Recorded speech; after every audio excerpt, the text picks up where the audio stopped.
So all the bikes fitted with full wets, and it's not a bad outcome really. Riding around here in the rain, it's pretty good fun really.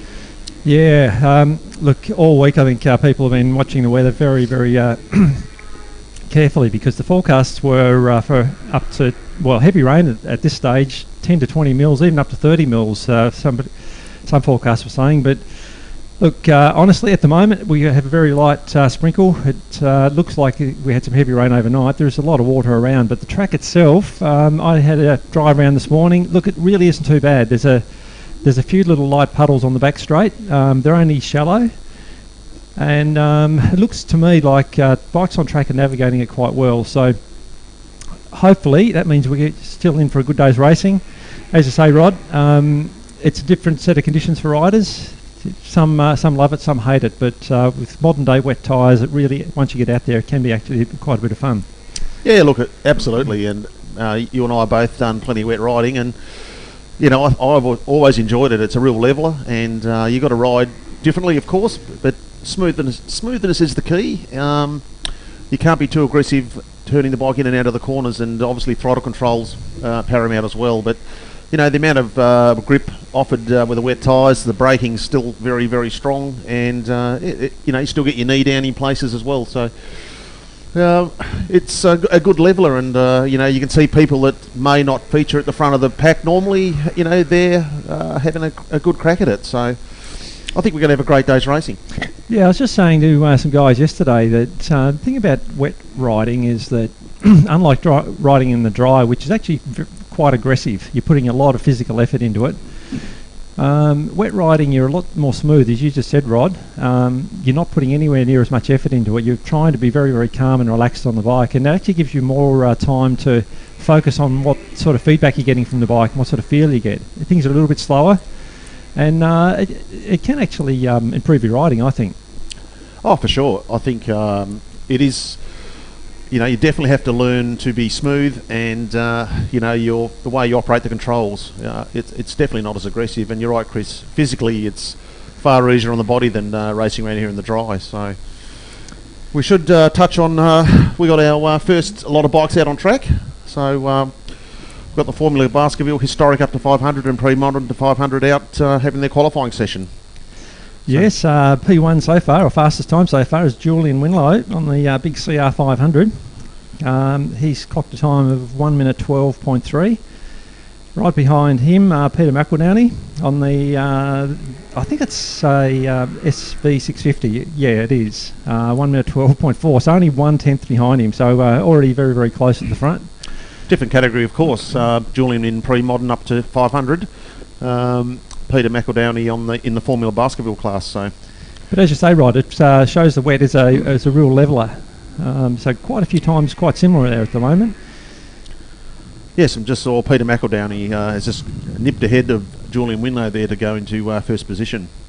Good to see Harrison Freeman there as well, having his second race meeting or first race meeting here at Baskerville. I can't quite recall, but on the CBR 600, already there in third place. So he's having a great start to this weekend.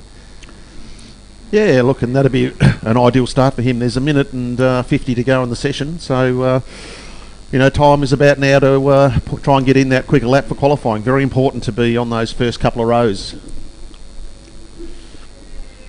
As you can see, Chris, a big mix of different bikes and different categories. Yeah, it always makes for interesting racing, doesn't it, Rod? These combined classes, as you say, they're all only competing within their own class, but while they're all on track together, they will race each other, and it actually produces some very, very interesting racing. Well, it certainly does, because as a racer, when you're on track, you don't necessarily know who that is in front of you, so whether it's a bike in the same category or not. So, your target as a racer is to be in front of that person in front of you. So, regardless of what category, you're still going to push and still try to beat them, and so we do see some great racing. That was a bit of an odd line there, Chris. Into turn one. Wicks it up out of turn one too. That was, I'm assuming that was Peter McEldowney, was it? Going up the inside of Harrison Freeman into turn one. Nice move. Didn't want to leave it much later than that though. No, he certainly decided quite early on there towards turn one that he wanted to go up the inside, and he did the move with a very high inside manoeuvre there, but anyway, he got away with it. Yeah, and already I think what we're seeing is what so many riders comment on about this basketball surface. It's so grippy in the wet. Since it was resurfaced a few years back, prior to that being a real ice skating rink, wasn't it? But now it's such a good surface in the wet. It certainly is. Just looking at Julian Winlow here, just about to go up the hill on the CR500. So he's got the high-vis trousers on, so covering up his leathers underneath with some bright orange attire. Yeah, it's certainly an issue for riders today. Waterlogged leathers. I know, just chatting to Len Bester yesterday, he had all his gear out in the lounge room in front of the heater last night trying to dry it out, but quite futile. I think it was only going to make it slightly more comfortable putting him on this morning, but session one, he's going to be right back to where he started, and that is waterlogged leathers. Not very comfortable. They're not very. Here's Julian Winlow here. You can see the bright orange high-vis pants flapping down the back straight there. And tipping in at the end of the back straight there with a lot of confidence. So again, just demonstrating what these wet tyres can do on this grippy basketball racetrack. Just checking Julian's time there. It goes through 1 minute 10. Peter McEldowney now the fastest at a 109.2. Harrison Freeman 109.7. So it certainly bodes well for race one there, Rod, for some good contest at the front. Yeah, absolutely, and the two quicker bikes there are both Formula Baskerville as well. And then we've got two bikes in fourth and fifth, also in Formula Baskerville. So a bit of a gap there in the pre-modern up to 500 from Julian back down to who we got there. Well, in fact, he's the only one in that category. So by the look of it today, all the other bikes are historic up to 500. Anyway, the session has come to a close. I can see the checkered flag is out. So aside from a few bikes still circulating on their last lap, but it looks like qualifying is done for this category, and I dare say Peter McEldowney, is still circulating on his last lap, but it looks like he won't be beaten for pole position. You'd have to say the SV650 would be a good thing around here in the wet, Rod. Absolutely, I think that'd be a great bike even in the dry. We've seen some cracking times on the FV that the sellers pilot around here. Into the 58s, I think, is it? 58 from, well, I know Harry Sellers did a 58, 8 or something, I think. I can't quite recall, but I don't know if his brother Hamish or Chip has gone any faster than that. Probably will today. In the wet, yeah. Like Mark Hemsley, who went faster in the wet than the dry. Yes, as we said to Mark, how the hell do you do that? How can you have your fastest ever lap round here in the wet? You can't be riding it correctly. Well, so, just closing out that we don't actually have the entire qualifying session there. It's gone from our screen, but certainly the first three different classes, but all within a second of each other. We've got a CBR 600, an SV 650 and a CR 500 all lapping together. So race one for that class is going to be something to look forward to, Rod. Absolutely, it's going to be very close to the front. So next up we have our 600 class, the biggest class for the day. We had about 19 entries, I think, so a lot to look forward to in here. I think all bikes sitting down there on the grid in front of us, Rod, have wet tyres, full wet tyres, so guys well prepared and taking it seriously. Well, there's really no other option today. If you're wanting to compete at the front or anywhere near the front, there's no way you could do it with a normal road tyre in these conditions. No, you'd be very tentative going around there. The difference in lap times will possibly be 8 to 9 seconds around here between a full race wet and a road-based treaded tyre. Got to say though, Rod, when I started racing, full wet race tyres were basically unavailable to us, so we just went out on our road tyres, hard as rock. Yep. Put up with it. Put up with it. It was a light switch between being on and off a bike. Yeah. No feel at all. You're just basically riding around from memory as to what you might be able to get away with. Yeah, that's it. Look, and it was the same for everybody, so, no one had a clear advantage, so everyone had to put up with what they had available at the time. Certainly, looking at the field here, Chris, there's not a bike there without a proper race wet on it, as we can see, so... Expect to see the quicker, even in these conditions, I'd expect to see low 60-second lap times here from these guys, from the faster group. Yeah, I think the fastest time we've seen on a wet track at Baskerville is... hang on, we've had a faller on the outlap here. We've had, looks like, I'm not sure, it could be... That's Matthew Long, I think. It looks like Matthew's looks blue bike and leathers. Yeah, There's two of them down. If they come together, no, I'm not sure. I only saw one bike go down, but I think is that Martin that stopped maybe it is to check if he's okay. That must be it. That's A bit of youthful exuberance there on the outlap. Well, it's hard to imagine that he was pushing that hard on the very first lap out. Very odd. Anyway, he's back on board, and hopefully that means that the bike's not badly damaged, so he'll be able to resume, because very, very keen competitor, and has put in some very competitive lap times around Baskerville, so we want to see him in the mix. Yeah, and not a good way to start the session, but anyway, once we get a bit of heat into these wet tyres, we'll see some pretty good lap times. And they do take a couple of laps to get that temperature in, so unlike an ASBK event where we're seeing guys out on the track with their tyre warmers, here you don't really get the opportunity to use tyre warmers to any great benefit here, because putting your bike down in the pit, by the time you get it out through pit lane and on the track, the tyres are pretty much cold again, so you're starting from afresh, and you've got to get out and get them warm. That's right. Probably the only advantage in your tyre warmer is to get a bit of heat in through the rim, a bit of sunk heat into the wheels, which might help retain heat in the tyres once you get out on track. So there's Matthew Long there, just going through turn 1. So, and it looks like his father Martin there now just going through turn 1. So it was definitely Martin that stopped to see if he was okay. Yeah, well, look, Matthew's certainly approaching turn 2 with all the speed that you'd expect. So, look, maybe he had to come in together with another bike or something, because it certainly doesn't look like he's being tentative through there. So, look, that's great news. Good to see him back on board and circulating again. No, he definitely... I was watching Chris. I did see the incident, and there was no one but himself involved in that. Okay. Just simply, I think, just 2 corners into the session, I think the tyre wasn't quite up to the job with temperature. Yeah. Well, that's not going to help his confidence much, because nothing worse than when you fall off and you don't expect it. Anyway, we're seeing some time starting to come through. We've got John O'Hughes on the Triumph Daytona so far leading the field with a 63.32. So, as suspected, the times are certainly going to come down. And Matthew Long there, who we were just talking about, he's now moved into 3rd position with a 65.37. Well, it hasn't phased him at all, has it? So that's great comeback there from Matthew. Yeah, we've got 16, it looks like 16 or 17, 16 bikes out at the moment, or 15 bikes out at the moment. And good news is, certainly from where we are here in the tower, I can't see that any real rain's falling, so that's looking good for some racing this morning. Yeah, there's a little bit of, looking at the puddles down here in pit lane, Chris, you can see there's a little bit of rain still falling, but very, very light at the moment.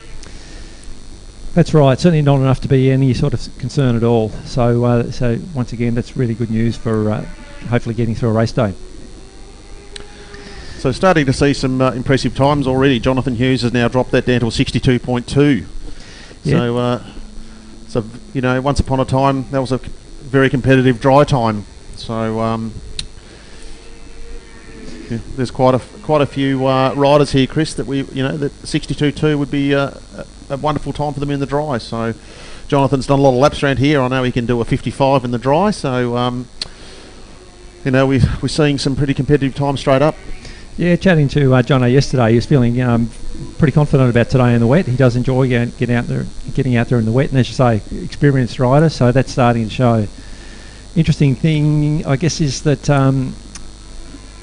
Mitch Hawksley, who's actually leading the Tas Road Race Series, probably going to struggle a little bit here initially, because he doesn't have a lot of experience in the wet, going very well on the dry, but it might just take him a little bit of time to get that confidence. At the moment he's in P5, so certainly not too far back. 104.8 his fastest time so far, so 2 seconds off the pace. Mitch, I expect he's just going to be sensible and feel it out, and let the time come. But at the moment, as you say, Rod, John Hughes showing the way at the moment. Joel Benson too, good time there, 62.3. Fairly new to the 600 class, Rod, is Joel. Yep. Just saw Joel's he's moved into 2nd position there, so that's a great achievement so far. Matthew Long's also just moved up into third, just ahead of Marcus Delaney. And Marcus Delaney, we know, is a fairly confident rider in the wet. Unfortunately, we saw him a little bit too confident once. The bike swapping ends over the start-finish line here in front of us, Rod. Yeah, we put the commentator's curse on him, Chris. We were just saying about how well he was going in the wet, and next minute he's cartwheeled it, so we don't want to mention anything about that today. John Parnell. We've just had a rider down at turn 1. Can't quite see who it was. I just looked up and saw the bike going off over the side of the track there, so anyway, I'm sure we'll find out who that is at some stage. Because of the Tilford Auto Group sign there blocks our vision partially through turn 1. We can't quite see into the paddock. No, I can't help you there either, Rod. I'd missed that one. I was going to say, John Parnell's another one to keep an eye on, another experienced rider. He doesn't mind the wet at all. So at the moment he's there in 7th place. I think his strategy was to make sure he's close enough to the front that he can figure in the outcome of the race if he feels like he's the bike's working for him and he's feeling confident. But wouldn't discount John at all.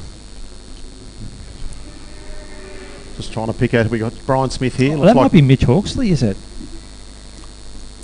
I think it might be Mitch Hawksley, Chris.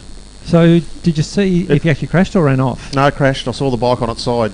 I just looked up and saw the bike pirouetting off, spinning on its side, going off the track. So yes, well, it's one from the Motorcycle City outfit. So whether it's Mitch or not, I don't know. But Matthew Long has just put his 600 into pole position. So a 61.5 from Matty Long.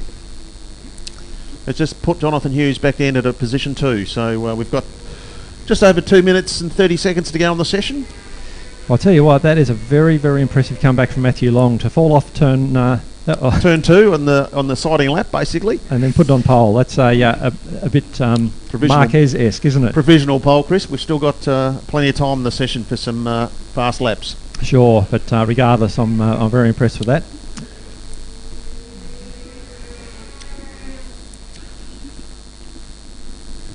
So it looks like, looking at Jonathan Hughes's times or how many laps he's done, I dare say Jono's back in the pits.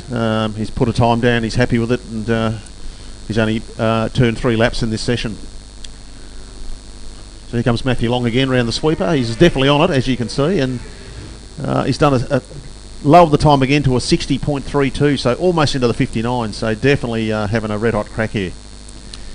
And obviously feeling fairly confident with it, because he's certainly committing, and as we both know, Rod, you want to have some pretty good feel and confidence in the bike to commit to that level. Yeah, absolutely.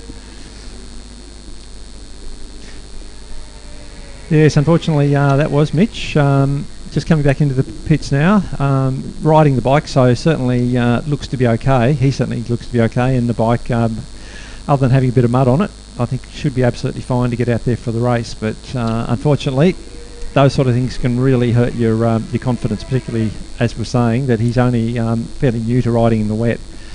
Not what Mitch would have wanted, especially as he leads the Tas Road Race Series.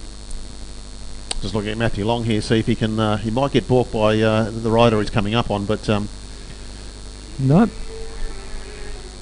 Yeah, 62.45 in that one. So possibly found a bit of traffic there on that last lap.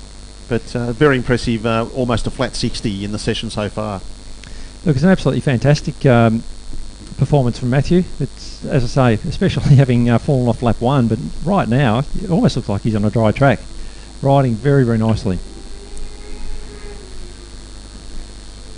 So the session, 19 seconds to go, Chris, so I don't think we're going to see too many changes at the front.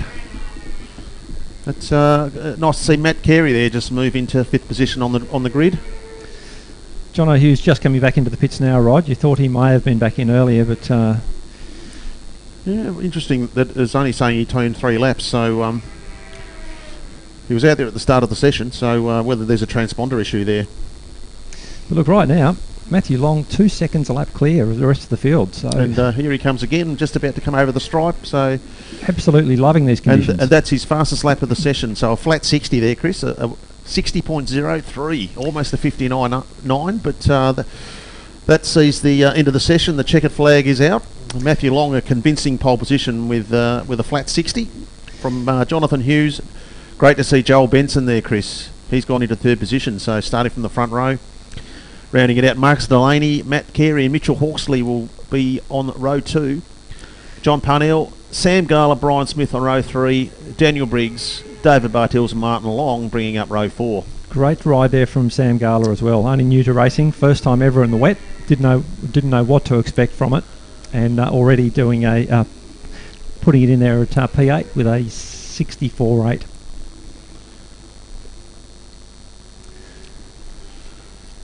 I was just saying before the session that I think the quickest lap we've seen on a damp track here is a 59. Matthew Long's just gone round there in a 60.03 on a wet track. I guess in places you could say it's damp, there's not a lot of lying water, but that's not all the way around. It's a very, very impressive time. Certainly is. It'd be very interesting to see what the Superbike guys do when they head out, which will be no doubt shortly, to see if the times, if they can get under that 60-second bracket. We certainly know there's riders capable of it. Whether they want to push that hard early on, certainly Matthew was on it, and you can see in the body language and the lean angle of the bike through the corners that he was definitely having a red-hot crack there. But also very smooth and flowing, which is exactly what we were saying about riding in the wet. You've got to keep the bike composed. You can't be too aggressive with them. And there's a great example of how to do it. He certainly put the gauntlet out for the rest of the field. Oh, without a doubt. I don't know where he sits in the championship, but it's certainly served notice to the rest of the field, hasn't it? Certainly has. We just got the recovery vehicle out, just doing a lap of the circuit, but I don't think there's any bikes that have gone down anywhere that I can think of. Oh, hang on, top of the hill we've got a rider down. As you can, up at Suckers, just halfway down towards Calvin's. There's it looks like a bike there and a rider there, Chris. Yeah, I haven't got the binoculars with us today, Rod, so I can't tell you who that is. I can only... It's definitely a bike on its side. I can see the rider standing there trying to hoik it back up on its wheels. It appears to be a red motorcycle from here, but it's my eyes aren't fantastic. No, it looks to be a typical front end lose over the over Suckers as the track drops away from you. Yes, we see probably more crashes there than anywhere else. It's called Suckers for a reason. People that haven't ridden around the circuit before would certainly, if you were given the opportunity to have a ride around here, you'll soon see why it's called Suckers. You can get a fair bit of speed up the hill here, and you've got a completely blind corner at the top. But a great corner at the same time. It's a fantastic corner. Very, very hard to get perfectly right every time. It is, and even the most experienced riders who visit us here at Basketball say that. I can remember, who was it? Maybe Glenn Allen when he was here, 3 times Australian Superbike champion, saying half a day's racing in, he still couldn't work it out. It just goes to show how tricky it can be. But I think that's what makes it good racetrack. I'll tell you what, when you get that corner right, you're always too slow through it. But I know from all the thousands of laps I've done around here myself, you rarely get it 100% right. It's such an easy corner to make mistakes on. Yeah, it certainly is. But I mean, just speaking from my personal experience and preference, the tracks I don't enjoy a whole lot are just it's a track that's completely flat. There's no undulation. Tracks more like Basketball with little hill, blind corners, changing camber. Yep. I just find it's a lot more interesting and quite a lot more technical, but I certainly enjoy that. A bit like Barbagallo when we were there in 2013. Looked like a very interesting track to ride around, Chris, with the elevation changes and the bowl at the back part of the circuit, and then the crossing the hill and on the straight and coming over the top. Looked like a lot of fun. Yeah, without a doubt, that was a fantastic racetrack. Sydney Motorsport Park, Eastern Creek, another really good fun track with elevation change. I can't imagine how much fun Bathurst must have been. Well, not having been there to see it, but I'd imagine up over that mountain would have been amazing on a motorcycle. Yeah, well, I bumped into Barry Lack this morning in the pits. I talked him into coming up and having a chat to us later on.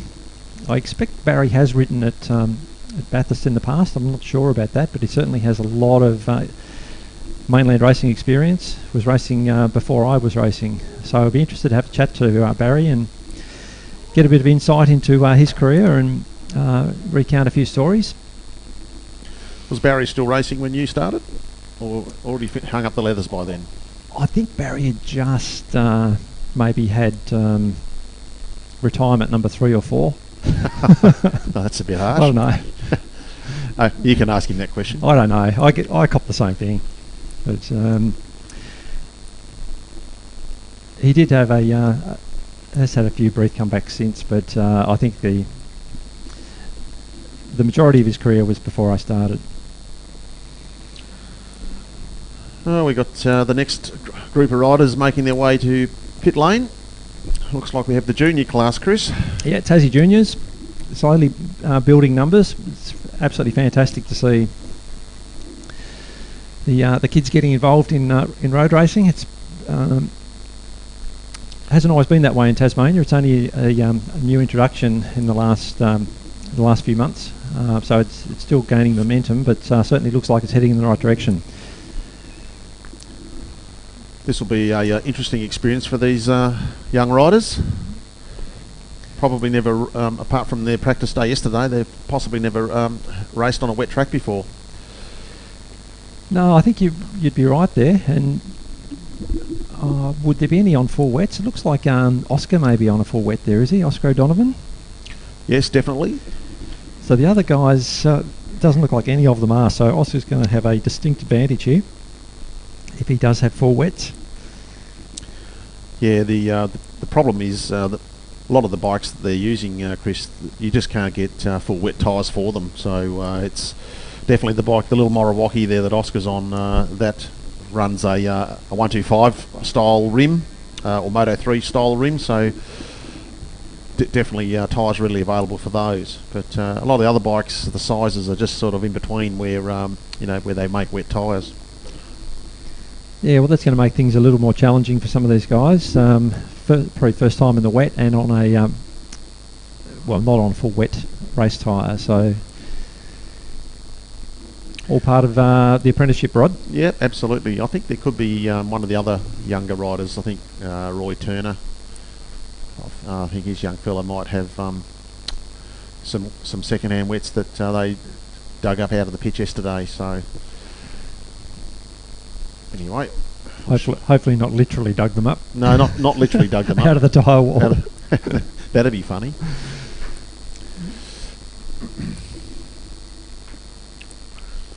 So bikes on track now, just making their way down the back straight into Calvin's Corner and down the straight for the first time. It looks like that.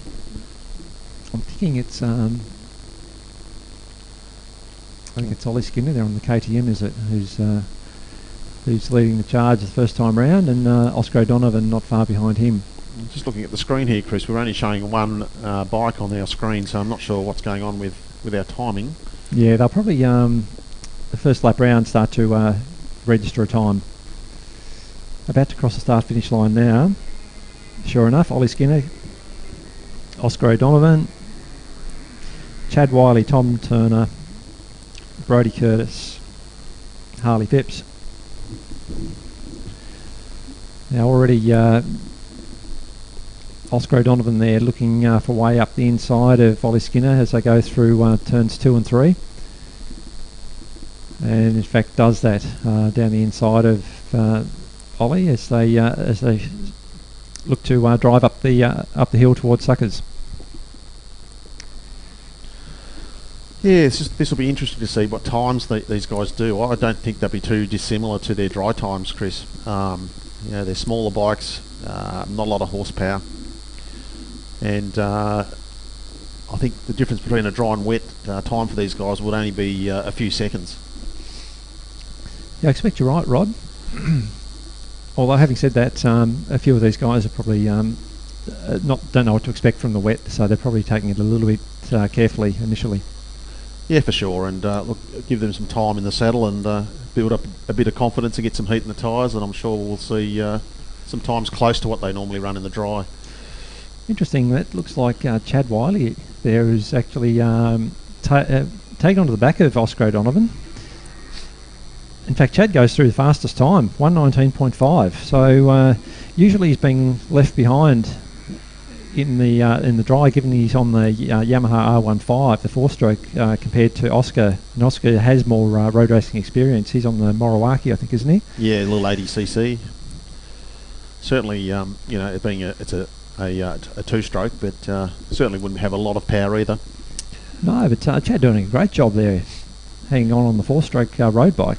Yeah, looking at them go up the hill there, they look very, very similar in performance. So I think it'll all come down to your riding ability and how big the gonads are in the corners, Chris, in these conditions. Yeah, another little group further back, just going through suckers at the moment. That's Brodie Curtis, Harley Phipps and Tom Turner. All you throw a blanket over the three of those, so they're quite enjoying it. Drag each other along a bit, and you expect their qualifying times to be quite similar as a result.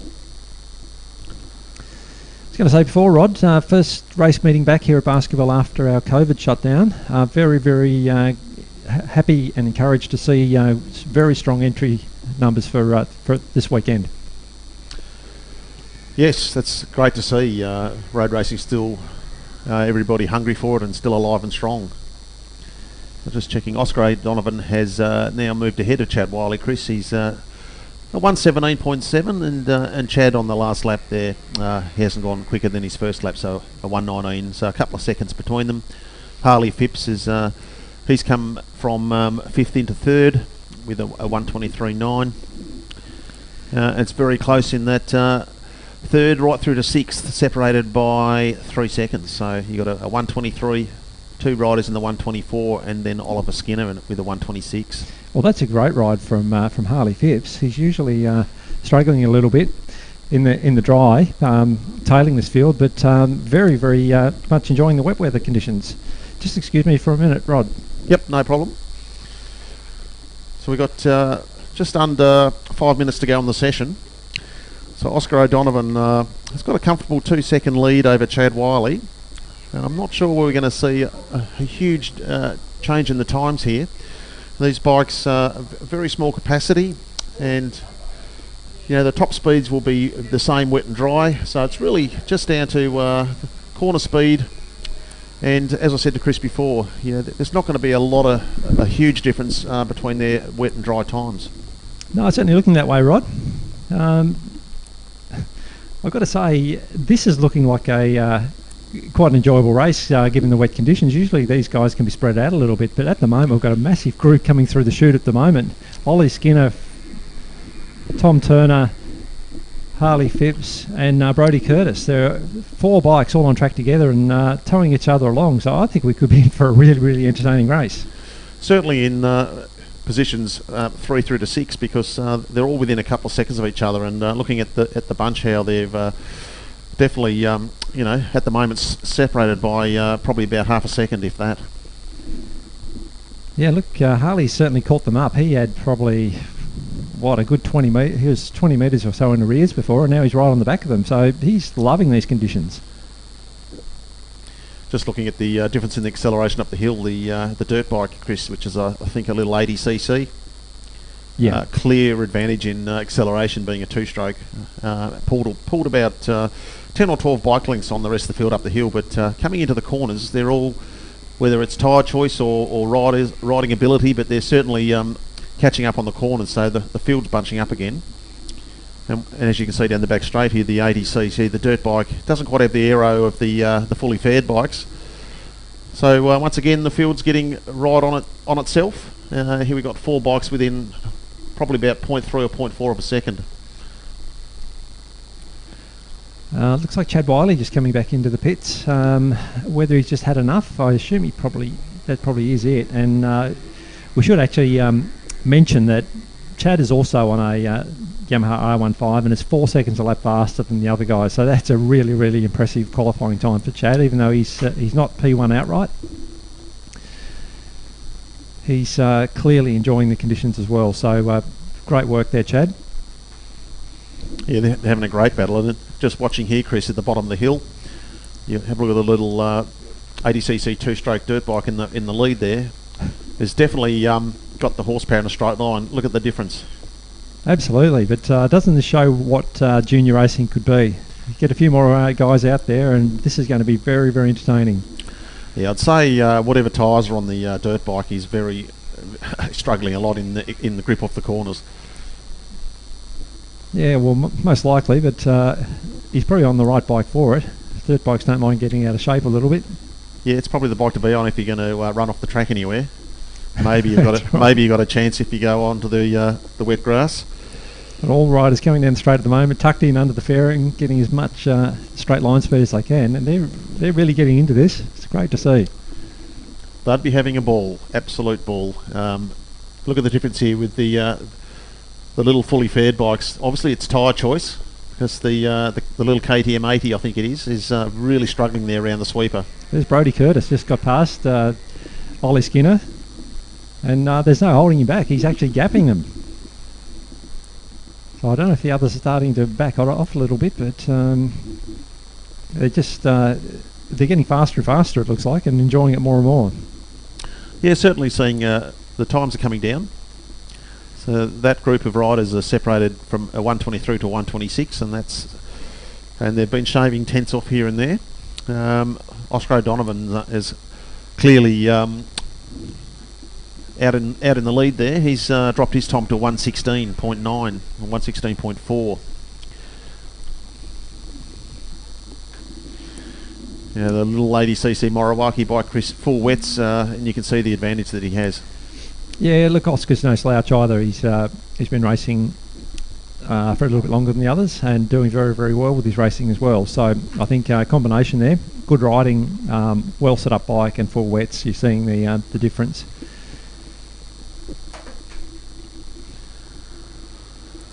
Well, the session's just about to come to a close.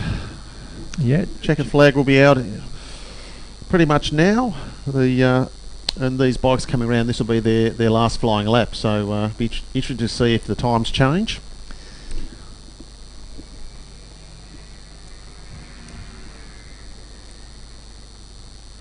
Yeah, Oliver Skinner there. He's done his fastest lap on the last lap. So he's stays in sixth position, but he's within a second or thereabouts of Tom Turner ahead of him. So Brodie Curtis has stayed in third position. Harley Phipps and Brodie separated by about 4/10 of a second. Yeah, very entertaining qualifying session there, right? And just before we move on to the next session, big shout out to HereSafe Tasmania, who sponsor the Tassie Juniors. Make very, very nice moulded earplugs, very useful for road racing or any road riding for that matter. We all know what sort of noise can be generated in a helmet from wind noise and engine noise, and nothing like protecting your hearing. Sorry, what'd you say? Yeah, exactly. I'm a bit in the same boat from not having done that in my younger years. Yeah, look, guilty as charged. Many, many years of road riding with no earplugs. Certainly on the race bike, used them most of the time. I found the noise of the race bike was more annoying without them. So I found it was easier to concentrate with the earplugs in. But certainly road riding, when I tried them, look, it's definitely better for wind noise for sure, but I don't know. There's something about hearing a motorcycle underneath you as well, but yeah. There is. The jury's out on that one, but yeah. I'm sure we'll be paying for it in later life, Chris, with our hearing. Well, that's right, but very, very valued contribution from HereSafe, getting behind the Tassie Juniors. And I was speaking to David Kloss from HereSafe yesterday. He said he already sold 3 or 4 sets of earplugs yesterday, so clearly the community taking it seriously, looking after the hearing. So I'd recommend you go and talk to David and invest in a set of moulded earplugs. Just looking at the conditions outside of the commentary box here, Chris, we're seeing some fresh rain coming in. It's not heavy, but it's definitely picked up in between the sessions. Looking at the puddles down here on the entry into pit lane, some reasonably solid rain there falling. Yeah, next group out are our superbikes, so experienced riders, but probably the most challenging motorcycles to control on wet tracks. Big horsepower, a lot more weight, a lot more physical input. But as I say, experienced riders, so I don't expect there to be too many issues. Just seeing well, we've got looks like a GP bike heading out for some type of shakedown. Yeah, that's Daniel Briggs. Had an electrical issue with that bike, so he was just wanting to get one quick lap in just to see if that's solved before race one. Certainly not the sort of thing you want going on a wet track. No, that's right. Any sort of electrical issue where an engine can cut out at short notice is not good on a racetrack, given that a lot of bikes may sit in your slipstream. You don't want a bike just stopping dead in front of you. No, definitely not. And you wouldn't want it to be, if the engine's cutting in and out through a corner, it could be very challenging to hang on to in these conditions. Yeah, it reminds me of, well, not that it was cutting in and out, but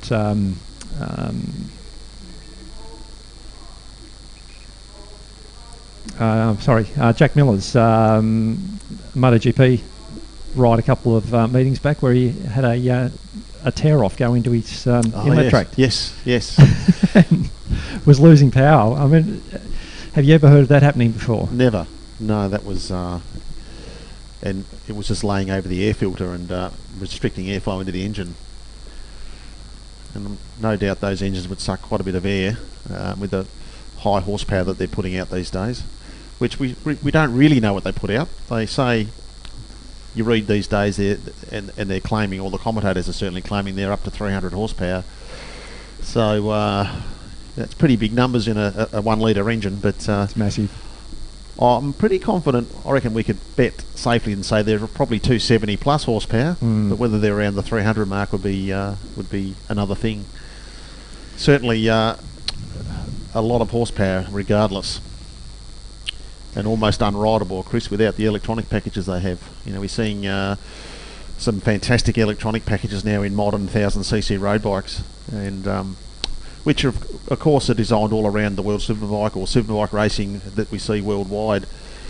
But the horsepower now out of a road machine is, it's you're talking Superbike numbers from yesteryear plus, aren't we? Oh, totally, yeah. When you were racing back in the early 90s in the Australian series, a Superbike was a 140 horsepower machine. Oh, totally. But of course, you're talking 750, not 750s back then, of course. But a 750 road bike now would have probably similar horsepower without anything done to it, straight out of the factory. So. That's right. Well, our superbikes are just going out for their qualifying session. Cody Trrs' first bike out. Cody has a very good record around here in the wet. Interesting, Brett Simmons' second bike out. He's on his old Honda, not his new Honda. So what that's about, I don't know. Maybe he feels more confident on the older Honda in the wet, because they are a very, very capable bike. Very rideable bike, aren't they, the early Hondas, Rod? Oh, absolutely. Look, that bike of Brett's, we've seen in the dryer that particular bike do mid 53 second lap times around here. So I would say that he's probably set that bike up as a wet bike now, and he can just jump on that bike and basically ride it to the limit that he needs, and leave the other bike set up ready for the dry. Yeah, I expect that's the case, and he's closing in on Cody very, very quickly. So Cody's probably just having a look at the track, just seeing where the puddles are. Sensible way to approach it, but Brett's straight past him down the straight, feeling pretty confident. Of course, Brett's done a million laps around here, wet and dry. I dare say to be in the... Well, I reckon I've done over 1,000 laps around here. I reckon you'd be the same. He's probably done 10,000 laps around here. Yeah, I don't know. It's a lot. He certainly loves track. Jason Spencer will be one to watch as well, having moved up to the 1000cc bike this year. Current 600 lap record holder around Baskerville. Experienced rider in the wet or dry, so be interested to see what Jason can do this weekend. It's definitely going to be, I believe, Chris, I don't think Brett will have it all his own way today in these conditions. I think Jason's very competitive in the wet here. Yeah, and so too Cody. Cody's actually beaten Brett here in the wet. So there's every chance we're going to see an extremely good race at the front here today. Yeah, a bit disappointing. We've got lower numbers in the Superbike today. A few notable exceptions. Kurt Sushams is usually here contesting at the front. I don't know where Kurt is. Jamie Needham, I heard, has decided not to continue road racing in Tasmania, which is very disappointing. He took the Rising Star Award last year, so we're really looking forward to seeing what he could do. We're also missing Chris McGrath. He's always exciting to watch on his ZX10. Yes, definitely. Chris is the only other local rider that in the dry that's lapped under a 54-second lap time around Baskerville that I can recall. I think there's just Brett Simmons and Chris that have done those times around here. Certainly a few riders got very close. Jeremy Huddleston, racing the Ducati last year. I see that's up for sale, so not sure what Jeremy's up to. So a bit of a shame, because the Superbike class was looking very strong last year and a bit depleted at the moment. So hopefully we're going to see a few riders return and bolster the ranks, because it's a very, very exciting class of racing to watch and be involved in. Yes, and we're missing Brad Wooten as well, who's sitting out these days from... I don't think it's by choice. It's a few injuries, and he's decided that it's probably not the best thing to continue. But he would be sadly missing being here, and it's a shame that we're not seeing him on the grid. He's been racing for a long time in Tasmania. Good wet weather rider too, is Brad. Jason Wiley circulating quite nicely there on the freshly repainted Ducati Panigale. I think he had a little off at Simmons a couple of meetings back. Yes, last meeting. A few weeks ago. Looks quite striking in the Dayglow orange. Certainly a very easy bike to pick out from anywhere, really, especially even in this misty rain. Nice big wheelie there from Brett over the hump.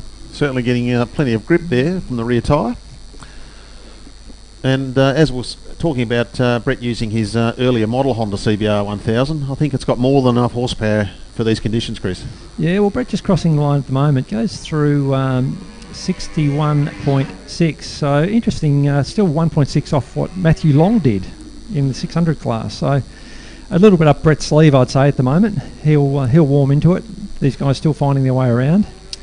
Brett just getting balked there a little bit behind Kane Bowman, yeah. I think also, Brett only needs to do what he has to do, and we've typically seen that with Brett's racing. If he doesn't need to push, he won't push. So there's no reason for him to do any more than he has to do to put it on pole. No, and it's possible that the track's a little wetter than when Matthew was out. You were saying before that it looked like that rain that came through was a bit heavier, so that may impact them a little. But I think the conditions, personally, I don't think it's changed too much. The rain has eased again, as you can see looking at the puddle in pit lane entry. It's not coming down as hard, but track conditions look pretty good, I think, for full wets. It certainly looks like Jason Wiley's starting to build some speed, trying to get a bit of a toe off Brett. Brett has left him, but Jason goes through 62.9, so he's a little off Brett at 61.5. Jason Spencer 62 flat, so he's only half a second off Brett. That'll be interesting. Cody Travers 64.6, but I know Cody will build some more speed. He's very, very capable of quick laps around here in the wet. In fact, he's one rider that has done a 59 around here in the wet, I believe. Yes, look, Cody, that time he has dropped his time from 64 to 63.6, but still a long way off where the 600 boys are running. Yeah, it's probably partially because there are fewer bikes out there. A larger group can tow each other around a bit. At the moment, Brett's circulating by himself. So too Jason Wiley. I think that may have been Jason Spencer just coming back into the pits. Of course, qualifying not that critical when there's only 7 bikes out there, other than to get a bit of pre-race practice in. Yeah, Brett Simmons there is dropped the time down to a 60.7, so getting closer to the times that he's done before here in the rain. Yeah, certainly looking like the man to beat. We're fairly used to saying that. Cody Travers, I think he just mentioned 63.6 rod, down from 64, so is getting faster. Jason Spencer still holding. Oh no, Cody's just re-entering the pit. So Cody's he's decided that's enough for him as well. So with a small field, Chris, there's no real need to put too many laps on the tyres. I think the boys have made the right decision. I think you're right, but a front row start would have been nice. The front few guys are going to be quite competitive, so starting from the second row is going to be a slight disadvantage for Cody. So Brett just goes through a 60.2, so he's still getting faster. But as we say, still just a little bit off what Matthew Long did this morning in the 600 class. Jason Wiley just goes through at a 62.1, so almost knocking Jason Spencer off P2.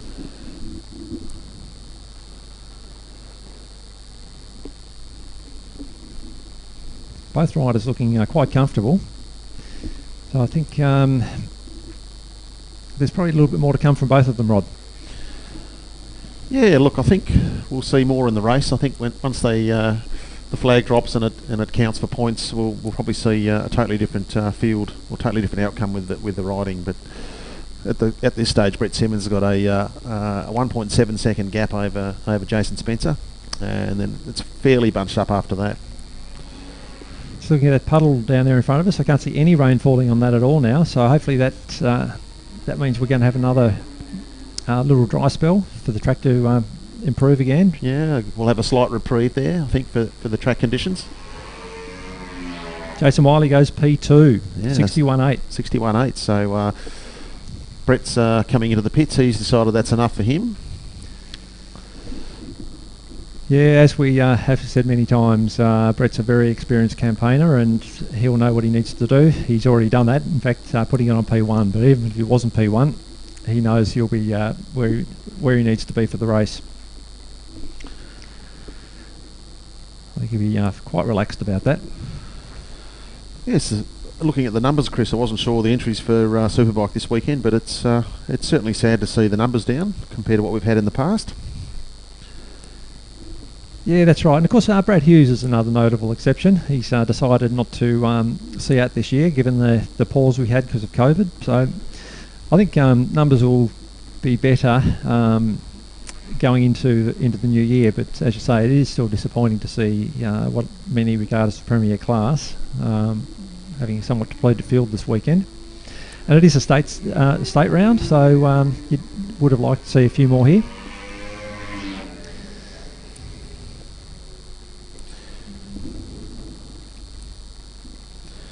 Good to see Wade Schrader out there. He wasn't sure if he was going to get his bike going for this weekend. Chatted to him this morning and said he had the engine out of it and had an issue with the gear shifter return spring. So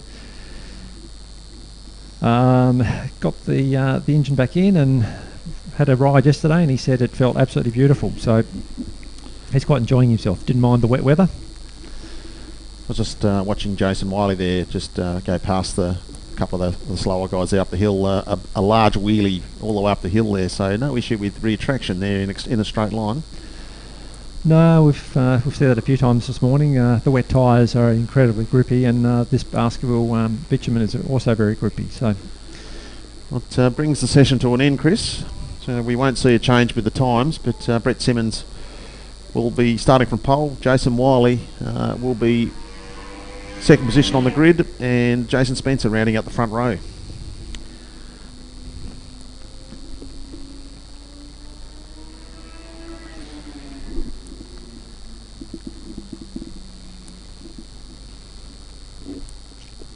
Yeah, it would have been nice to see Cody just being a little bit more competitive. Cody Trrs in that qualifying session. I expect Cody knows exactly what he's doing and what his game plan is, but being a little over 3 seconds off Brad, he's going to need to find that pace pretty quickly in come race one. I'm sure Cody will find the time when it matters, and he's probably, as I said, saving the tyre. And once the flag drops, we'll see, I'm sure, a totally different result. Yeah, I've no doubt that Cody knows exactly what he's doing, but sometimes it can just be nice psychologically to know that you don't have such a big gap to try and bridge come race one. Well, Chris, brings us to the next group. This is always an exciting group to be watching with our lighter bikes, with the smaller capacity machines. Mixture of 4-stroke and 2-stroke bikes. Yeah, we've got combined classes. We've got our Lights GP class and our Lights production class. Lights GP being a very strong field this weekend with 10 bikes, which is absolutely great to see. Had been struggling for numbers recently, but good turnout. And the production class continuing to build as well. So looking forward to this. Lots of bikes on track. As far as the grid size, it's the biggest grid for all our race groups. So it's going to be pretty busy out there. It's going to be great to see.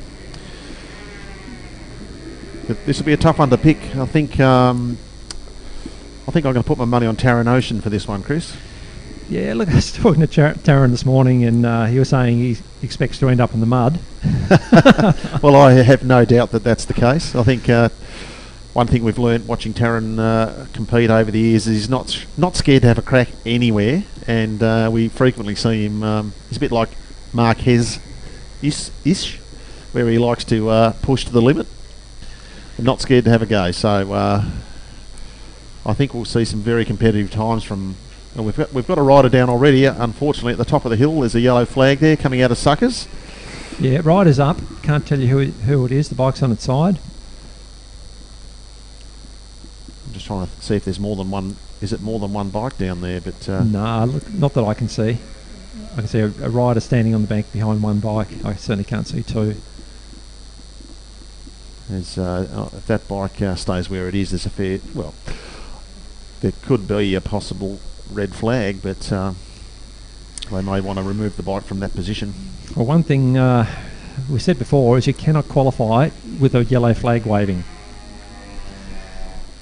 You need to be able to commit to your lap and not treat any corner with caution. It's not fair to expect one rider to slow down for it, another, or guess how much you have to slow down for it. Yeah. So while that yellow flag's out, you can't really take many of these lap times too seriously.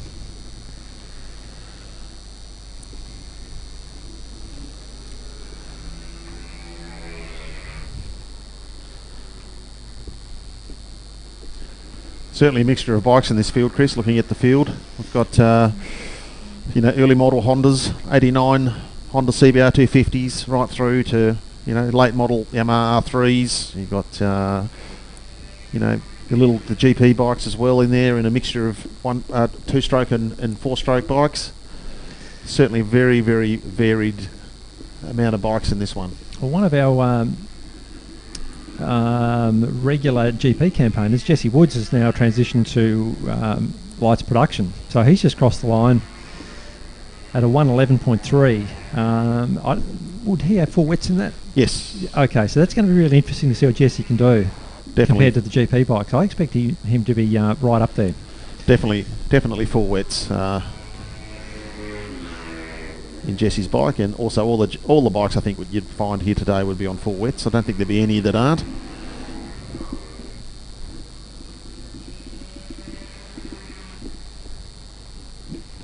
Don't know, there could be some, but it'd be unlikely, I would think, that any of these bikes would not be out there on 4 wets. Yeah, look, I don't know. I guess it depends on whether or not guys had them and they were available. I was talking to Chris Eaton this morning. He's going out in Formula Basketball. He said he simply didn't have 4 wets, so he's going to ride around on his road tyres. Yep.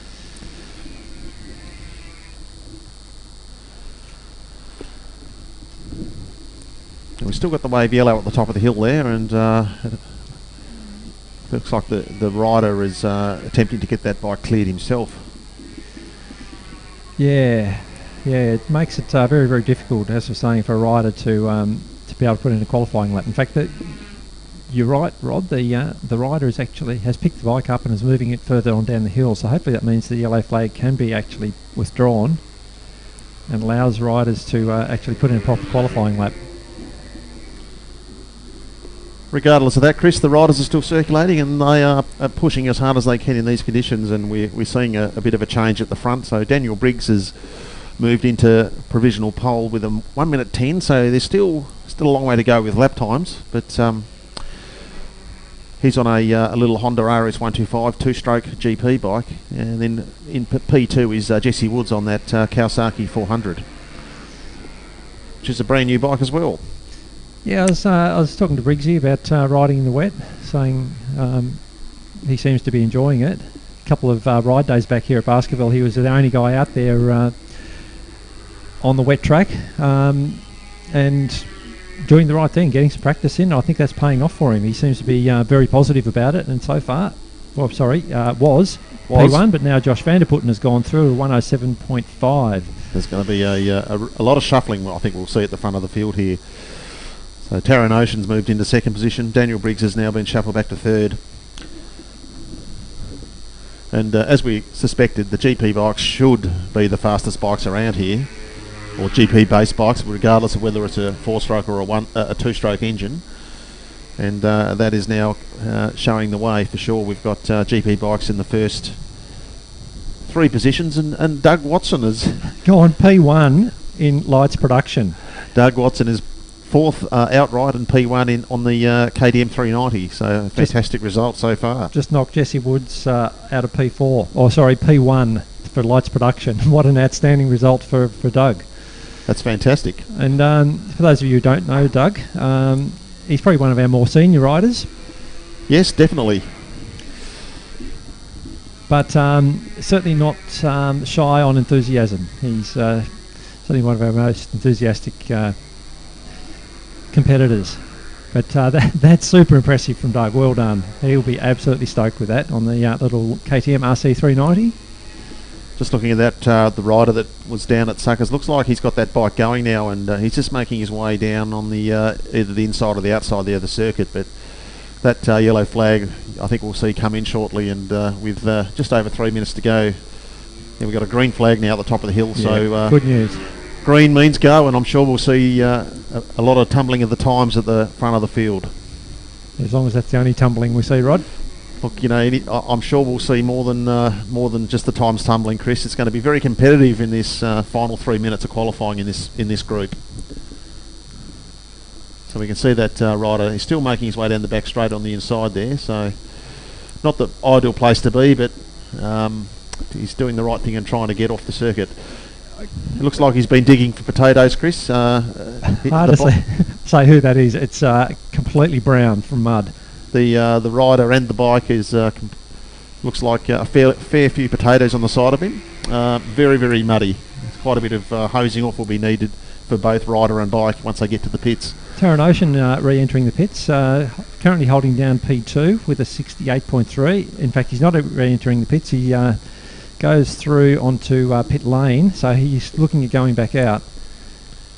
That's 38, is it? Just looking at the Matt Allen. No, sorry, that's Joel Benson. There's must be two 38s out there. Is that right? That's a shame for Joel, because going very well on the 600 earlier in the wet. Just looking at the conditions again, Chris. That rain has picked up in intensity, so track conditions are possibly not as good as they were 15 or so minutes ago, but it's the same for everybody, and everyone will have to put their head down for the last minute and a half to try to get that pole position. Well, there's been another change at the top of the lights production. That's Lockie Curtis has gone through with a 69.2 to knock Doug Watson off P1. Jesse Woods now in P3. So a lot of action in the production class.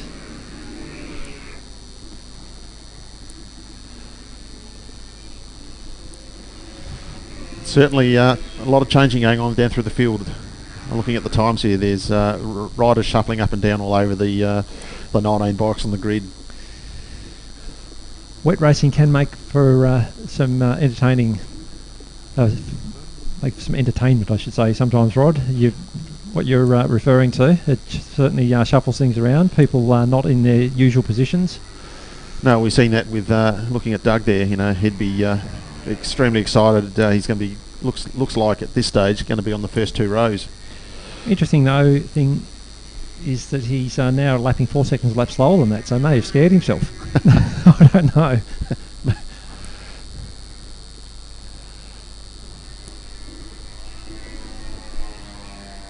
Another rider just re-entering the pits. Just trying to pick up where who we've got coming in the chute here. Is that Josh Vanderputten? Bike number 44. No, it's Daniel Briggs, I think, isn't it?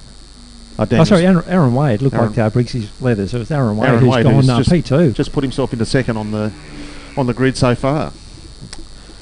Still Josh Vanderputten though, 66.1. So 2 seconds a lap clear. Doing it very, very comfortably. And the session has just seen the checkered flag come out, so the guys that are now out there still circulating, this will be their last flying lap. So I don't think we're going to see too many changes now, Chris. Looks like it's going to be a lockout of the front row with the GP base bikes. It's, just trying to pick up who that is there coming around the chute. Who we got here, Chris? That's Taran Ocean, and he has moved ahead of Aaron Wade to take second on the grid. And hasn't realised the checkered flag's out, and he's still pushing very, very hard, is Taran. Yeah, so what's interesting there, though, is that he's gone through at a 66.9, so only 0.8 of a second off Josh Vanderputten. So that really makes it more interesting come the race, because he was 2 seconds in arrears before he put that lap in. And Chris, we just saw Jesse Woods there on that last flying lap. He's put that new Ninja 400 into fourth outright. And I would imagine P1 for the production bikes. Yeah, well, he may have seen the Doug Watson had out-qualified him, so he wouldn't have been able to live that one down. No disrespect to Doug. It's Jesse, we know, takes his racing very seriously. Not that Doug doesn't, but I think Jesse would still fancy himself as being the man to beat in this field. Just looking at the end of the straight, Chris, we've got a rider who's parked out there towards in the runoff area. I'm not sure whether they've outbraked themselves or whether they've actually come off the bike. It's too hard to tell from here. They're certainly sitting on the bike, and the bike's parked on the grass there. Yeah, fortunately, right at the end of the session, so it's not going to cause us any problems. It is a GP bike. I can't pick who it is, though. I think it looked to me like Josh Vanderputten, but... No, he's already back in the pits. He's already back in the pits? Yeah. Okay. It's a bit hard to tell from here without binoculars. Anyway, we can round out the qualifying positions done and dusted now, Chris. So we've got pole position to Josh Vanderputten, Taran Ocean, Aaron Wade rounding out the front row. Then we've got Jesse Woods in position 4, which is also the first of the production base machines. Lockie Curtis and Daniel Briggs. In row 3, great to see Doug Watson in 7th outright, and heading up the start of row 3 from Oscar O'Donovan and Mark de Jong. Then we've got Matt Allen, Dane Griggs, Marek von Bertouche, Hans Dadson, Mike Green, Graham Cunningham. We've got Taylor Franklin Smith, I guess that is, Chris. It is, yes. Garth Newton, Leah Renton, and Ben Boxall rounding out the end of the field. Ben Boxall, of course, being Grant's son. Okay. Grant should need no introduction to Tasmanian racing. Been around the circuits for a long, long time. He was racing when Jesus was around. Yeah, quite possibly was, but certainly, we talk about people having done a lot of laps around this circuit and Simmons. Grant's right up there. He's done plenty and has achieved a lot in his career. Yes, he's actually, if you want to ask about other circuits, he's done a lot of racing overseas as well. So I know he's ridden at places like Magello, for example, would be an amazing track to ride around. And I know there's more than that, but he's definitely ridden at Magello, I think, in the last few years. Definitely one of my favourite circuits. Not that I've ridden there, of course, but... yeah, watching the GPs there. And that's also, when you're talking about elevation, Chris, that's another circuit with a lot of elevation change. Yeah, beautiful racetrack. You see the F1 cars there this year? I didn't actually watch it, but I believe they were pretty blown away by the speed through the turns. Yeah, a bit of a pile up though. Okay. After the start. Guilty of not watching a lot of Formula One. I'm sorry. No, look, I'm in the same boat, but I did see that. So we're up to. This must be our last qualifying, is it? This is our Group 6, which is the Historic Open, Pre-Modern Open, and Formula 3 combined.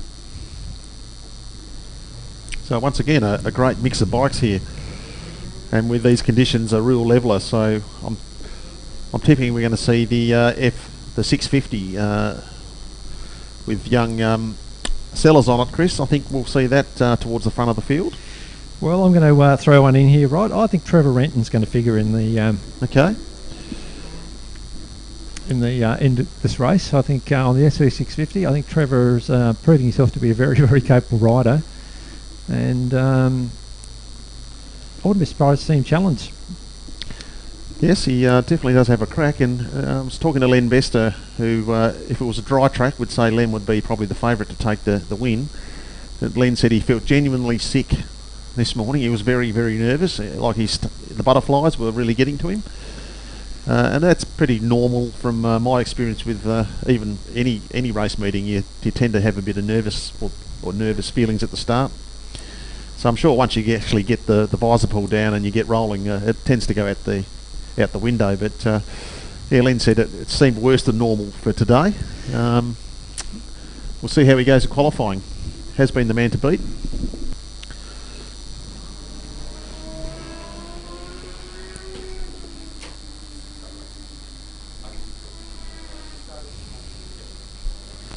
With quite a few 650s in the field, Chris. Just looking at, we've got Rob Scott there on the another SV 650. Yeah, proven to be a popular bike for F3. Yes. I think they actually did have a class in the US for SV 650s, from what I'm told. Yeah, it would be a great category. Peter McEldowney, I think he's on one as well. Trevor Renton. You got Hamish Sellers, of course, who we're just talking about.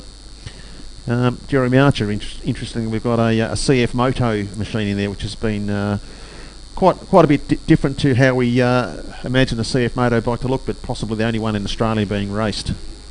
Yeah, it's you can't help but think of the proverbial saying, "No point polishing the proverbial," but Jeremy's trying very hard to do that. He's done a hell of a lot of development on that bike, and you've got to take your hat off to the work he's done to it. He's very committed, and he's turned it into a very competitive bike.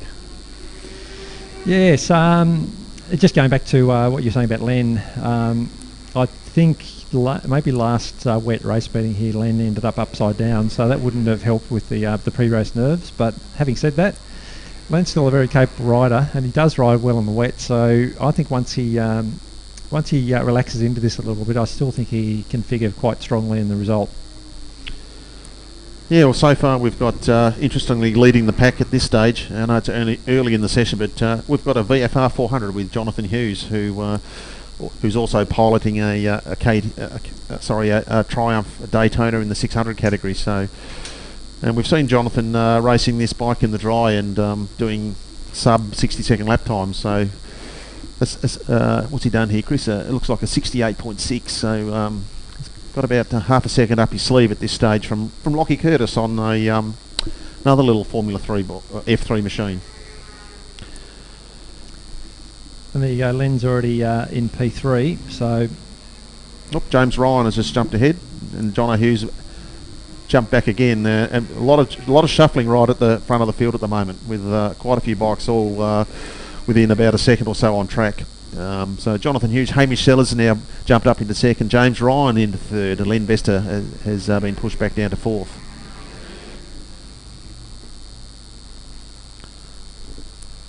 Still close enough though. The 3 seconds across the top 5.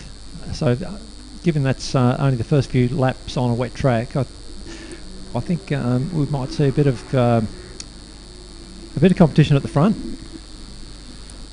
Yes, and just looking at that puddle, Chris, our telltale sign in the pit lane entry, quite reasonable rain falling. Track's still looking in very good condition. There's not any substantial standing water on the circuit, so, and certainly while the bikes are going round and round, they're going to keep pumping that water away from certain parts of the track. But as you can see there, reasonable rainfall, and I think what we've seen so far, it's going to continue to sort of fight up a bit and then come back in again with some more rain as the day goes on. Len Bester going there into P2 now. So 108.3 from Len, just behind Jono Hughes on the VFR 400, racing different classes, but on track, John O'Hughes still the fastest with a 107.1. Yeah, and John O'Hughes has got 1.1 up his sleeve at this stage, so... And of course, compare that to some of the times we saw in 600 and Open at the flat minute. So, particularly for the larger bikes in this class, you'd say that they're still lapping fairly conservatively at the moment. Although, as you just said, the rain has started to fall more heavily, and visibly there's more water coming up off the rear tyres of the bikes at the moment. Yeah, it certainly makes a difference to also the riders' not enthusiasm, but certainly it plays on your psyche when you see more rain hitting your visor to how hard you can push. Yeah, and look, psyche's such a big part of riding in the wet, particularly with these very grippy wet tyres. It's sometimes your brain's saying no, you can't do it, and your bike and tyres are saying yeah, there's no problem with it. Just you've got to believe in it. Well, as we know from doing it ourselves for many years, the best improvement you can make on your motorcycle is yourself. So it's learning how to get the best out of your own ability and learning how to improve and trying different things and using the information the right way. But time on the bike is crucial to to finding that speed. Hamish Sellers has just gone P1 65.8. So while we're saying the track is getting potentially worse, Hamish is disagreeing with that and saying actually there's nothing wrong with it at all. Yeah, James Ryan's also moved the FZR 1000 in the historic Open. He's moved that into second outright, and now Jonathan Hughes has gone back into the lead again. So he's got 0.3 up his sleeve. A 65.4, I believe. Is that a 65.4, Chris, or a 66.4? I can't quite tell. Or who's that? For Jonathan Hughes. Jonathan Hughes, best lap 65.4, which was his last lap.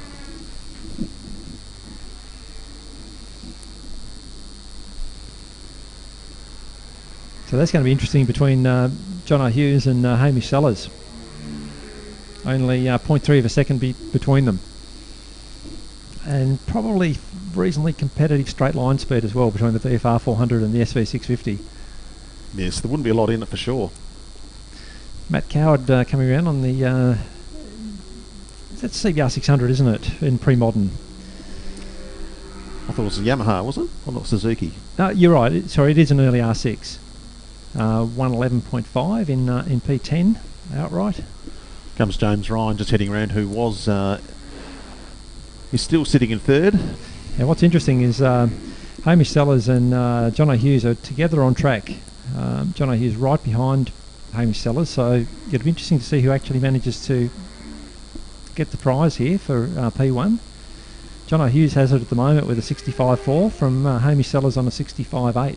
I was just watching John O'Hughes there, just went up the inside of Hamish down through from turn 2 to turn 3. A very, very decisive move there, but look at the difference in power in a straight line. The SV650's got a lot more acceleration once the bike's upright. So, well, that could be telling come the race. Watching them both now coming onto Calvin, so we've got John O'Hughes in front of the SV650, but I reckon by the time we get to the braking marker, there'll be a swap of the roles here. No, actually, Chris, there's not a lot in it. Very, very similar performance. Yeah, that's interesting. So we're into the last 50 seconds or so to go in the session, so riders on track will get 2 more laps. Oh, John O'Hughes just goes faster, a 65.4. Hamish Sellers 65.8. Throwing down the gauntlet, he's right in front of Chip Sellers, so what's Chip going to do? This is the last lap for Chip to throw out a challenge for P1. Jono riding absolutely beautifully there at the moment.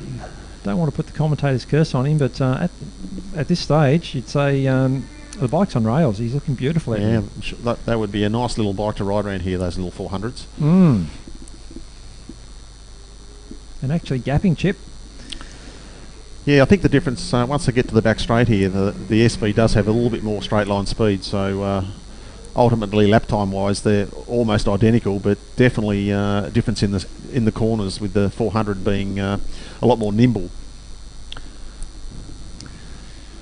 Well, I might take back what I said about Trevor Renton being up there with Chip. He's a little bit off the pace at the moment, but there's still time for him to turn it around. As we can see here, Chris, Chip's certainly caught up on the back straight and Does go and P1. he's gone P1.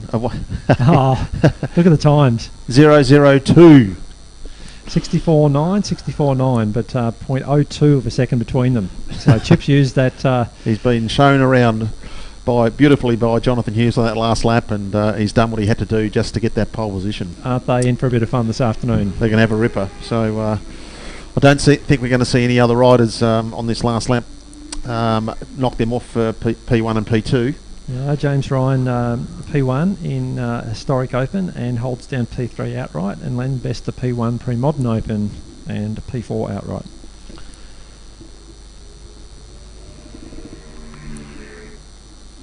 That was Trevor Renton then, wasn't it, Chris, Yeah, coming over the line? it So was. where is Trevor come in? Where your tip? A P10.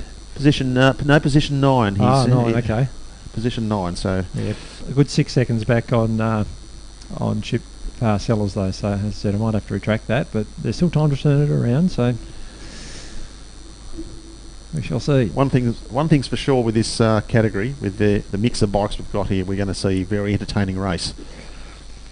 When you look at the speed difference between James Ryan, or the speed difference that James Ryan and Len Bester have over Hamish and Jono, totally different motorcycles. FZR 1000 and a Yamaha R1 in pre-modern, and then you got Hamish on that 650 Suzuki and Jono Hughes on the little 400 VFR. So you know there's going to be massive difference in the way they put down the lap time. But they're going to be sort of fighting at the front very, very heavily.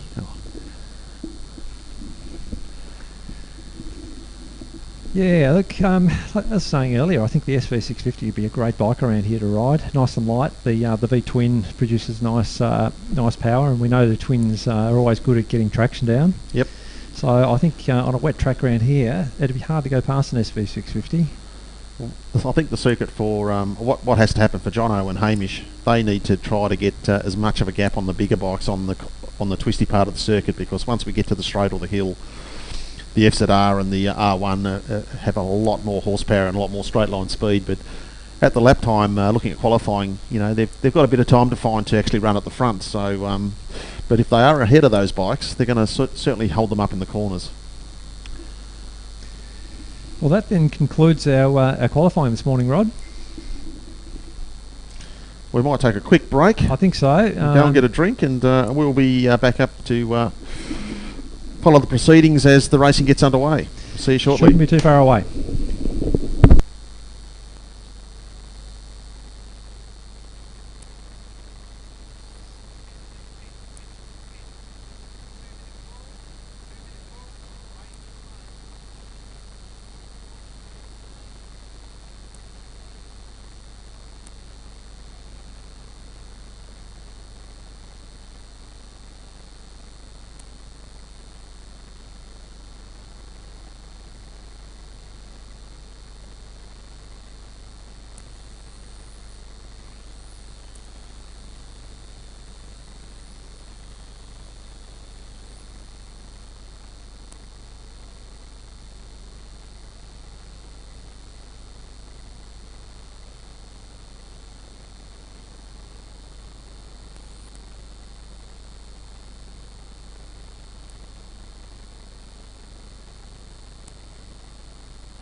All right, had a quick drinks break and we're back on track for race one. The bikes are just gridding up on the start line. What have we got, Chris? Race one, we've got Formula Baskerville, historic up to 500, pre-modern up to 500. Yeah, this is what we're saying. We got who was on P1? Was that Peter McEldowney? I can't remember now. I think it is. Yeah, and then Harrison Freeman on the CBR 600. Julian Winlow on the CR 500. So 3 very different bikes. Ready for a start though? No, we're not. Got an issue with somebody on the wrong grid position. And we see that all too often with the grid markers here. People need to take some time after qualifying to go and actually look where they've got to start from. But we're in the starters' hands. Red flag is in. Very shortly we'll see the lights on the Tarama away, and it's a great start from pole position. And Julian Winlow there on the CR500, once again fighting the big wheel stands he always has off the start line. But Peter McEldowney already gapping the field, got away beautifully. Probably timed it better than anyone, and got the power down on the SV650, and now leads the field quite comfortably down through 2 and 3. Harrison Freeman on the CBR 600, still in touch, and I think you're able to open the taps on that 600 down the straight and may be able to close it down. But at the moment, Peter McEldowney, he's gapping them, isn't he? He certainly has. He got a blind of a start, and it looks like he's got about a 3/4 of a second or so over P2. The rest of the field shuffling through suckers now, and everybody trying to file in for a better position. Looks like a very big mixture of bike speeds here, Chris. Yeah, so as I was saying, the CBR 600 now closes right down on that SV650, so not much between them as they enter the corner at the end of the back straight. Gently as they get on the gas, coming through the chute for the first time, but at the moment Harrison Freeman really with the bit between his teeth has closed down on Peter McEldowney. Julian Winlow comfortable third, but a fair way back. Then we've got Neil McEldowney right behind Julian Winlow. Yes, Matt Allen, Emma Reeder doing a great job in 6th, then Eleanor Renton right behind her. Yeah, both riding very, very well. Emma's done a few laps around Baskerville now, and a tell she's looking very, very good. Well, certainly going to be a close race at the front, Chris. Harrison Freeman looking very, very strong in second place, has moved right up the back of Peter McEldowney now, and I think it's only going to a matter of half a lap or so before we see a change at the front. Yeah, I think so. Harrison, of course, new to racing, so as long as he keeps his wits about him, it's still very tricky conditions, and he's on probably the fastest bike in the field. So it just needs to... Yes, as we see there, a clear advantage in a straight line there with a much, much faster motorcycle, but there is corners to navigate as well, and this is where Peter could hopefully make up some time on the CBR ahead of him. Yeah, well, he's done that very, very nicely. As I was saying, he's new to racing, but that was a very nicely executed move. Lots of room. Made sure he's well in front. But now entering the part of the track where the SV650 has more of an advantage, so that's where Harrison might come under attack from Peter McEldowney. So different bikes, similar lap times. It makes for some entertaining racing, Rod.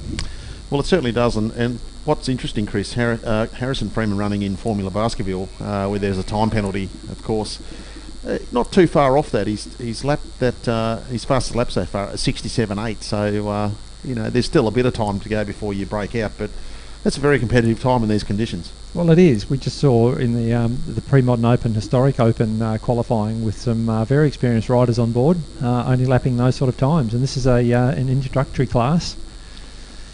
And as you're saying, a rider who is not very experienced, so definitely has got some ability. It's a matter of converting that into some track time. Look, at the moment, you wouldn't know that. He's looking very, very comfortable out there, nice and smooth. Let's hope he just keeps a nice level head. Keeps it on 2 wheels, because at the moment he's doing a fantastic job. Looking at Julian Winlow in 3rd position, he's got the high-vis orange pants on. He's trying to keep himself dry. Just showing a lot of the field that you don't need a road race bike to be competitive. That's a modified dirt bike, and it's he's been running these bikes for a number of years now, and has shown to be able to run at the front a lot of times in Formula Basketball and pre-modern open. Sorry, pre-modern up to 500. Just looking at the leaders, Rod, heading down the back straight towards Calvin's. Peter McEldowney all over the back wheel of Harrison Freeman, so it's certainly not over. Well, it's certainly over in a straight line when he gets to the straight, as we can see there. The difference in straight line performance is considerable.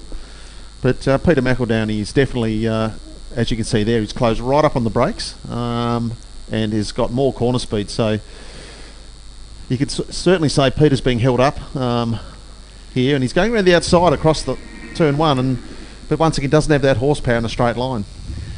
No, so this is going to be a test for Harrison. He's got somebody crawling all over the back of him. It's difficult situation, isn't it, Rod? It is, and we've had a change for third position as well, with Neil McEldowney coming through and getting ahead of Julian Winlow. So obviously if the slower SV650 is going to win this race, he probably needs to put a move on before the last corner. Yes, absolutely. Or that maybe that was a rehearsal for a last lap dash over the line. Well, he certainly closed in under brake, so there is the chance for a last lap lunge. Last corner lunge. But it'd be nicer if he could get it done as we saw there. Maybe run up the inside into turn one. Well, you can look here over the hump here. There's about probably about 100 metres track distance between the bikes, but then into the braking area, Peter McEldowney, he's not so much this lap, but he got the lap before. He was right on his ducktail there through the sweeper, but this lap he's either one of them's picked up the pace or the other one's dropped off the pace. But well, actually, Harrison Freeman's just put in his best lap, so I think he probably got a bit of a wake up there. Didn't realise that Peter was crawling all over the back of him, and he's dug deep and put in his fastest lap. So and this is the last lap, and also Chris, Peter also put his fastest lap in on that last one as well. We do have a back marker to contend with as they're going into Suckers, so not the best place to catch a slower rider. Not at all. No flags waving either, so the rider does not know they're coming through. They're both through cleanly as they run down into Calvin's, but it's allowed Peter to be right on the back of Harrison's back wheel. He's going to have to do a very late braking manoeuvre here, Chris, to have any chance of trying to show a wheel as he gets over the start-finish line. I think we could potentially see a last corner lunge here. We've seen it before at Baskerville. Riders try and ride around the outside. Mind you, he's a little way back at the moment, so I think he's not a striking distance. So it's going to be a very, very well-deserved win there from Harrison Freeman to take his first race win. Congratulations from Peter McEldowney, shaking his head, a bit disappointed, but a great ride nevertheless. And we're going to have Neil McEldowney coming through for third, and who's gapped Julian Winlow here on the last lap. And also Neil there, Chris, his fastest lap of the race on the last lap for him as well, with a 1:08.8. A great ride there from Matthew Allen on the MC19 Honda. So only a 250cc machine. Really, really impressive ride there from Matt.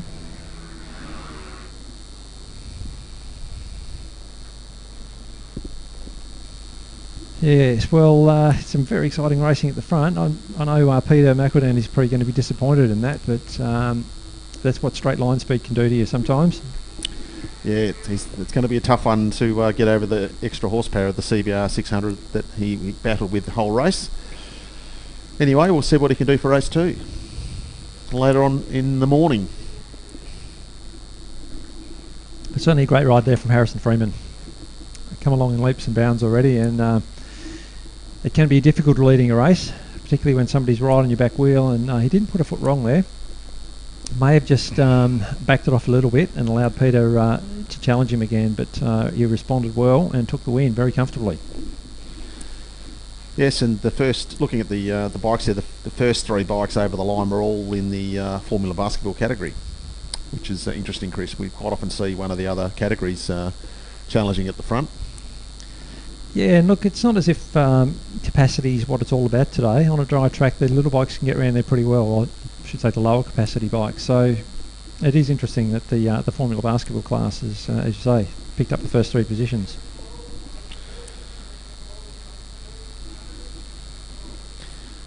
Rightio, Chris. What have we got up next? We must be into the 600s, I think. Something that I've been looking forward to watching. Probably would have preferred to see it in the dry, but from what we saw this morning, it's hard to see Matty Long being challenged in this. He was very comfortably clear of the rest of the field with that flat minute qualifying time. Yeah, and the quickest time of the morning in the wet qualifying across all classes. So. Yep, and exactly what Mitch Hawksley did not want. Leading the Tas Road Race Series coming in, we said that he's probably not that experienced in riding in the wet, and now he's had a qualifying get off to deal with as well. So he said probably won't be in the right space for challenging at the front. Well, you never know. Racing's racing. Qualifying's another thing altogether. So, but certainly the time that Matthew Long has laid down in the qualifying session is going to take some beating. I think looking at the way Matthew rode, very smooth, very very fast on track. It's going to be hard to see anybody challenging Matthew for the win. But I think behind him we're going to see some very very close battles for second, third, fourth positions. Yeah, look, I'd have to agree. I think maybe John O'Hughes. Look, he rode beautifully in that. What was it, the last qualifying session on the VFR 400? Yeah, it's going to be a tough one to call. We usually like to throw the gauntlet out with each other here and put down a name, but I think I'm going to have to wait till we get a few laps in before I start to say who I think might be challenging. But I think the only person I should say that could beat Matthew Long today is Matthew. I think it's up to him to use his head in these conditions and try not to put it down the road like he did in the qualifying session. Saying that, he then recovered very strongly and put it on pole. But as you say, or as they say in racing, to finish first you have to finish. And That's I think Matthew had a clear advantage over the rest of the field in these conditions. And let's see if he's only a young guy. Let's see if he can put a bit more an experienced head on the shoulders and bring it home. We did notice in the 600 qualifying session there was a rider fell off up there at Suckers who actually managed to remount, I think. So I just saw who that was. That was Sam Gala. So he's out there for race one. A bit of mud and debris on the side of the bike, but good to see he's okay and back out there. But bit of shame for him that he had that off this morning.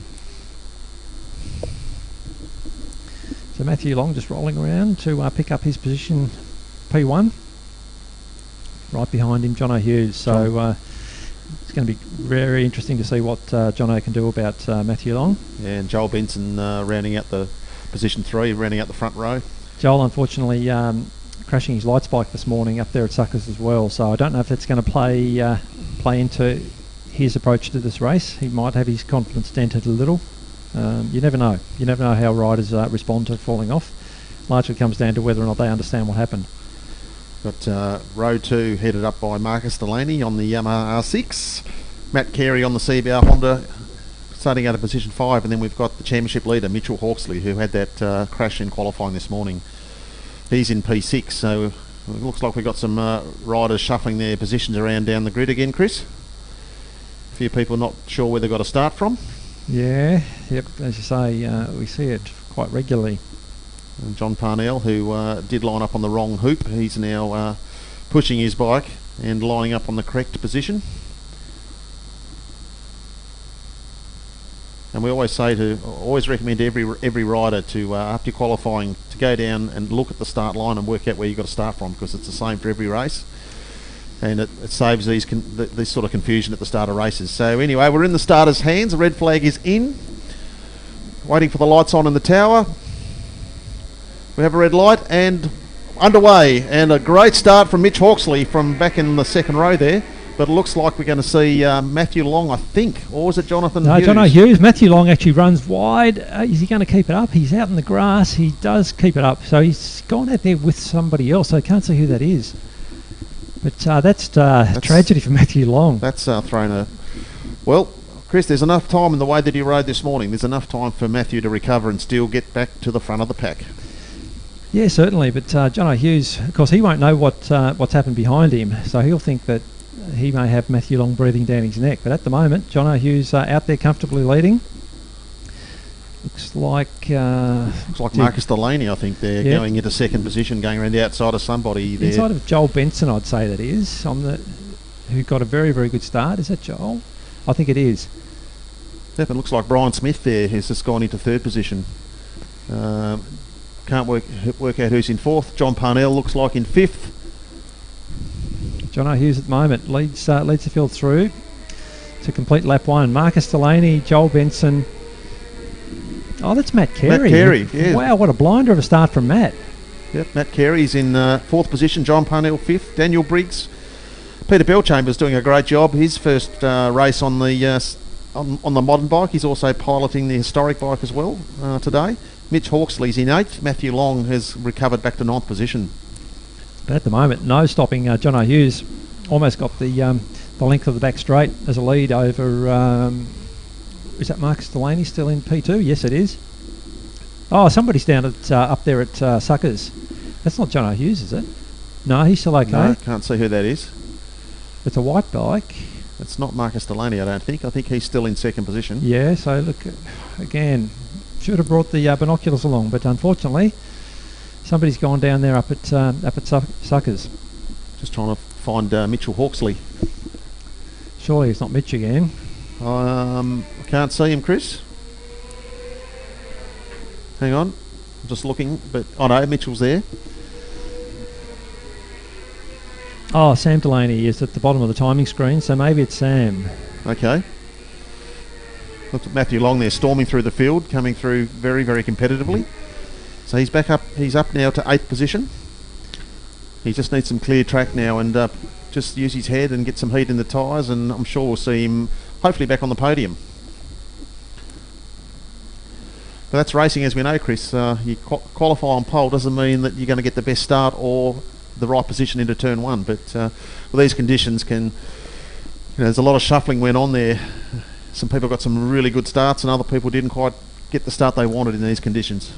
Yeah, real shame, but lucky to keep it up because the grass in these conditions is treacherous. Yes, you don't want to. At least it's a soft landing, as you can attest. Yeah. It's not so. The plough dirt here can be very uncomfortable when it's dry. And it looks to me like Marcus Delaney in second is, and Brian Smith. It looks like they're catching Jonathan Hughes at the lead here. Is that Brian Smith? I think it's Joel Benson. Oh, sorry, Joel Benson. Yeah, Brian's down in 12th. Sorry.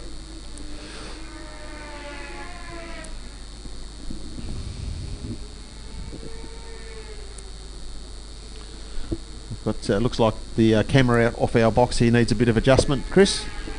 The lens is not quite showing the view very well. Got a bit of water on it, I'd say. I'd say so. Needs wipers on it. It's just picking up our leaders. So John Hughes just coming down the back straight, under brakes at the moment. Look, I don't know. I think Marcus Delaney might be reeling him in. Let's have a look at the gap this time through. Certainly looks like it. It was 2.6, so let's see. They're about to cross the start-finish. I'd say that's less than 2.6, almost certainly. 1.6. Yeah, he's taken, Marcus Delaney's taken a full second out of Jonathan Hughes on that last lap. So this is going to be interesting. How many laps have we got left? Two remaining. Two remaining, and Marcus Delaney so far on that last stripe put in a 60.8. Matthew Long has recovered to 6th position. He's just put the fastest lap of the race in with a 60.54.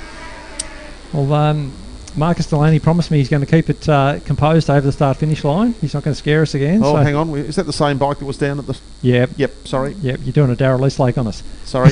Watching the replay. I just looked up and saw the white bike there on the side, and I thought, oop, hang on. Poor old Mitch Hawksley's not enjoying this at all, down in 15th place. I think this morning, said the little slip up into turn one. Probably not helped his cause at all. Look at this, Chris. We're going to have a fantastic last lap. Jonathan Hughes, the gap is down to 0.8 as we start the last lap. Big ask to catch up and pass in one lap. It is a big ask, but the pressure is on. Both riders here pushing very, very hard. What sort of times are we doing? 61.6. In fact, Marcus Delaney 60.8, but still not as fast as Matthew Long this morning. So yeah, Matthew Long should move comfortably into 4th position. He's just coming up behind John Parnell and has definitely got the pace to go past John.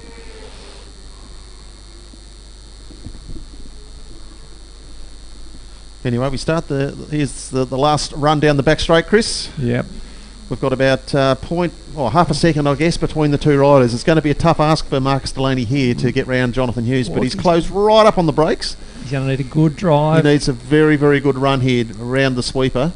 I don't think he's close enough. He's He's definitely right not. on the back wheel, but It's going to be Jonathan Hughes taking the win over Marcus Delaney. Fantastic ride between the two riders. another great ride from Joel Benson to pick up third place. And as predicted, Matthew Long here, fantastic recovery to come through and grab fourth position.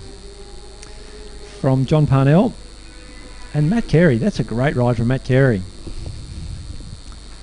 Daniel Briggs with Peter Bellchambers right behind him. It is. Peter Bellchambers on the Gixxer 600 that he's recently purchased. Then we have Martin Long from Brian Smith and Sam Gala, who completes his first lap wet race. Interesting one here, Chris, is the championship leader. I haven't even seen him come across the line yet. No, I was just saying, that's not him coming around yet. No. Clearly, either bike problems or he's just not feeling at all comfortable in these wet conditions after his little slip up this morning. Here he comes now. He's literally touring down the back straight. So At that speed, you'd almost say it's a bike issue. That's a real shame for Mitch. he's even going to continue around, or is he going to come in the pits? Looks like he's coming in, and he'll be a lap down at the finish.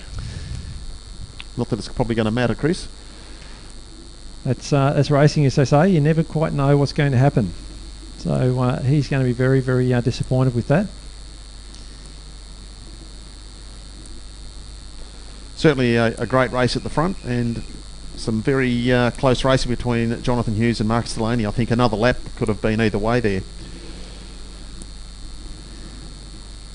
Oh, another lap for sure. I think Marcus was ready to put a move on. Probably that next lap. Yes, for sure. Anyway, separated by 0.2 over the line, and great to see Jonathan Hughes get the win. Another rider that's probably done 10,000 laps around this circuit, or more. Yeah, but look, he just keeps getting stronger. It's like fine wine. I think, as we've seen over the last year of racing, we've seen Jonathan do his, at the tender age of early 50s, has done his best ever lap times around here. So his first time into the 55s earlier this year in the dry, and it's been great to see riders continually improving. Well, it's good to see that age isn't a barrier to improving your racing. No, it's good talking to Jono. You still get the sense that he's very enthusiastic and just loves his racing, and that's really what it comes down to. If you don't have that, not a lot of points circulating. But No. Similarly, speaking of Peter Bellchambers this morning, he's still absolutely loves what he does. Yep. Peter, I'm not sure exactly at Pete's age, but starts with a 6, I believe. Yeah, I don't think he's going to let us know the number. So we might just take a very short break before the next race. We'll be back very, very shortly.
So very lucky to be joined in commentary while Rod Garrett goes and changes some tyres by very, very experienced racer in our community, Barry Lack. Welcome to commentary, Barry. Thanks, Chris. It's good to be back up here in the control tower after years of not doing it with the famed Ken Young. Yes, well, I was only referring to you this morning about racing in the old days. Rod was actually asking if you and I ever went head-to-head, but I think I recall watching you out here dicing with John Goulet just before I started racing. You may have been punting a XJ600 around from memory. I certainly, there is a gap between your age and mine. Yeah. And Johnny Goulet was probably a little bit younger than me, but in that time. But what I finished on in the early 90s was a GSXR 750. Actually, I'm thinking of Rob Scollier on the XJ600. Yeah. But look, Bike's just about to go out for the next race, being our Tassie Junior class. Now, you're actually very closely related to this race group because your son's going around in it. Yes, my grandson. Grandson, I should say. Yeah. There's two of the grandsons, but what I like about this, Chris, is probably you take your memory back to RG250 and RZ250 days where the feeder class for kids to get in at a younger age is certainly what the sport needs, and the initiative to do this is just amazing. And didn't that class produce some great champions? Yes, well again, Ken Young sends a fair bit of stuff through to me, and last week he sent through a list of entrants in an RG250 race at Simmons Plains, and there was 21 bikes. Yeah. And it's really good having some years away from the racing scene to see how many people and how enthusiastic, and there's really good classes with the 600s and that now, as we saw in that last race. Yeah, how would you rate the strength of Tasmanian racing now relative to when you saw it at its peak in your day? The difference I see is when we were coming through in the early 70s to 80s, we would race on the mainland once a month. So the Campbell and myself and Robert and Bai, and we were over there competing at the AFL level, if you like. So what that did for Tasmania is it gave people to chase. So then it drags the rest of the people up to be competitive, and you've got a mark to chase. Now, as time has gone on and expenses and things certainly have changed, is the transition that I see between Tasmanian people now to go to the mainland to do it as competitively as we did is limited. Like it's really cost inhibitive. In our time, I was very fortunate to be sponsored by Continental Tires, Ansett Airlines, Yamaha and Honda at different times. So the cost outlay to go was none or minimal. So you just to try and get in now is a huge step. Yeah, it certainly is. That's certainly what I noticed as I was coming through. It was a big ask to get over there to the mainland, but you sort of had to make the decision about were you going to try and defend local racing or support local racing, or just get over there and commit to the mainland. You couldn't do both on a private budget. No, it wasn't, and the opportunities that we had were just fantastic when you look back. And our main aim, and Chris, they're just about to ready take for this a one. start. So we might come back to that one, Barry. The red flag's in. Oscar O'Donovan, our pole sitter, just creeping forward. I don't know if he's going to ping for that, but it's Chad Wiley on the R15. He gets a great start. Ollie Skinner coming through on the inside on the KTM, who will actually pick up P1 as they go through turn one for the first time. Running a little bit wide, both Chad and Oscar up the inside. Oscar down the inside into turn two. It's a place you need to be very careful up there, Barry. Yes, into that first right-hander into the S's on the first lap can certainly bring people undone, as we've seen over the years. But all clean through, and it's all good to see them all. Some are running full wets, some are running grooved road tyres, so there's certainly a disparity there. But gone up the hill the first time, Chris, so there's one round, a passing move, and back around there underneath the bike of Oscar. So Yeah, saw some very, very close, not dicey, but a few of the bikes very close on track in qualifying. So I think we're going to see some interesting competition in this race. We've got Chad Wiley tucked down there under the fairing on the R15. The KTM 80 coming up the inside, won't quite get there. Then we've got just pick up the group first time through the chute, so they'll come up on our timing screen now. So Oscar O'Donovan, as I said, is leading the field, comfortable, probably 3-second margin over Chad Wiley. Ollie Skinner comes through on the KTM. Then we have Brodie Curtis from that's Tom Turner, and then Harley Phipps. Harley showing some good pace in qualifying, so I think he may find a little bit of pace and get amongst it maybe in this next lap or two. But at the moment, it's the Moriwaki with the full wet tyres, as you said, Barry, that is quite comfortably stretching this field. The 150 Yamahas, as you see them going up the hill there, they've been close together, as you say, by tenths in qualifying. Their race pace, and as we talked about before, it teaches these kids to race and just be a little bit cunning in how to get to the front. As we see those last three, they're just coming down in toward the corner onto the back straight now, and there's a bit of a challenge there from Tommy Turner on Brodie Curtis as they come through there. But race leader should be well into the end of the back straight, which is Oscar O'Donovan. Chad Wiley would be in second position, as just entering the braking area there, and third coming on Oliver Skinner on the KTM. So a fair gap over this four-lap journey, but have a look at this little battle of these 150s down into the braking area at the end of the straight as they come back towards us to put another lap down. They certainly say where the racing is a good leveller, and we're seeing that right here between these three R150s. Nothing at all between them, and I'm sure there's a big grin on the faces of all those riders there, Barry. They'll be having a ball. What else is really good to see, Chris, after the race is they socialise pretty good, and the variance of age is 14, 15, 16, somewhere around there. Not only do they have a good crack on the track, but they certainly make some good friendships off the track. And mind you, one hasn't taken the other one out yet, so we'll just see how that unfolds. Oh yeah, in later time. That's right. But at the moment, nothing at all between those three riders. Picking up fourth, fifth, and sixth, having a great time there, and learning some great racecraft. Because unlike in the dry conditions, this wet weather has actually brought them all together. And as I said, I'm sure they're having an absolute ball. As you've seen over time, if you've got a fair discrepancy in speed, the days the water is on the track where those people can't use that speed, and it's all about flow and keeping smooth on throttle and braking, you're absolutely right. It brings the field close together as Chad Wiley goes through fair way in front of all the other R15s.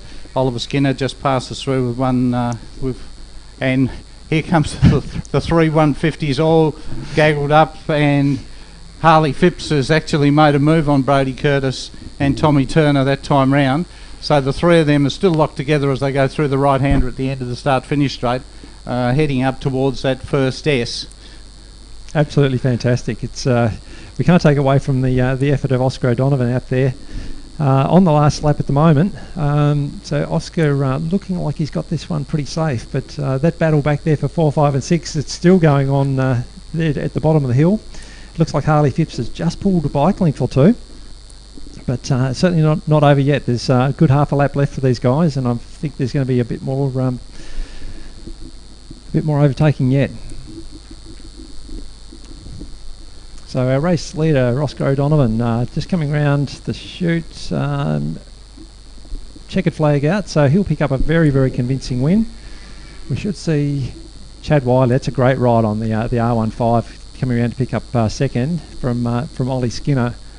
But the contest we're looking at is for 4th, 5th and 6th. Harley Phipps still holding them off, but under breaks and through the chutes, what's going to be interesting here, Barry?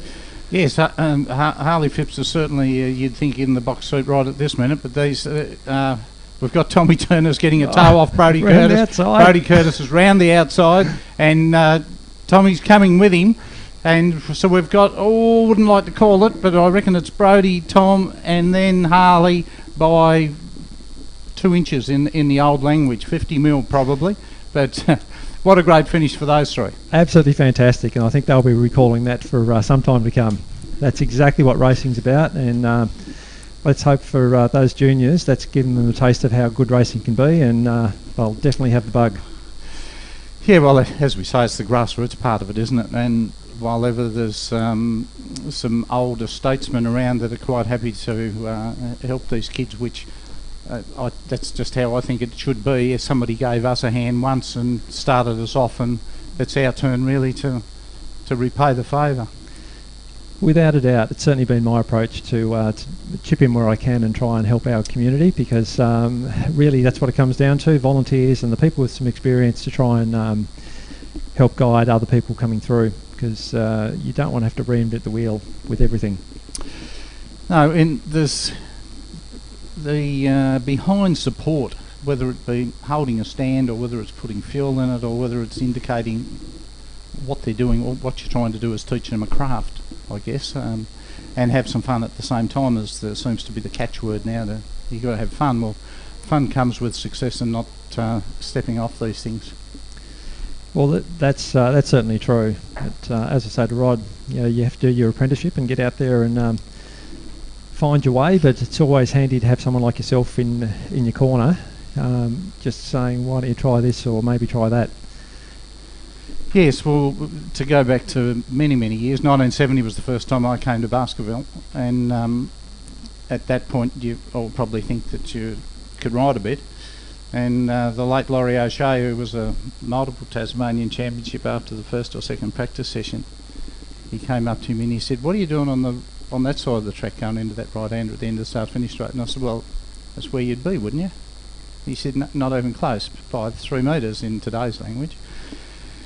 So here's a guy, I was a kid, 16 years of age. He put me on his back wheel like people do. He said, "Follow me." And vividly I remember going into that corner and thinking, why is he over there? why is he near the grass on the wrong side of the track? Very clear in my mind, and as I say, they're simple things to us because we've done it for a long time, but it certainly isn't simple when you're trying to learn.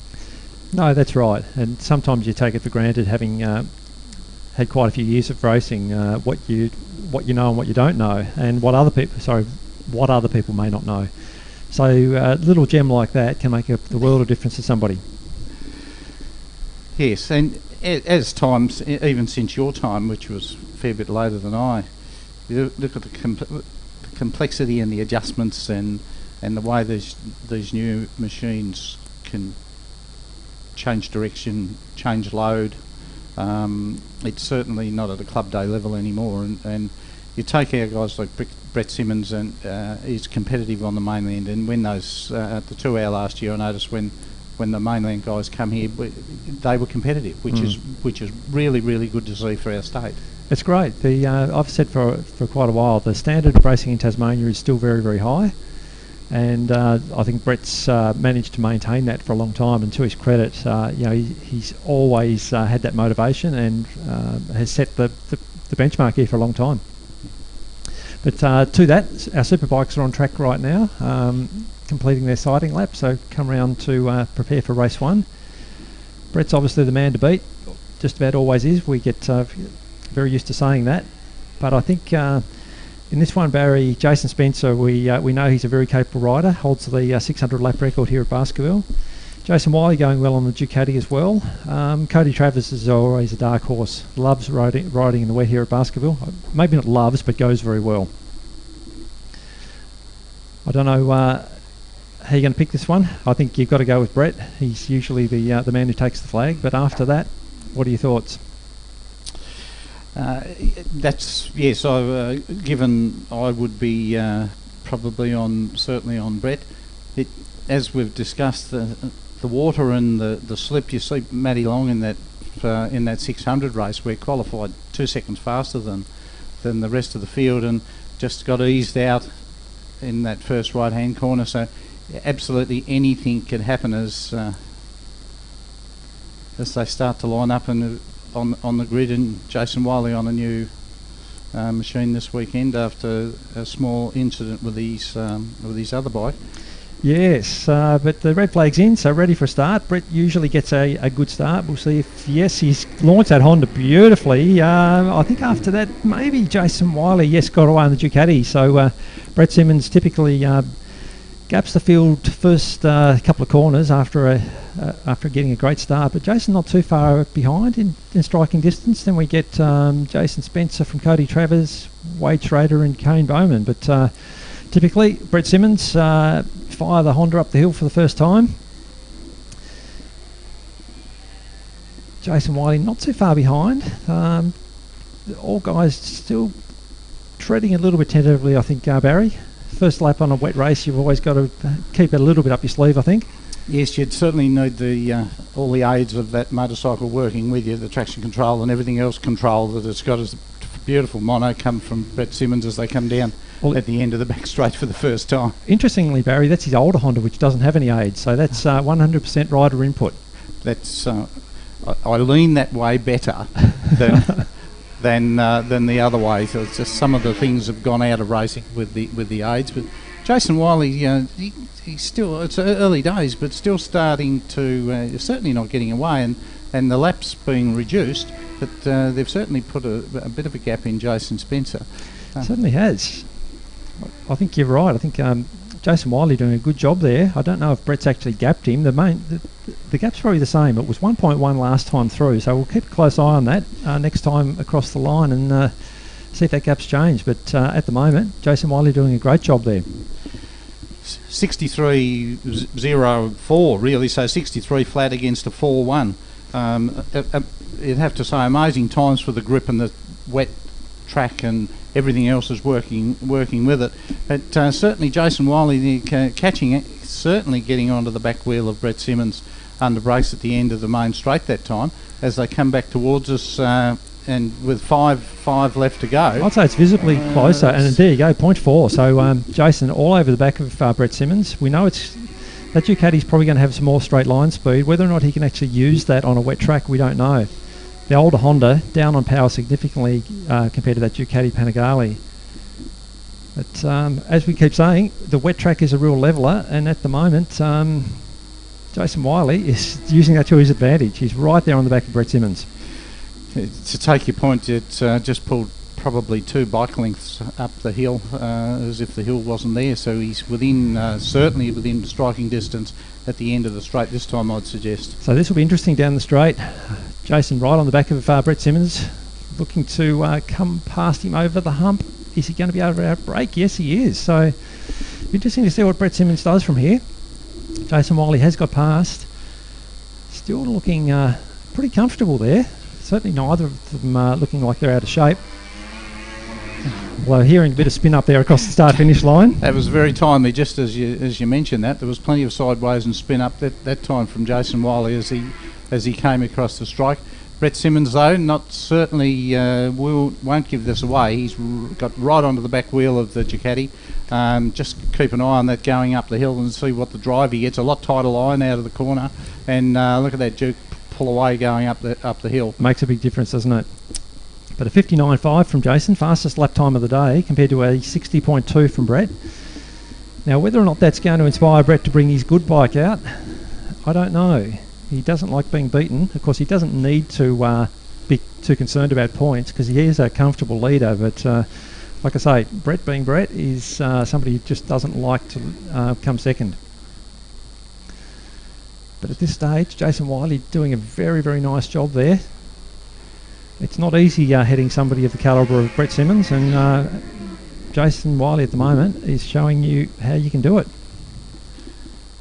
Just taking us, even though we've got quite a few laps left, it's as things stay, he's just got that little edge on Brett at the minute, and Joe Spencer back now at 11 seconds, so they've certainly dropped Jace off, and the race, if as we said at the minute, is certainly in that number 1 and 2 spot. It certainly is. And just looking at those lap times, 59.5 on a wet track. You think back to the today, I've always said to in commentary with Rod that anyone lapping under a minute round here in the dry is still having a go on any bike. Yeah, you're pretty busy at under a minute around here, and you've raced on tracks on the mainland too, Chris, and it is one of the most technically difficult tracks in Australia to ride, as we see first and second coming over the strike one more time, 2 to go. Last lap now. And Brett certainly hasn't given up, so all the pressure's on Jason Wiley at the front. Did he put his hand up? I thought he put his left hand up. No, I didn't. No, I certainly didn't see that, but I might have missed it. But look, I think it's going to be tough for Brett from here, given the horsepower advantage of that Ducati. Where's he going to put a move on? Yes, all Jason has to do, it's easy for us to say, is he's got half a lap to stay on the bike beautifully. He's ridden it extremely well over the journey so far. He's certainly, Brett's running out of time as they come onto the straight for the last time. There is lap traffic coming up. I don't think you're going to find it. Oh yes, they will. They're going to get caught up here with that's Wade Schrader. So let's hope that doesn't cause us a problem. It has balked Jason slightly. I don't think it would have changed the result. I don't think Brett had a chance really of reclaiming that, but really great ride there from Jason Wiley. Very composed. Getting past somebody like Brett Simmons on a wet track, not easy, and then certainly held his head. And taking the fastest lap of the day so far, 59.5. Still gets the blood pumping, Barry, watching a race like that. Yes, it doesn't go away. You talk 50 years now, and the same things still go through your mind, and you still get excited, and you still like coming to the races. So while ever we can, we should. Absolutely. Look, I really appreciate your time. Great to see you here at Baskerville again. Hope to see you here again soon. Thanks, Chris. Good one, Barry. Thank you.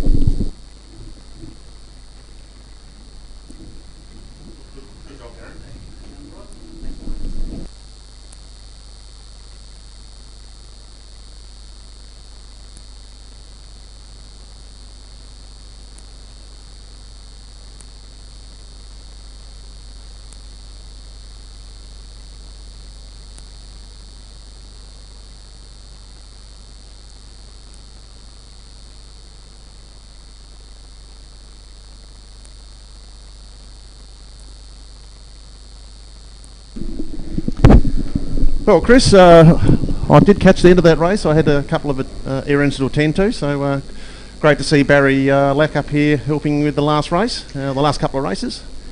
Yes, hopefully we'll get him back again, because Barry has no end of great stories to tell about racing in Australia, but especially at both circuits in Tasmania. So it's always interesting to get an insight into what's gone before our time. And certainly we have had plenty of very, very high calibre races and racing here at Baskerville.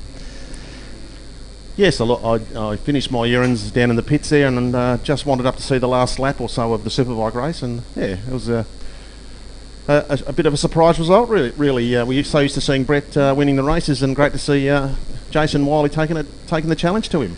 Yeah, look, absolutely. No disrespect to Brett, that you're still lapping in the 59s or flat minutes or something, but he's on his older bike. We could see the horsepower difference, but look, having said that, Brett had the opportunity to take his good bike out, so you've got to work with what you've got. I think that one you've got to give credit to Jason Wiley. He made that package work. Looked like his tyres were working brilliantly. He was getting a great drive. So it is what it is. It is what it is. So anyway, we look forward to race 2 a little bit later on in the day, but as we move into the next category, this is going to be another ripper, Chris. We've got our Lights GP and Lights production bikes in pit lane. This is the biggest field of the day. We've got 19 starters on the grid.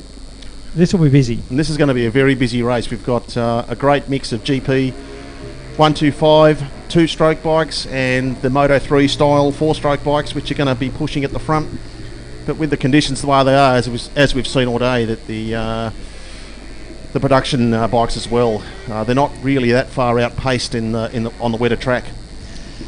Josh Van der Putten setting the fastest lap this morning in qualifying, but a very late lap from Taran Ocean got within, I think, 0.6 of a second of him. So I think that's where the contest will be at the front. Although Aaron Wade was going very, very well, and I think that may have been Aaron at the end of the back straight who either ran off or crashed. So I don't know if that's going to dent his chances, but he certainly was showing some good pace. So I think between the GP guys, that's what we're going to see at the front. We saw some very interesting times in the production class. Who was it who ended up coming through into P1? Production was Jesse Woods. It was Jesse, that's right. Yeah, he heads up row 2 in fourth position outright, but he was the quickest qualifier on the production-based bikes. So it's going to be. I think we're going to see the front's going to be probably Josh Vanderputten and Taron Ocean, two very hard races, and you couldn't split them. I think I don't know how to call it, Chris. They're both going to push very hard, and both very capable of also throwing it at the fence, as we've seen plenty of times, especially from Aaron. Taron Ocean. He's definitely not scared. So I don't know. I think I might put if I was going to bet, Chris, I think I'll go Taron on this one. Yeah, look, I think I'll go Josh. He's been the form rider in Lights GP this year. Last time these guys went to head to head here at Baskerville, Josh got the better of Taron, but that was on a dry track. Shame there to see Garth Newton re-entering the pits on his GP bike. So I don't know what's up there, but disappointing for Garth. Yeah, that's no good. Josh Vanderputten just coming through now to pick up his position at the front of the field. We've got, once again, Chris, we've got riders not exactly sure where they're starting. So no. I think everybody needs to check their grid markings before the races and lock it in so they know exactly where to line up. But anyway, it looks like we've got it sorted. And what's interesting is the R3s can often get away well, so that might help Jesse Woods here on P2. But we're ready for a start. And sure enough, look at that. I tell you what, it was tight. He threaded the needle there. Oh, straight through the middle of the two GP bikes, which don't get a good start, as you said. So looks like we've got Josh Vanderputten running a little bit wide there. I'm not quite sure who that was. And Taron Ocean there looking like a move around the outside of Jesse Woods as they drop down through the S's. So that is Josh Vanderputten in the lead, I think it is. I can't quite pick them up from here. We're going to have to wait until they come around to complete lap 1. But the field sorting itself out there at the moment as they run up the hill into Suckers. Lots of people changing position. Quite a big field, as we said, of bikes. But assuming that is Josh, he's got a handy lead as they run down the Calvins for the first time. It certainly is looking like him, and I think Taron Ocean in second now. So, yep, that is Josh. Taron Ocean. And that's Daniel Briggs, I think, going into third. Yeah, I think, or was that Aaron? Not sure. Aaron or Briggsy, I'm not sure. Jesse Wood's not far back. Oh, somebody's bogged down or missed a gear or something. Let's see who that is. Taron Ocean all up over the back of Josh Vanderputten now. I think that is... It's Lockie Curtis, Chris, on the Kawasaki Ninja. Oh, of course. So he's riding very, very well. Already... heading up the Lights production class. Yeah, Jesse Wood's not far behind him, so it's going to be an interesting battle in the production honours. It looks like Taron Ocean's found some pace, and he's all over the back of Josh Vanderputten as they go up the hill for the second time. Yeah, well, this is playing out to be a really, really good contest here at the front, and also between the GP guys, between Lockie Curtis and Jesse Woods. Production guys. Thank you. And Taron Ocean here, he's in a great position for a move on the brakes. Not quite close enough. I thought coming onto the straight, he looked like he was a little closer, but certainly not out of it. And it's going to be a great run round the start-finish here. Looks like he had a bit more corner speed through the sweeper. And as we'll see over the line, they're probably about 0.1 or 0.2 per second. So 0.3 on the line. And it is Daniel Briggs in third. Lockie Curtis, Jesse Woods. Doug Watson having a great ride. He's so far 6th outright, so doing a fantastic job on that KTM 390. Unbelievable. It's so good to see for Doug, who's, as I said this morning, a huge supporter of our community and our racing group, so good to see him doing so well. Yeah, and he's ahead of a few GP bikes as well, so doing a fantastic job on the 4-stroke 390cc single. Well, look who's behind him. Mark de Jong, who's a quite an experienced campaigner. Has done minute laps or better on a 600 round here, and you got Doug Watson on a production bike in front of him. So credit to him.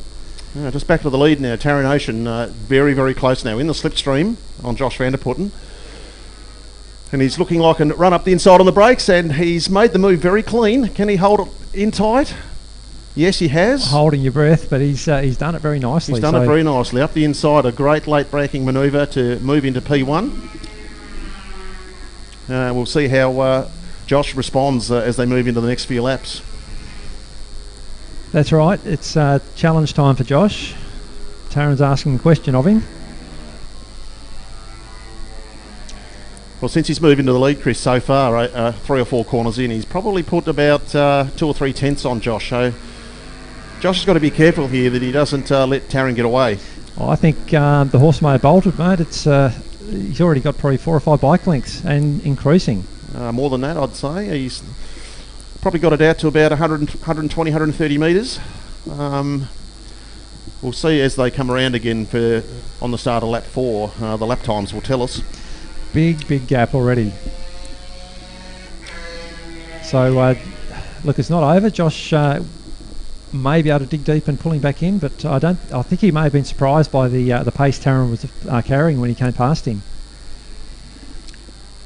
Yes, lap time must be interesting to see this lap round. So Taran Ocean a 63.9 and Josh van der Putten a 65.3. So the gap's out to 1.6 seconds. If he keeps that up with 2 laps to go, it's going to be a tough work for Josh to catch him. And Lockie Curtis still holding off. Is he? No, he's not. Jesse Woods has got past. Lockie Curtis must have had an issue somewhere. Yeah, he's way down 17. So I thought they were still together on track, but obviously not. I've picked up the wrong bike there. So who's that in front of Jesse Woods then? It looks like Lockie Curtis to me. Oh no, it's right. It was a transponder issue. Okay, he's back. Okay, so there we go. So Lockie Curtis is still holding off Jesse Woods in the production class.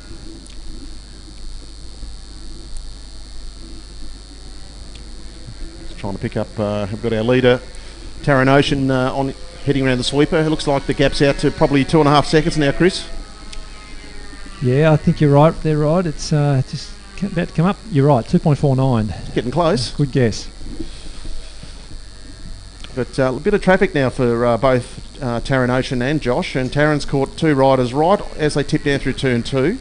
Not a good place to catch some slower riders, and looks like Josh van der Putten's going to catch them right at the bottom of the hill. So, yeah, back in our production class, Jesse Woods now right over on the back of Lockie Curtis as they go down through turn 2. So that one's going to be interesting to watch as well. Well, this is the last lap, so if he's going to make a move, he needs to find track position in the next half a lap. They're caught up behind a GP bike. Unfortunately, that can happen when you combine classes. I'm trying to who would that? Oh, that's Briggsy. Would it be? I think it might be Briggsy. Yes, it is. He must have an issue with the bike because he was a long way ahead of those two. A lap or 2 ago, he was 4 or 5 seconds ahead of them. Taran Ocean, though, he's got a very comfortable lead now over Josh van der Putten, so he'll go through. And takes the win now. I picked it beautifully, Chris. You did pick that one beautifully. So let's have a look back to the production class. Jesse Woods is he's having a look under brakes, but I think he's too far back there to make a move for the honours for the production bikes. Yeah, they'll be a little bit frustrated. Yeah, Daniel's definitely got an issue with that GP bike. You could see he was waving his head around as he came across the line, trying to wheel it over the line.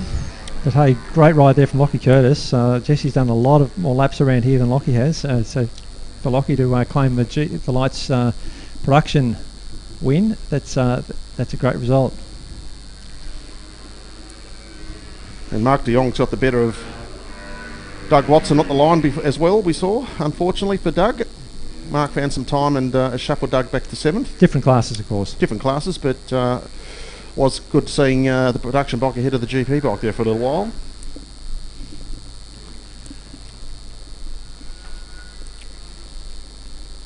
Aaron Wade a fair way down in 9th, so whatever happened there this morning may have been the cause. We did see him run off at the end of the back straight, so whether he he fell off or there was a bike issue, but he was showing a bit better pace in qualifying, so maybe there's a minor problem there for Aaron. But really, congratulations to Taran Ocean. He can show brilliant speed at times, and he did that this morning. I think he, like I said, when he went past Josh, he might have just been carrying a bit more speed than Josh was prepared for, or was a bit surprised by, and then the gap was there.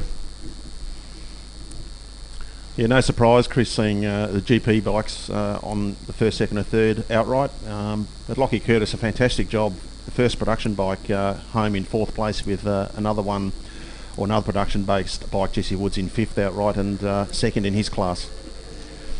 Mark de Jong came overall line honours, Chris. Mark de Jong in sixth, Doug Watson seventh, Oscar O'Donovan coming through in eighth, Aaron Wade ninth, Marek von Bertouche rounds out the top 10. That'll take us into the last set of races for race one, being the Formula 3 Historic Open and Pre-Modern Open. Don't know about you, Rod, but I'm happy to have a very quick drink break between this and the next race. Yep, sounds like a good We'll idea. be back with you very shortly.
Okay, back after a quick drinks break, ready for the next race in the program, Chris. We have the Formula 3 Historic over 500 and the Pre-Modern over 500.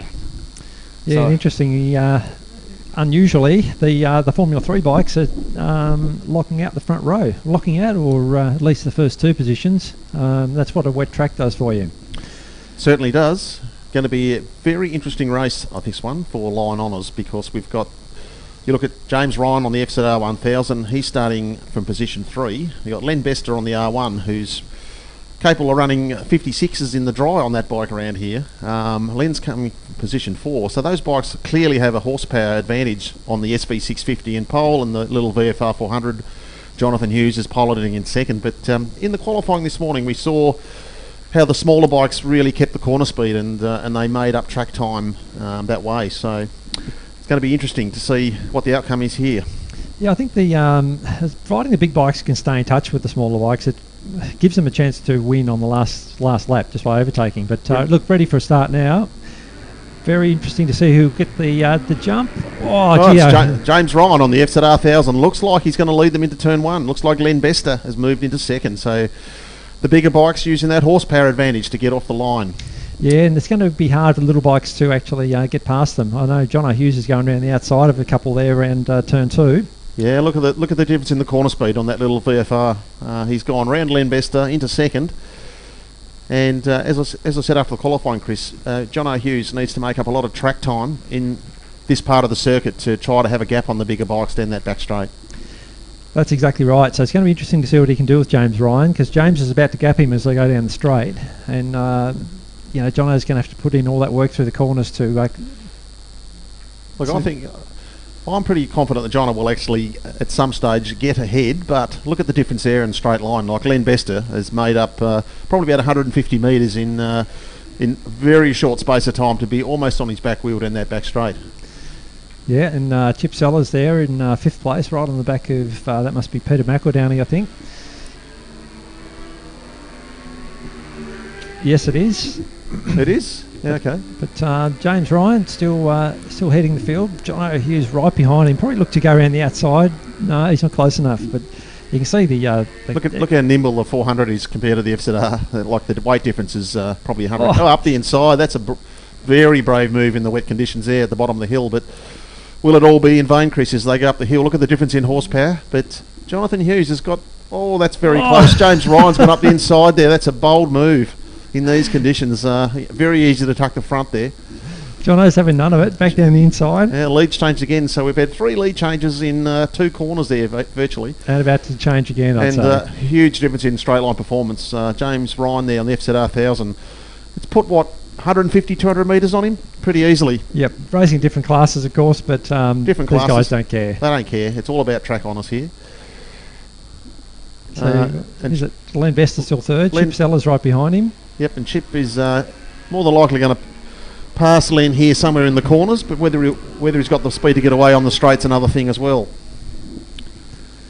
But here we go, into turn 2 here. You've got Jonathan Hughes really gaining momentum all the time there on the bigger bike ahead of him, and he's not going to try that move again, Chris. He's going to sit behind him here, which is not going to be ideal.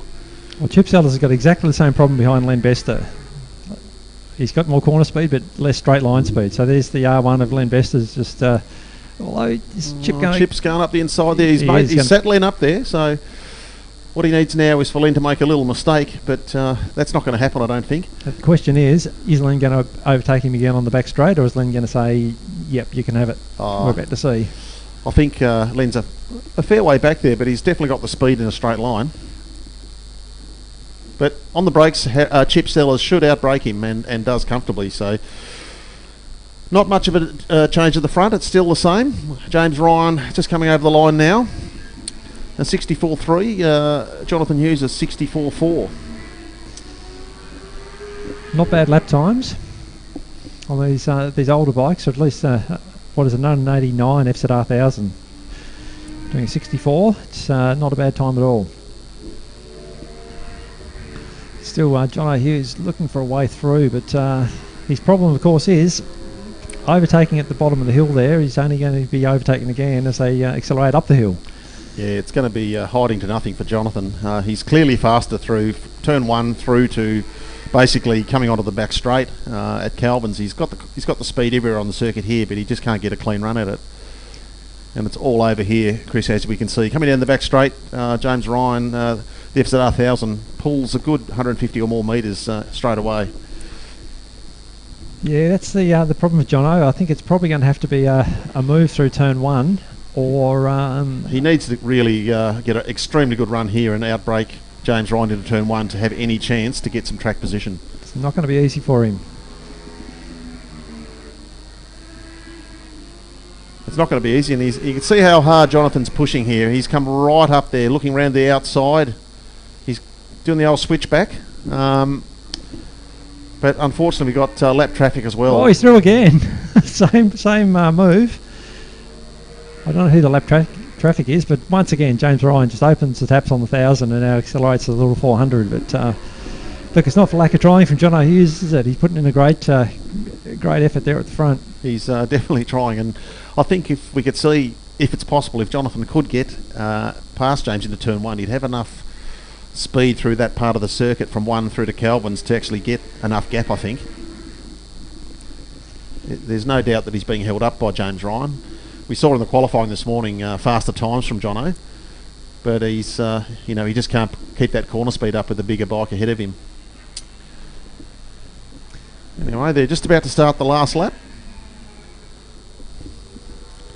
Well, I don't know, because those riders did not see the last lap board, so... No, we're just about to see the last lap. Well, the last lap board's out, but it was brought out for rider in P3, not 1 and 2, so they don't know it's the last lap. Right, okay. Well, they will when they come around the next time. But at the moment, James Ryan running a bit wide there. No, he's okay. Right about now, Chris, what Jonathan Hughes needs is a tow rope to throw out and catch on the back of that FZR 1000. Maybe then he could slingshot down the inside end of the straight on the brakes. But yeah, or water skis maybe. Would that work? I think it'd help him. That's for sure. So, as I said, I don't think these riders know it's the last lap because the board had not been prepared for them. So I don't think it's going to matter much unless Jono was hatching a plan for the last lap. Yeah, he's far too far back here for anything to happen. So it's going to be a comfortable win here for James Ryan. And Hamish Sellers, who's probably found some track time on them towards the end of the race, but he's going to comfortably come across for third. Len Bester for fourth. We've got Peter Bellchambers in fifth position in the historic open bike. Peter McEldowney coming through in F3. For position 6, we've got who have we got here, Chris? It's Eagles, isn't it? Maybe Andrew Eagling. Just trying to time. Had he been lapped? No, I think he's been lapped. Right. Got Stuart Bugg on the timing. Buggy must have already crossed the line. So Rob Scott from Jeremy Archer and Matt Coward.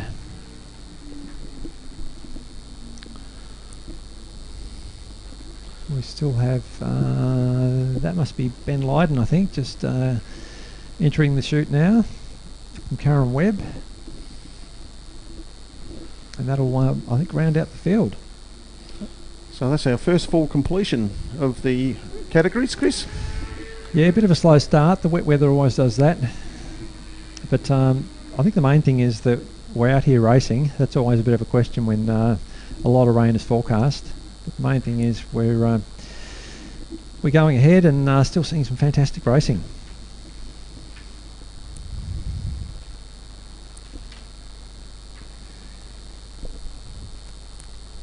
As we keep saying, James Ryan and Jono Hughes not competing in the same class, but they still had a lot of fun on track together, and that's what combining these classes can do. It does make it very interesting at times.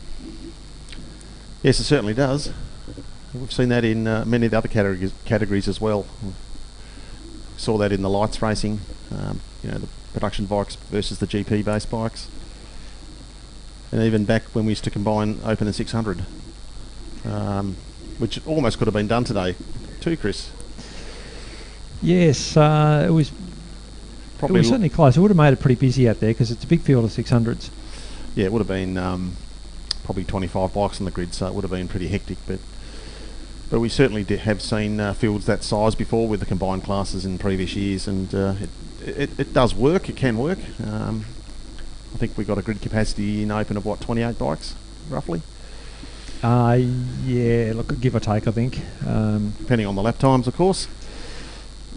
That's right. But look, you're right. We've seen some solid fields in Open and 600 in days gone by. It makes for some exciting racing, but I think most of the 600 guys would probably prefer to be running as their own class.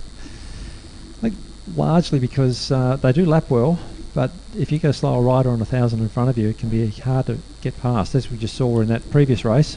Exactly the same thing with the Jono on the little 400 versus the FZR 1000. Yeah, so it can spoil your race.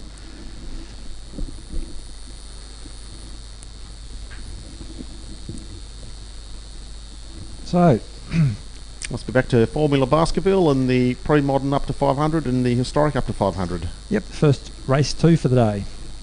Sorry, race 2 for For the field, for this for the category. field. That's right.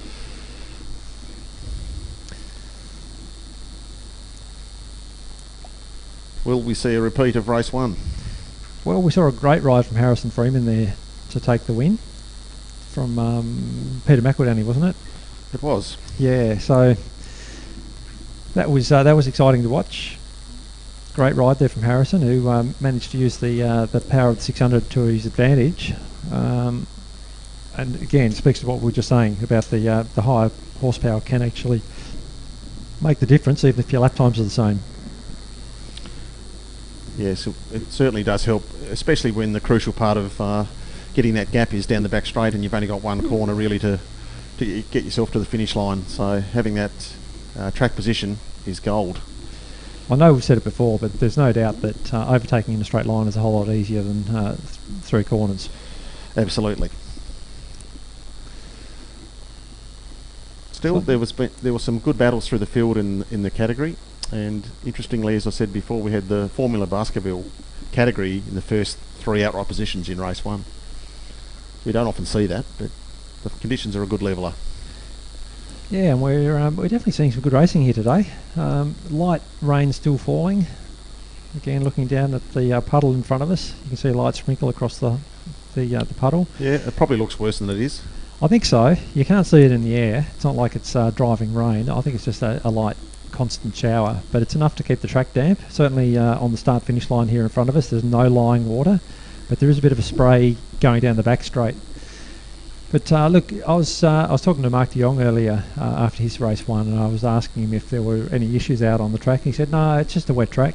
There's nothing really that's difficult or dangerous. So that's good feedback. We know that there aren't any real issues out there. The guys are getting through it pretty well.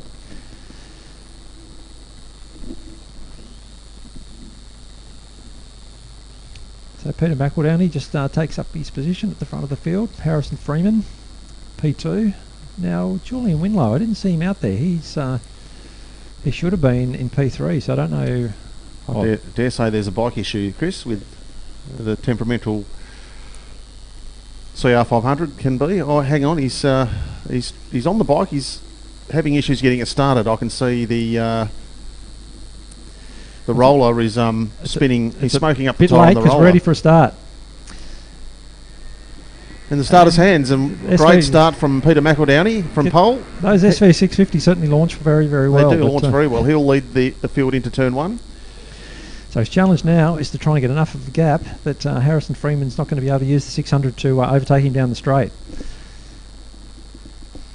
And he's certainly trying to do that at the moment. He's already put a few bike lengths gap on them, so he's going about it the right way. Is it going to be enough though, Rod? Well, he needs to put some considerable pressure on and get he needs to ride pretty hard in these first few laps, because we saw in race 1 that the 600 behind him, Harrison Freeman, had a lot of straight line speed, and he used that to his advantage to catch him and pass him quite easily.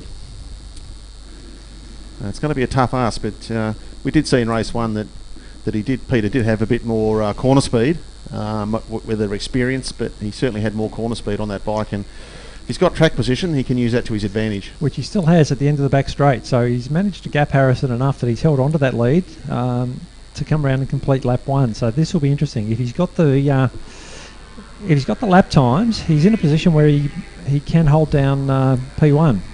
A bit of a wiggle there on the going into turn 1 there from Peter McEldowney. Looked like a bit of rear brake or too quickly on the downshift, but he's regathered it all and still maintaining that first position. But this is crucial, Chris, for Peter here. He needs to really dig deep on the corners and use the speed that he was showing in race 1.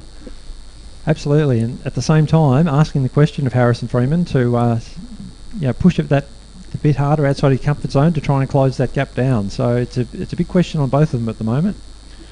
Well, as you look here, Chris, there's about a 100 metre gap between them, and coming onto the back straight now, the 600 that Harrison's on, I dare say that gap will be gone by the time he gets to the braking marker.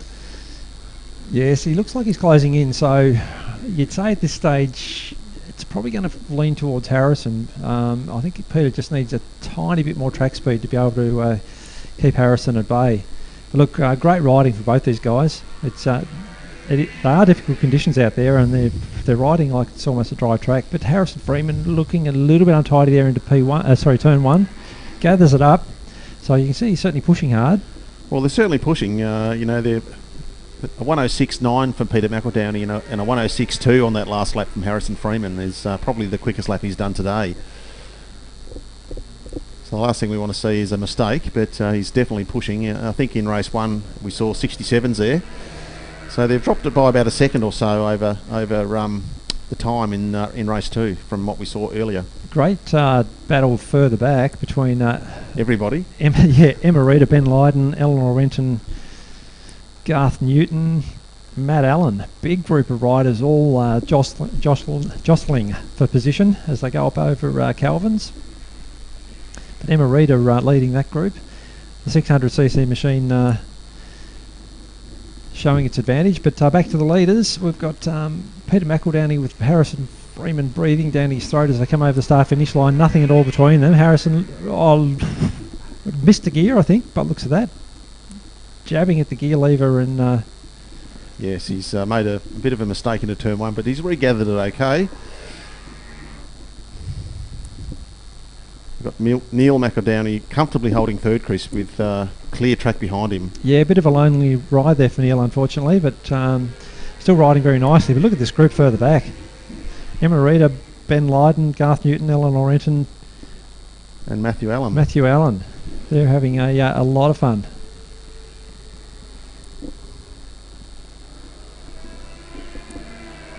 Well, so far, Chris, Peter McEldowney's been doing enough in the twisty part of the circuit, riding that SV650 very, very well, and he's been able to keep the gap, or keep the lead, I should say, from Harrison Freeman. But look at that distance there once again down the back straight. Harrison Freeman's bike is all over the back of him and looking for a run here around the outside using the horsepower of the CBR 600.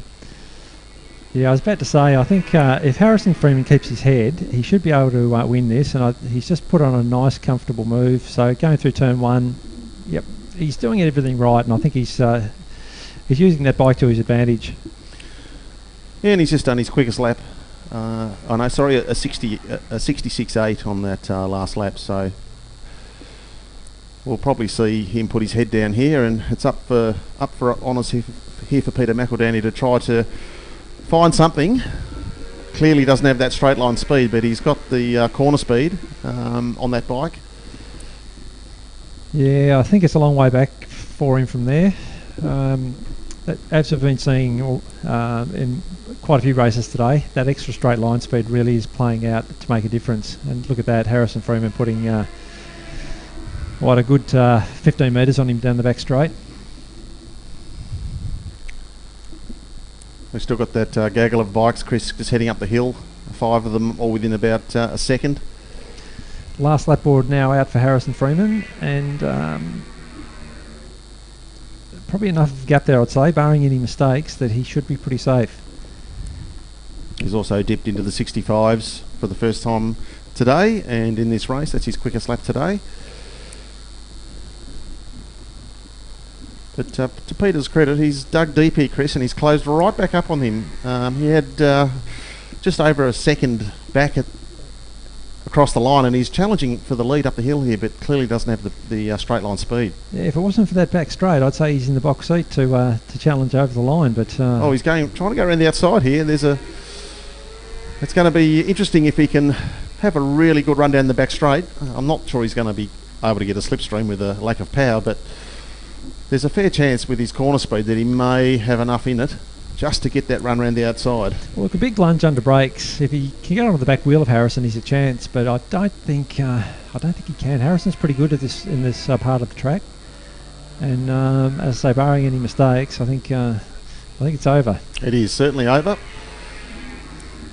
Look, another great ride from both these guys. But Harrison Freeman, very young in his career, or early in his career, so really, really impressive ride there. Very lonely ride in third for Neil McEldowney. He's heading around now on the another SV 650. Yeah, really, really good ride. Again, tricky conditions, but unfortunately a bit of a lonely ride there for him. Back to what was a very large... Oh, we must have lost a few bikes, have we? We have lost... Oh, over here. We've lost 3. Down through the S's. Yes, that's Eleanor Renton, Ben Lydon and Matt Allen. I think things got a bit close through there. Emma Reeder, however, has picked up a very, very impressive 4th place from Garth Newton. But that's the gaggle of riders that we were referring to, and Rod and I missed that. But looking at the leaders, we've missed that happening, unfortunately. Can't tell you what happened, but 3 bikes down there, was it, Chris? 3. Well, I did see Ben Lydon. I don't know if he actually crashed or just ran off. They all look to be okay. They're all up, so that's the main thing. We can only speculate as to what happened, whether or not somebody crashed and took the others out, or they got a bit close and all ran off and then fell off on the grass. But it doesn't look like it was too bad, which is the main thing. Great ride there from Harrison Freeman, taking 2 from 2.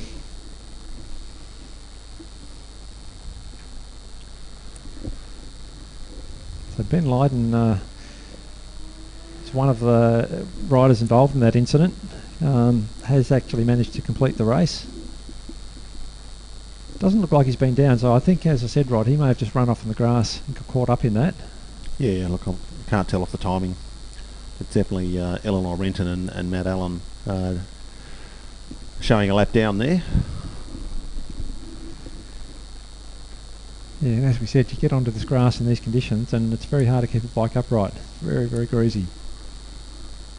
We've got the recovery vehicle going out, Chris, so we'll take a quick break and go and get a drink. Good idea, Rod. While they go and pick up some bikes, and we'll see you back shortly for the 600s. The 600s.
Okay, bikes back on track. 600s, gridding up, ready for their race 2. Matty Long, The pole man. certainly been the pace setter for the day, despite being run off track in race 1, turn 1. Should be the man to beat, I think. Certainly, if he can have a good start. As we saw in race 1, pole position unfortunately didn't work to his favour with the jostling into turn 1, which can happen. But anyway, we're on the starter's hands now, Chris. Red flag is coming in. Matt Carey got the start in race 1 from row 2, so we'll watch ready for a start now.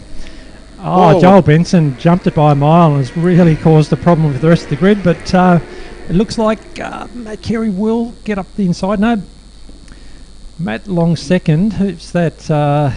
Marcus Delaney, I think. Marcus Delaney. So that's going to be interesting. Marcus now has a clear track in front of him.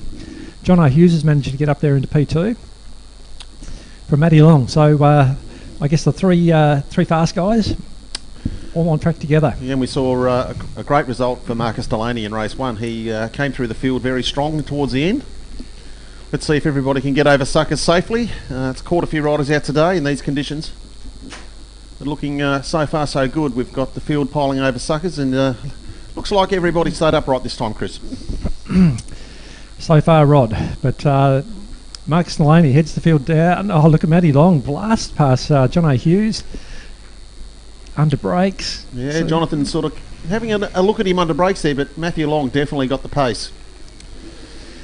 This could be good. We know... look at the speed Matthew's carrying across the start-finish line. Looking for a run up the inside, and we'll get it done, I think, yes. Oh, I tell you what, that's tight. Oh, that's very tight. Marcus Delaney either didn't know he was there or said, you're not coming through. Well, he's certainly having that tight line, Chris, as you know. It does slow your... John O'Hughes down the inside of Matt Long through the S's. They're going to keep dusting him up. These guys all want to win this race. They both had very... I'm talking about Marcus Delaney and Jonathan Hughes, very competitive times in race 1. I tell you what's interesting though is the acceleration of Matt Long's bike compared to that triumph of John O'Hughes. It's definitely got the pace. It's a lot of extra pace. It's very hard to see here. We've got the bridge here sort of obscuring our view onto the main straight, but as you can see there once again, it's got definitely more pace, not a huge amount in it. But once again, Matthew Long on the brakes has gone into P2 up the inside of Jonathan Hughes. So what's Johnny going to do about it? He's not going to want to throw in the towel, that's for sure. No, and very competitive times. Marcus Delaney with a 60.7 over the line.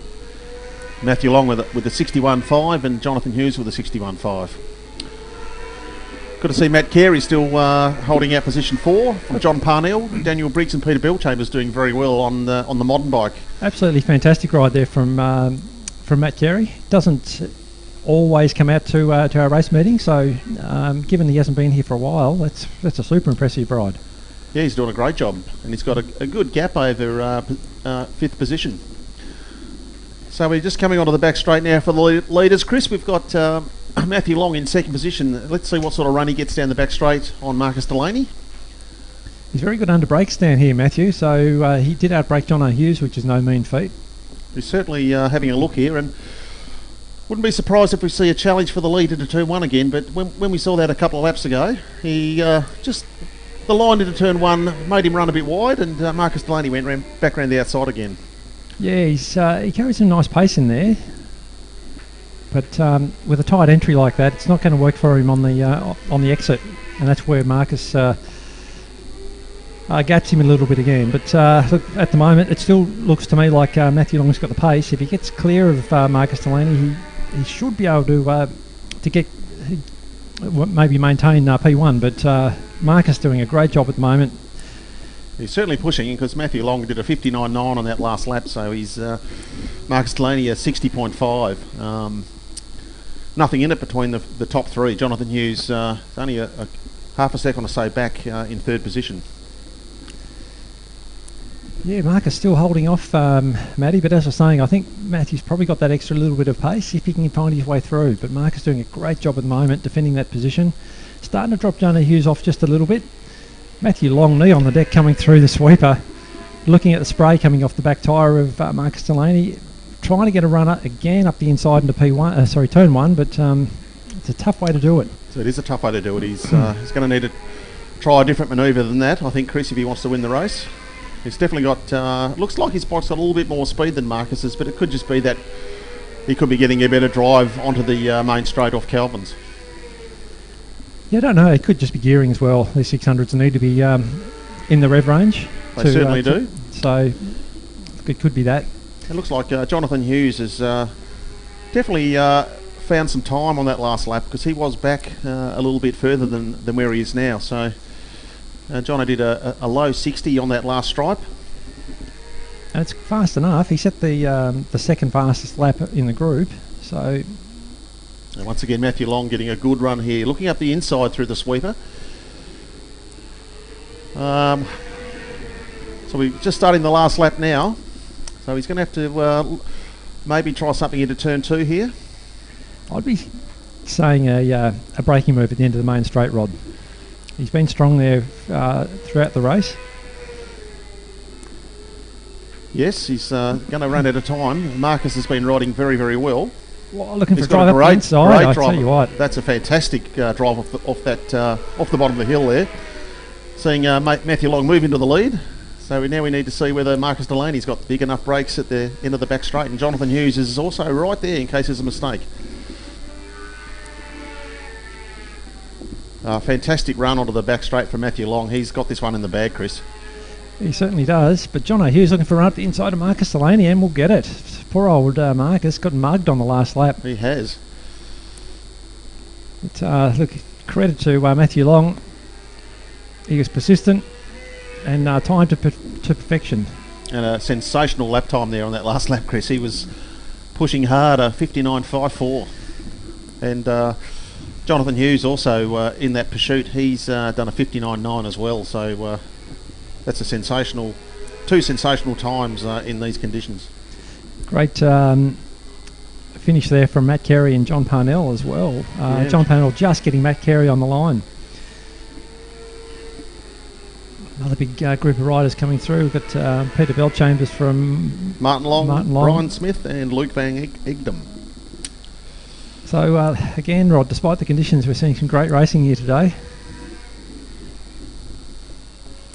David Bartell's just crossing the line from Sam Gala. Mitch Hawksley having a miserable meeting. Series leader down there in 14th position. Yeah, I did briefly caught up with Mitch after the incident that he had this morning, and it appears the wet bike, or the other bike, they had a crack in the frame after that crash. So the other bike, which is the dry bike or the faster bike, was set up very, very stiff, and he couldn't get it to work in the previous race. Not sure what they've changed for this race, but it's still, he's a long way back there, and his points lead will be severely depleted, I'd think, Chris. Absolutely outstanding ride from the top three riders, the first three riders.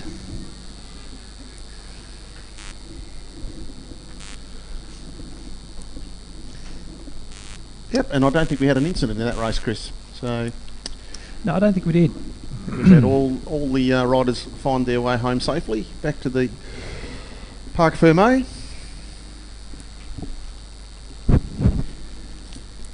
Now you missed the last Here Safe Tassie Juniors race.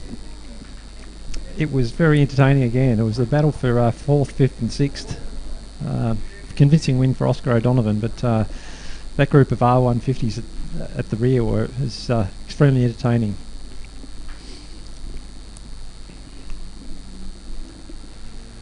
So look, I don't know what that result's going to do to the championship for Mitch Hawksley. It's certainly going to put a big dent in it, which is not what he was hoping for. Yes, absolutely. Yeah, I'm not up to speed with the points coming in. Yeah, I might just... are they updated as the races go, or as end of the day? No. After the conclusion of the event.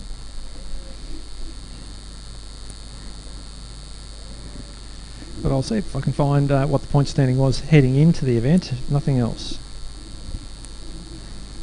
Certainly one thing stayed consistent, Chris, is that light rain is still sprinkling down. It looks probably worse than it is, looking at the puddles in pit lane entry.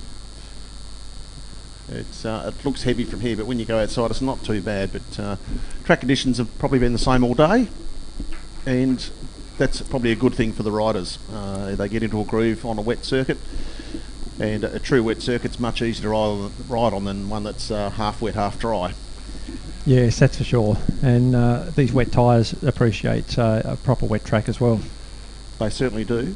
They don't really work very well on a drying track, and as we know at World Championship level, you know, an intermediate tyre is really a waste of time. It's either it works for a short window of the track, whether it's getting wetter or drier, and then after that you're better off on the full slick or the full wet.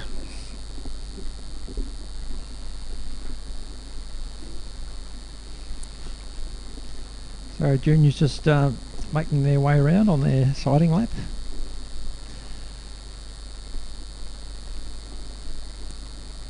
Of course, if anyone's out there watching and interested in getting involved, at any time come down and talk to anyone in the pits, or jump onto our website srct.org.au. There's contact details there. There's no end of people who are all too willing to show you what needs to be done to get involved in racing, or just come out to one of our ride days. But I think we're a very welcoming community, Rod. Yeah, it's always a bit of fun if you own a road bike or any type of motorcycle, in fact, that has wheels on it.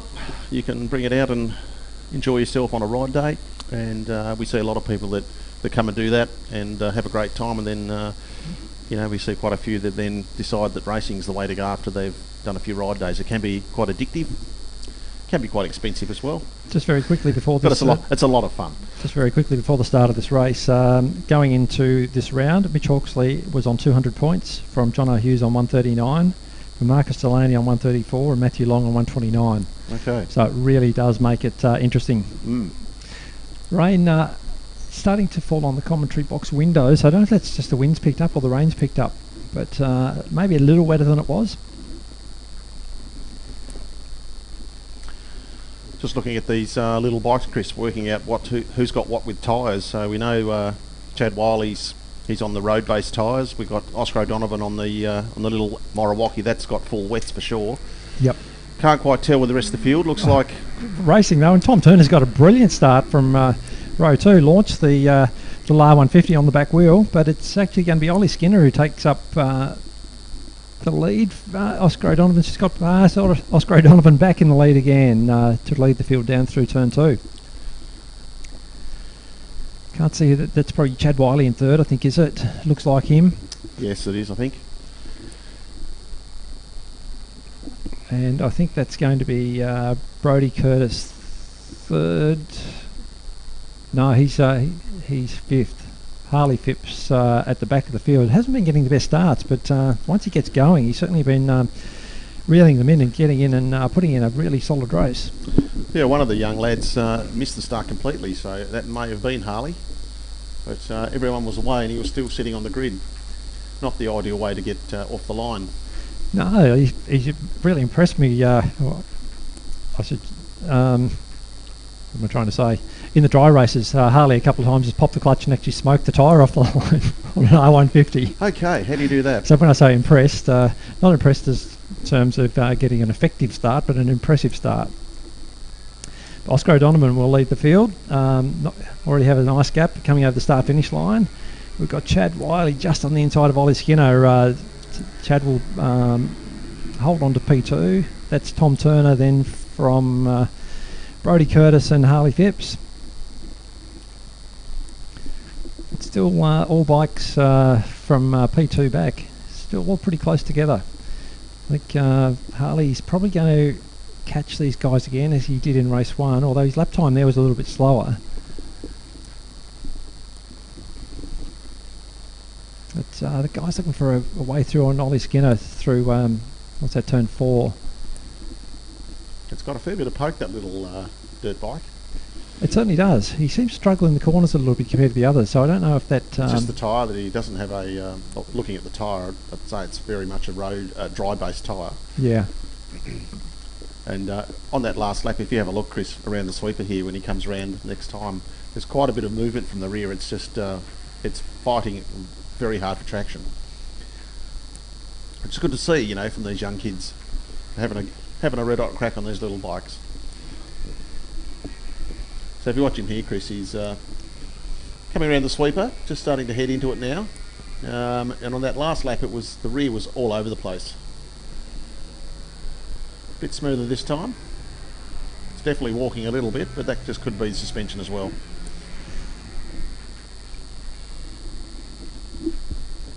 Yeah, good little contest there between Tom Turner and Brodie Curtis. Nothing much in it between those guys. But you're right, I see the little KTM is struggling for rear and grip. Yeah, it's definitely got the straight line speed, but as you can see here, the boys have caught right up to him in the corners, and coming off the bottom of the hill here, the back is just spinning up everywhere, and then he gets the power that it does have, which is not considerable, but it's enough to get him 30-40 metre gap up the hill, so it's definitely not slow. Certainly going to be impressive following it. It would be. Seeing one of these spinning up. But Oscar O'Donovan, nice comfortable lead coming down the back straight for the last time. Our races this afternoon, of course, or today, being shortened a little bit by the rain. But Oscar coming through the chute now. There's one lap to go after this one. I beg your pardon. Picking up the last lap board now. Chad Wiley doing a super job there on that R15.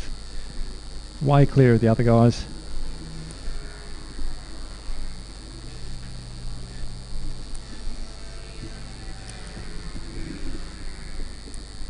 It certainly looks okay, the KTM across the start-finish line, but as you say, at the bottom of the hill there, it looks to be spinning up badly. Yeah, you can see just about off every corner, he's got very little traction. Doing a great job despite that, isn't he? He certainly is. As we'll see here, the other boys are caught right up again, and they have the water on him off the corner, but that's just spinning up everywhere, look. Oh, man after your own heart, Rod.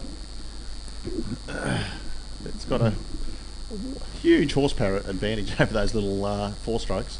But if it's spinning up that easily at the bottom of the hill, what's it like through the corners and side grip? It'd be a lot of fun, no doubt.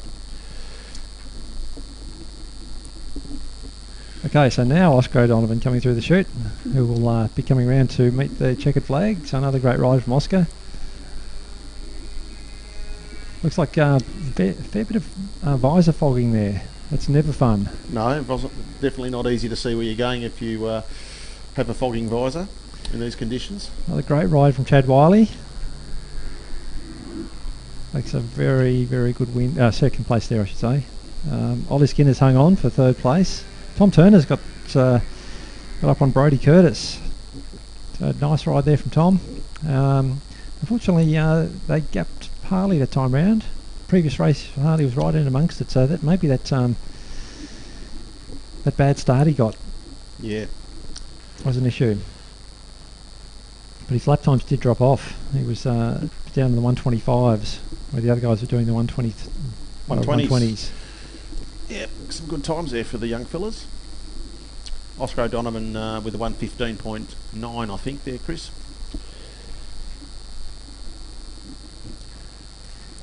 And good to see them all make it safely to the finish line. Yeah, I was just saying to Barry Lack in race 1 how much they would have been enjoying it. There's nothing like having a big group of riders around you, all overtaking each other. They're the sorts of things that'll get you hooked on racing. So what's next on the agenda, Chris? We've got our Superbikes up next. Superbikes are back up. Certainly provided some entertainment in race 1. Good battle at the front between Brett Simmons and Jason Wiley. They managed to drop Jason Spencer off a little bit. But as we saw, Chris, in race 1, I missed most of that. I was having errands in the pits, but Brett Simmons has been so far today riding his spare bike, his older Honda CBR 1000. So whether that's a setup for the wet or whether he felt he didn't need to use the new bike that they purchased. So we'll see, I guess, what happens in race 2, whether we see the same machine used or whether the new one's been brought out of the truck. Yeah, look, it's really hard to say. We could see there was a slight horsepower disadvantage, so that may have played a part in it. But at the same time, on a dry track, it has the same horsepower disadvantage, and it does a mid 53. And we know they're a very very rideable bike around here. So look, without talking to Brett, it's very very hard to say, you know, if he had a problem or not, or if he's going to bring out the faster bike for race 2. We're about to find out. But regardless of that, the guys are doing a great job at the front. Those sort of lap times on these in these conditions are very difficult, and Jason Wiley did a great job. Here comes Cody Travers coming past our window. Cody's on a GSXR 1000. Very, very nice bike to ride around this circuit as well. Yeah, and they're current model GSXR 1000s. In fact, he's recently purchased the Jed Metcher GSXR 1000. Okay. That Jed was running in the ASBK last year? This year. Okay. And Jed's changing to Yamaha R1s. Right. With a bit of factory support. Well, Yamaha Australia support, I should say. Yeah, okay. So Brett is on the older bike still. Yep.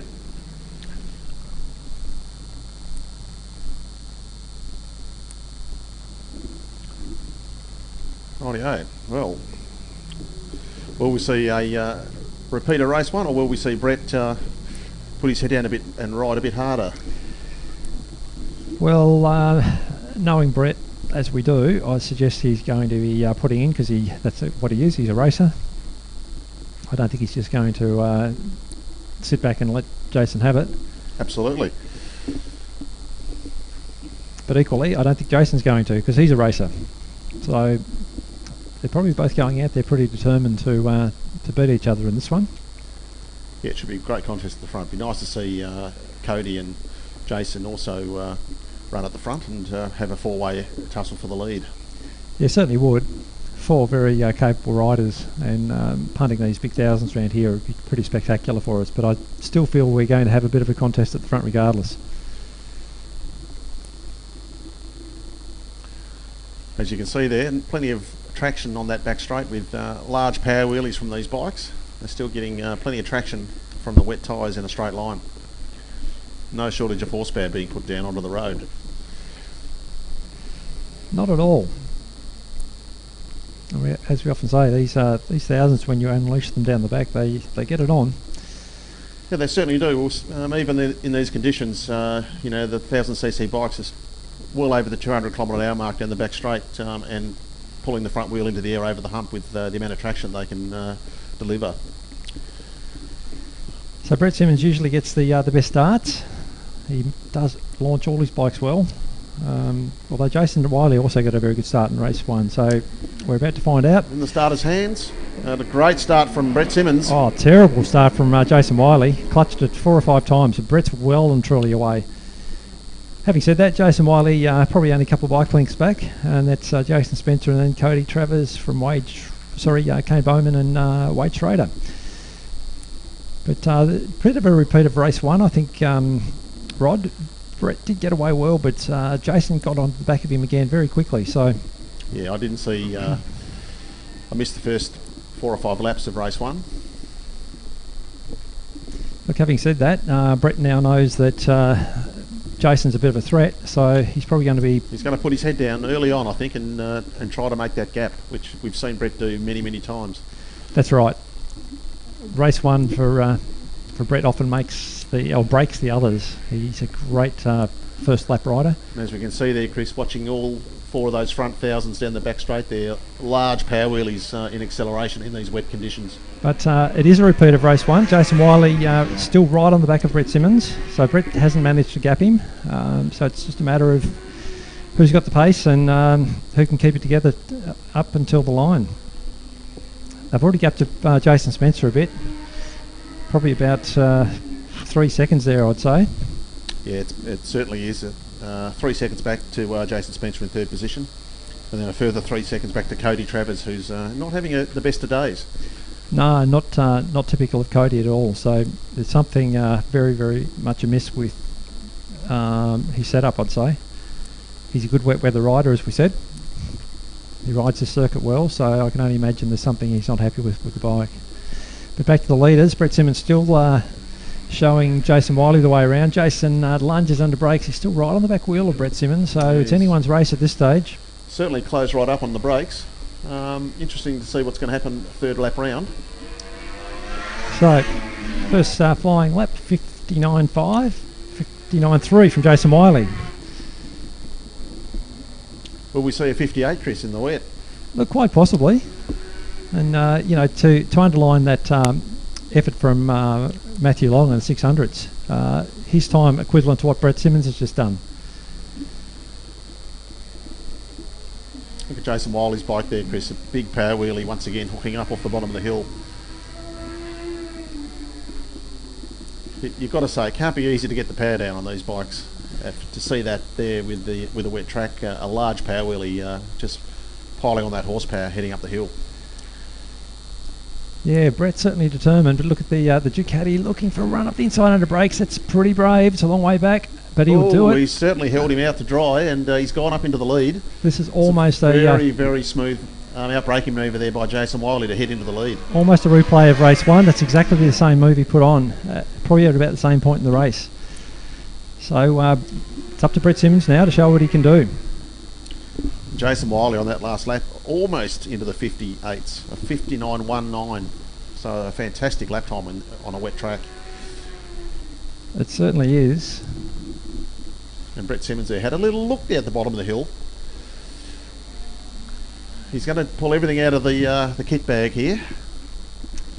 All those the thousands and thousands of laps that Brett's done around the track, he's going to use everything here at his disposal, because we know how much he loves to win. And having that Ducati ahead of him is going to be like a red rag to a bull for Brett. As we said, that slight horsepower disadvantage can make the difference. It makes it that much harder just to get a passing opportunity. The lap times, Chris, I think this lap are going to be very good.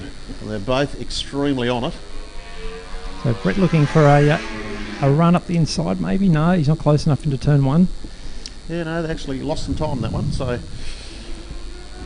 I was expecting a 58 there from one of the boys, but a 60 flat and a high 59 for Brett.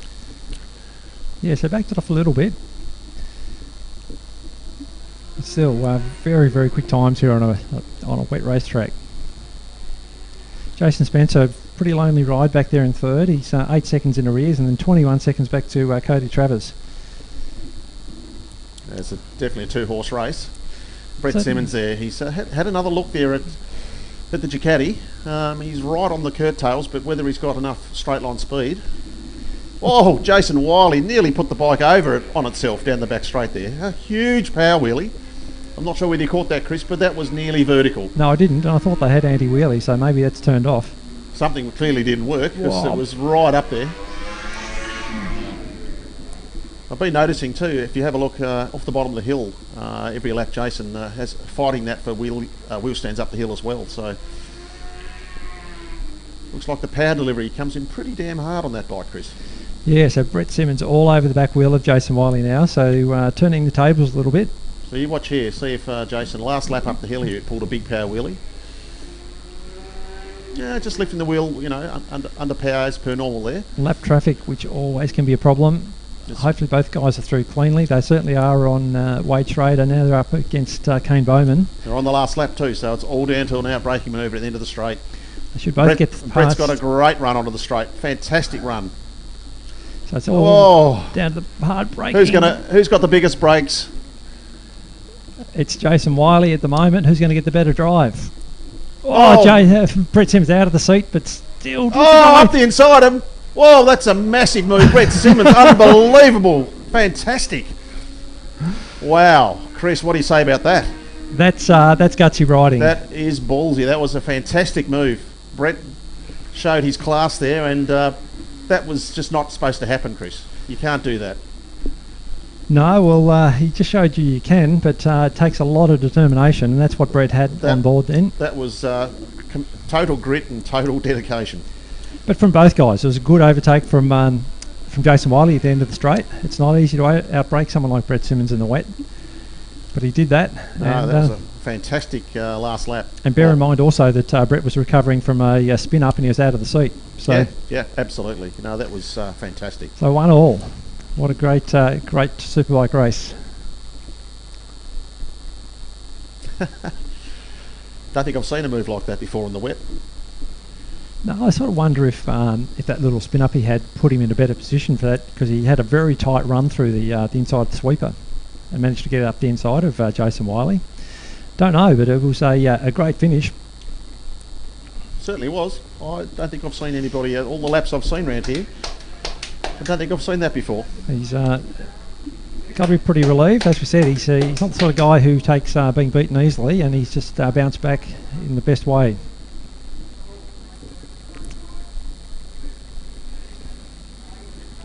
How do we go for lap times? We probably lost the timing. We didn't see if we went any faster. No, the fastest lap of the race was Jason Wiley with that 59.1.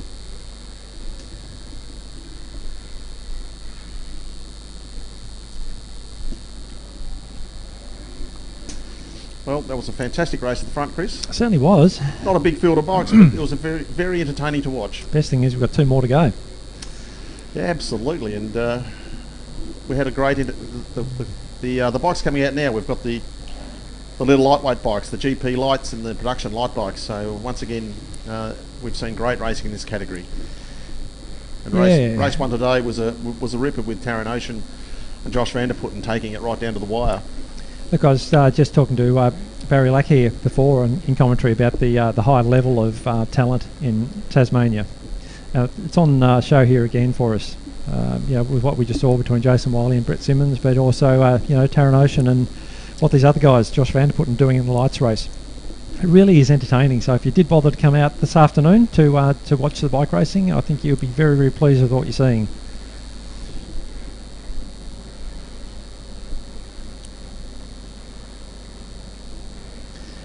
So, tips for this one, Rod? Oh, look, I'm going to stick with Taron Ocean. He was clearly the fastest rider in race 1. We know Taron can have the habit of putting it down the road, but he rode very well in race 1. And production? Well, I think this one I'm going to go with Jesse Woods. All right, well... is that the silverback coming in? It is the silverback. Another notable absentee from the superbike class, Mark Delante.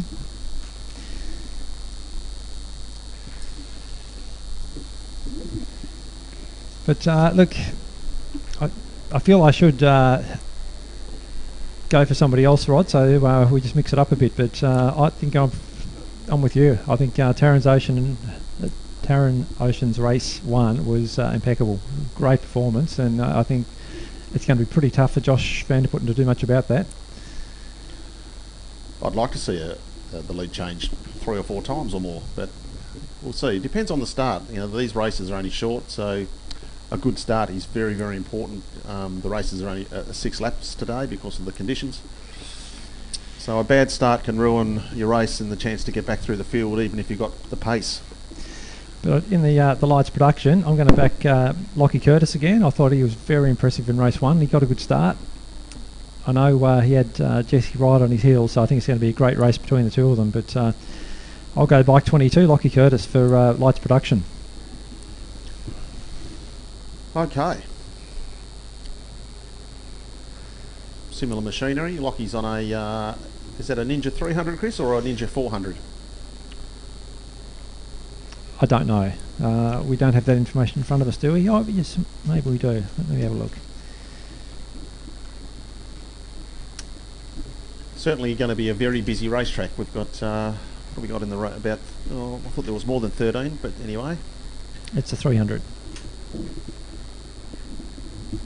It's a Ninja 300, okay. Anyway, it looks like everybody's found their grip positions okay for this one. We're in the red flag is in the starter's hands,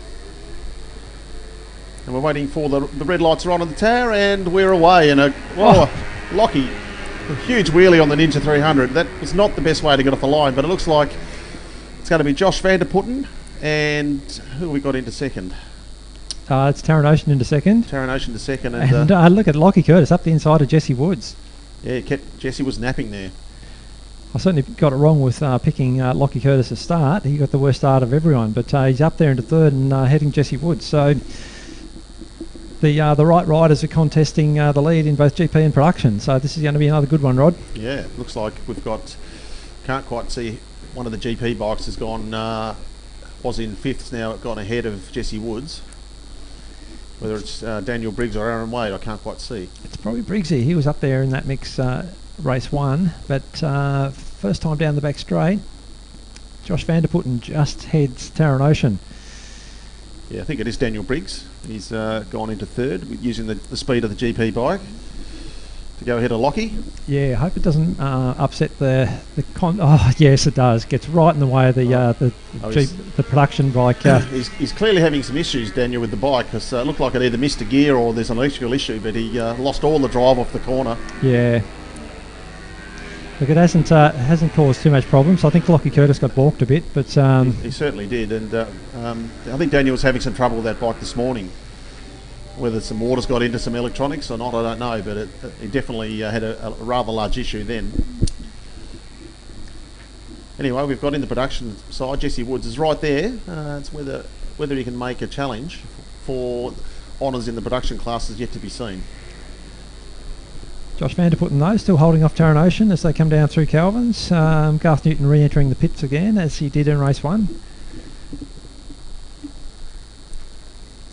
But at the moment, Josh Vanderputten coming over the hump, still holding off Taran Ocean. Taran is pretty strong under brakes in race one. Yeah, Josh is riding very well. He looks actually he looks better in this race than he did in race one. So interesting to get a lap time this time through. About to tell you what that is. 65.8. So that is a good time. 66.1 from Taran. So Josh is actually holding a slightly better pace at this stage. Yeah, Lockie Curtis and Jesse Woods both 68.3 for Lockie and a 68.2 for Jesse, so nothing in it between the production bikes. Taran all over the back wheel of Josh now, so certainly it's not over. I'll be interested to see if he can do something at the end of the back straight this time round, Rod. All over the back of Josh Vanderputten as they come down into Calvin's. You'd certainly think, knowing Taran, you'd certainly think so.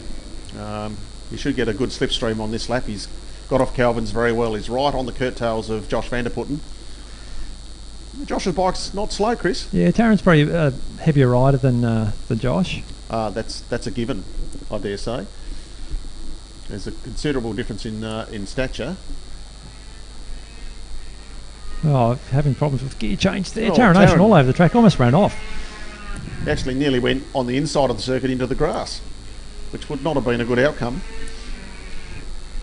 Now, Jesse Woods still all over the back of Lockie Curtis. A great battle between these two.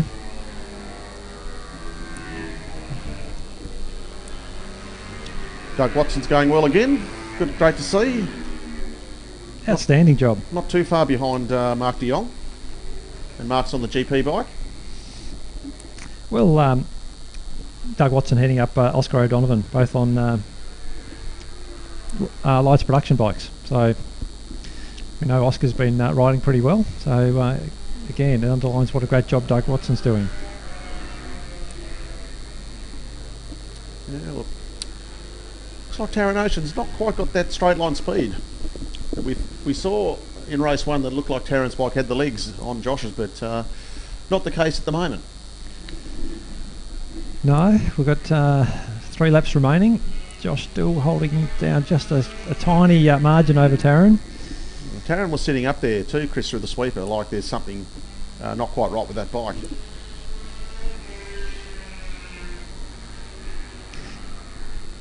Yeah, his last lap 65.7. It's only a little way off what he's best, 65.1.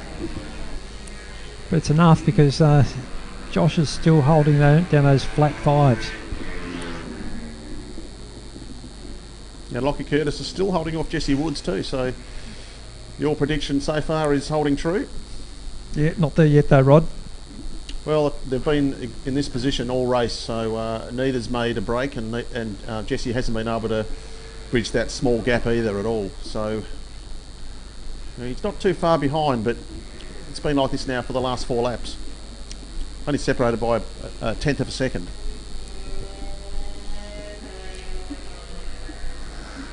Bit of lap traffic coming up. I don't think it's going to cause too many problems. No, it's not. But last lap board out now for Josh van der Putten. He's definitely got this one in the bag. I think so. Taryn's probably, 0.7 of a second off. So. Oh, Jesse Woods has made a move at the end of the straight. Oh, no, I can't think anything today, Rod. It's gone past Lockie, so it's all down to this last lap. Oh, lap traffic again for the leaders. It's probably hasn't been too much of an impact. It's put Taran Ocean pretty much right on Josh van der Putten's tail, though. So it's going to be very interesting here, Chris. Taran's only 4 or 5 bike lengths back, coming onto the back straight for the last time. It's enough, though, I think, Rod, given that he doesn't have great straight line speed. Yeah, it's all over. Unless it's a big lunge under brakes. I don't think you could lunge that far, Chris. You wouldn't be able to stop the bike, but he's definitely had a look, but he's still half a dozen bike lengths back. I think you're right. It's close, but not close enough. So great ride there from Josh van der Putten. And back to our lights. Oh, Lockie Curtis around the outside of Jesse Woods, is he? Yes, he is. So he's moved back ahead. So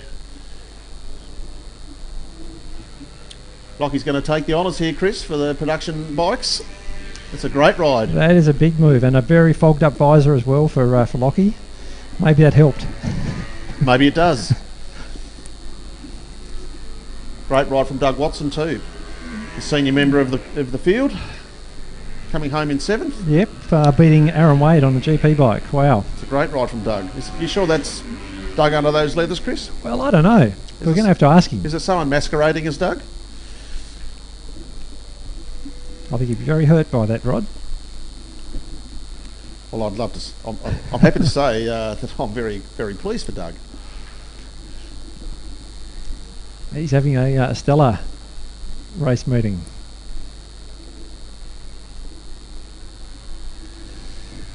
So, just recapping the results.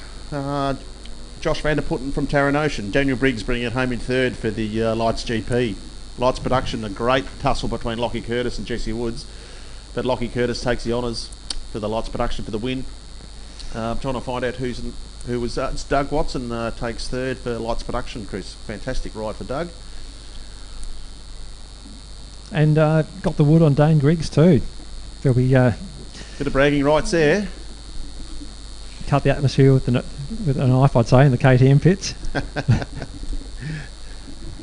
Yes.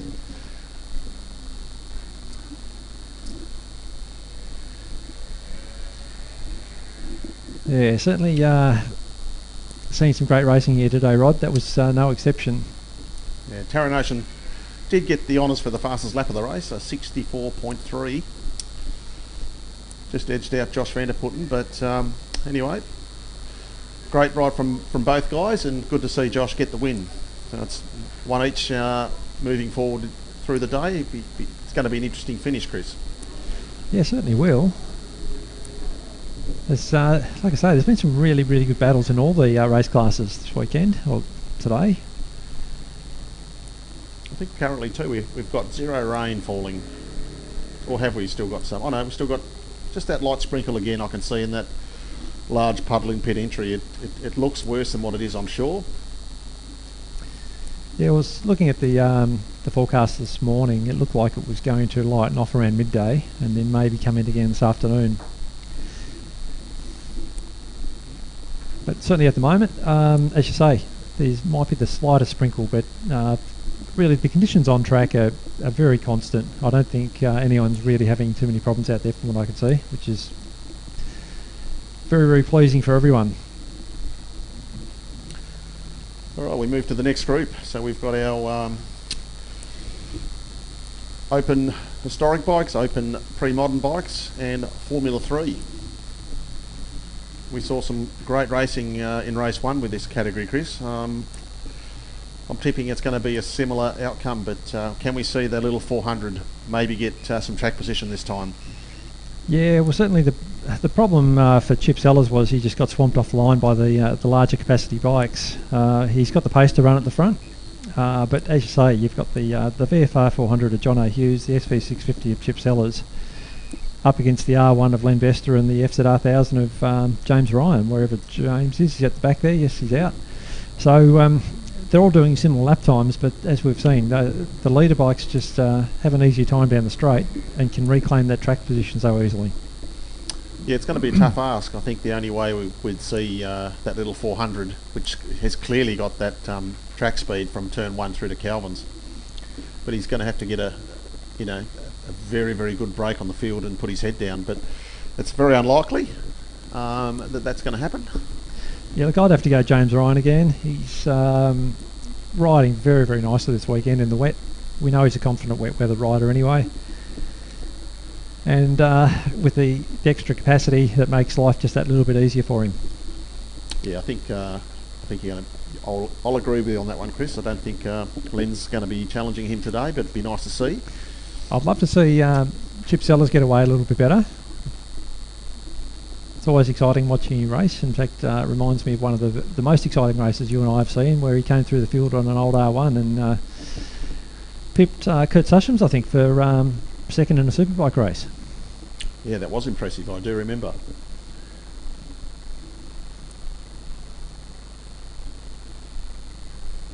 Interesting, Chris. We've got the plovers must be nesting down here somewhere around the sweeper. Must have their young somewhere. They're not very happy about the bikes coming around. No dive bombing at the moment though. But you're right. It's that time of year. There would be chicks around somewhere. Certainly will be. Well, let's see if all the riders can work out their grip positions this time.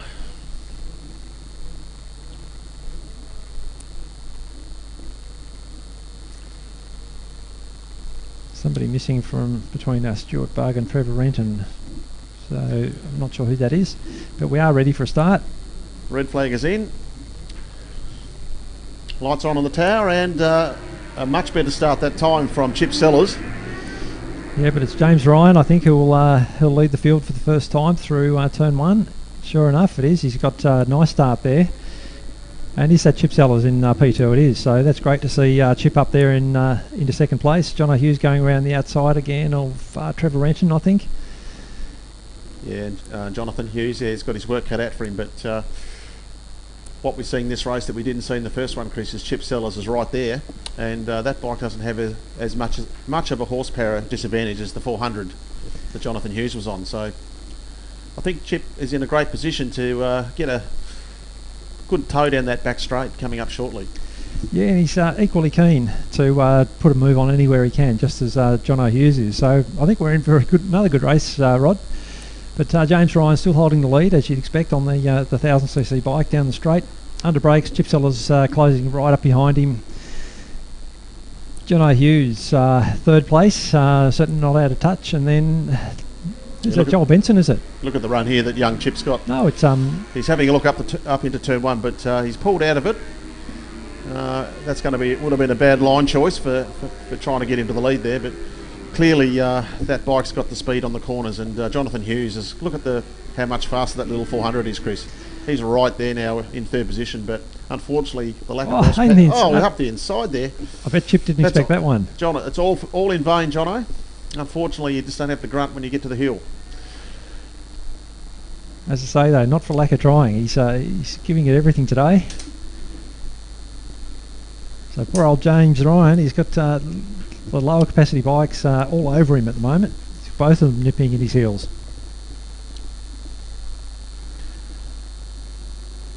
You're right, that SV650 doesn't drop off quite as much, does it? So it's going to give Chip Sellers the opportunity into turn 1.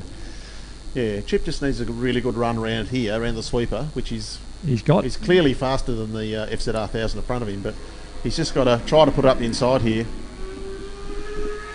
Oh, he's looking for a way through, but he's looking. But Jonathan Hughes will capitalise on this in third position. I think if we can see Chip get ahead of James Ryan, I think we'll see him pull away. Yeah, it certainly looks that way. It looks like James is holding him up a bit, but as we keep saying, it's such a hard bike to overtake because of the straight line speed. Oh, look at that, off the corner, the 650. Now he's held track position there. He's gone into the lead on the inside coming off the bottom of the hill, and what he's got to do now, Chris, is put his head down and try to get that gap out as much as he can down the back straight. And he's doing that, but is it going to be enough? We're about to find out. So James Ryan now opens taps on the 1,000. It's got a bit of... He's definitely got enough track space here. James will get right up there on the brakes, but he won't have the speed on the corner to get past. No, and I think Chip may have done enough. That's what he needs to do to hold the position through the chute where he's got a lot of speed. And the time's a 63.6 for Hamish, so a 64.7. So, he's got that lead out already over a second. Yeah, so I don't think there's going to be a lot James can do about that. And he's got Jono Hughes all over the back of him to defend. And there goes Jono round the outside. Yeah, great move from Jonathan. He's loving that part of the track. He's just showing the nimbleness and the performance of those little lighter weight 400cc bikes. Unfortunately for Jono, though, I think Chip Sellers is gone. I don't know that Jono can do much about him. Yes, and the unfortunate thing here, he's not far enough ahead of James Ryan down the straight here to hold that track position.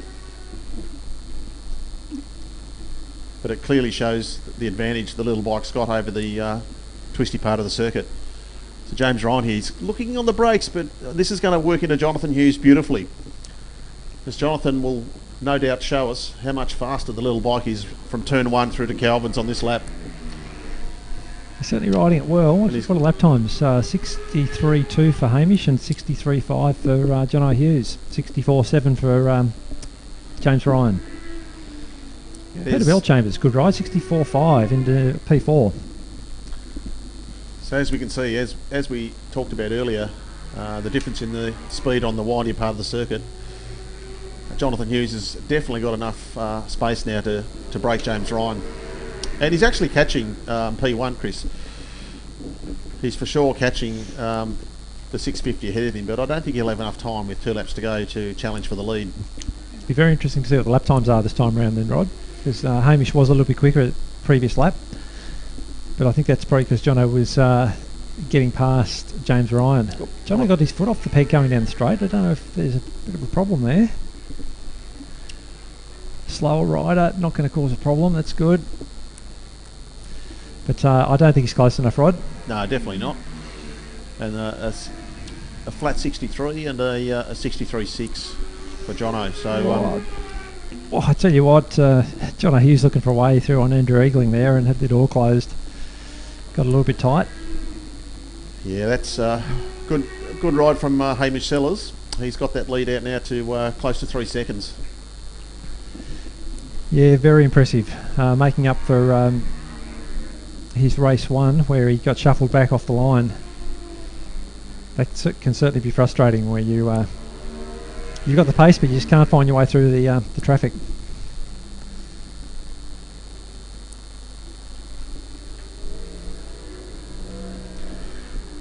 So Chip Sellers here, he's just coming down the back straight for the last time.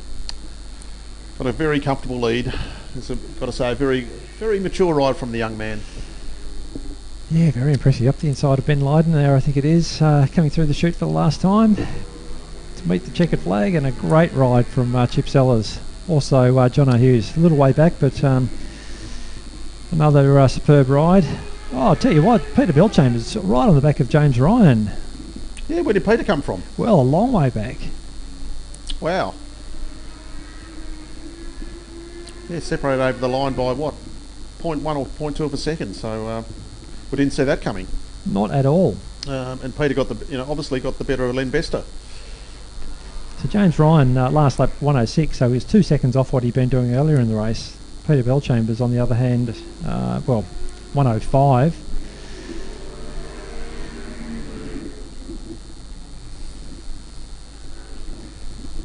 So that wraps up the second set of races, Rod. I expect we're probably going to be running into a lunch break, but we'll wait for advice on that. But certainly an entertaining morning's racing. Absolutely.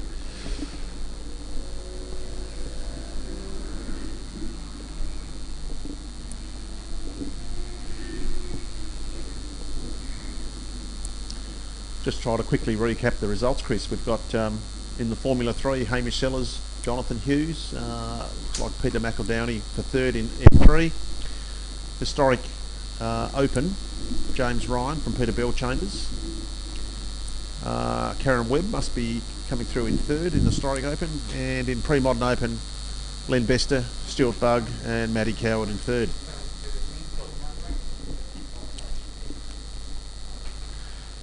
Okay everybody, we're going to take a lunch break and we'll be back approximately 30 minutes time.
Right, back from lunch.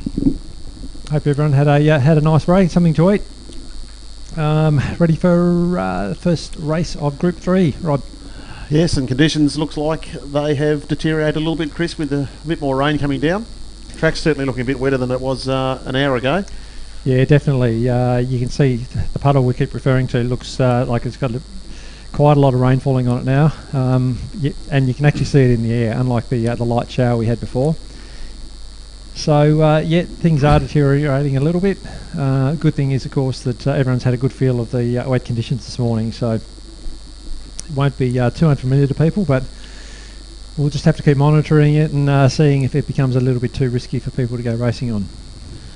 Yeah, look, if there's standing waters, I guess the main issue that we've seen in the past if you get heavy rain, but yeah, the track's certainly wet, but at this stage it looks still okay for racing to continue. Let's just hope that rain holds off and doesn't get too heavy. Absolutely, because as we keep saying, we've seen some absolutely fantastic racing this morning, so it'd be good to get a full afternoon in, but we also have to consider our safety, of course, and our clerk, of course, Peter Woods, and steward Sean Patmore will be watching that very, very carefully, and no doubt make the right decision in the interests of the riders. So fingers crossed, though, we'll be able to continue, and this rain won't set in.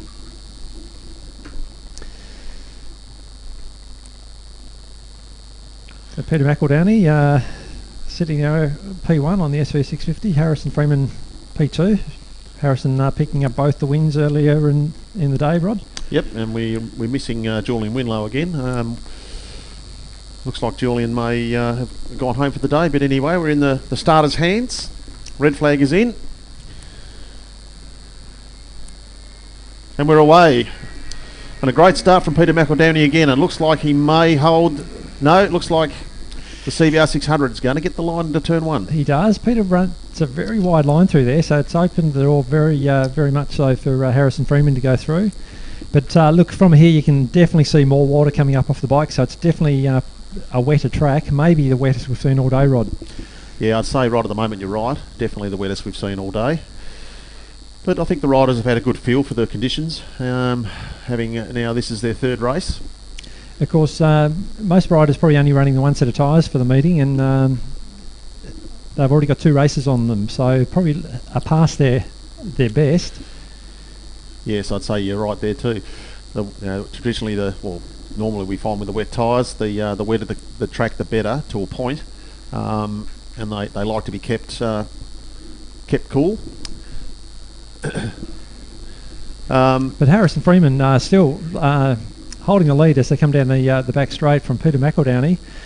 Just slightly distracted there because we see a great big fire up on the hill behind Calvin's corner. Yeah, so I don't know what on earth is going on up there. I'm hoping it's not a house on fire, but anyway, Harrison Freeman still holds probably a 1 second gap over Peter McEldowney over the start-finish line. Neil McEldowney comes through in third. Emma Reeder putting in another fantastic ride, just keeping Ben Lydon at bay. Matt Allen, Garth Newton, Eleanor Renton, John Kranz and Chris Eaton. And you can see once again, as we've seen in the previous two races, Chris, Peter McEldowney through the corners on the SV650 definitely got the wood over Harrison on the CBR 600, but as we're seeing there up the hill, the difference in horsepower on the little Honda CBR 600 makes a huge difference in drive. Oh, Peter around the outside over Suckers. It's a very long way around. It's a long way around, and Harrison's still holding track position, but down the back straight here, he loses a good 100 or so metres just in pure acceleration. It's going to be a tough ask for him. But we did see in race 2 that the corner speed and the way he's been riding through the corners has had him right over the back of Harrison. Really outstanding riding for both these guys, though. Got to remember that this is Formula Baskerville. It is an introductory class, but these guys really putting on a great show here today. And we're starting to see a lot more of a line off the tyres, Chris, where they're clearing the water off the track. Yep, without a doubt. And the rain is still continuing to fall. It doesn't look like it's backed off a lot, so it is going to change the conditions a bit. Everyone looks to be comfortable enough at the moment, but as we say, noticeably more water on the track. But Harrison Freeman still holding off Peter McEldowney as they go up there over Suckers. I don't know if this extra water is going to who it may or may not favour, Rod. I think it'll favour Peter. As we all know, the hardest part for Peter is going to be the horsepower deficiency. So we saw it in the lighter race earlier with the open bikes in the pre-modern historic, where the SV650 and John O'Hughes and the 400, once they got track position, they were able to then pull away quite comfortably. Well, at the moment, I'd say Harrison Freeman's actually pulled out a little bit more of a gap. Yeah, he has on the previous lap as well, certainly through turn 1, but by the time we get onto Calvin's again, you'll see Peter's generally right on his back wheel.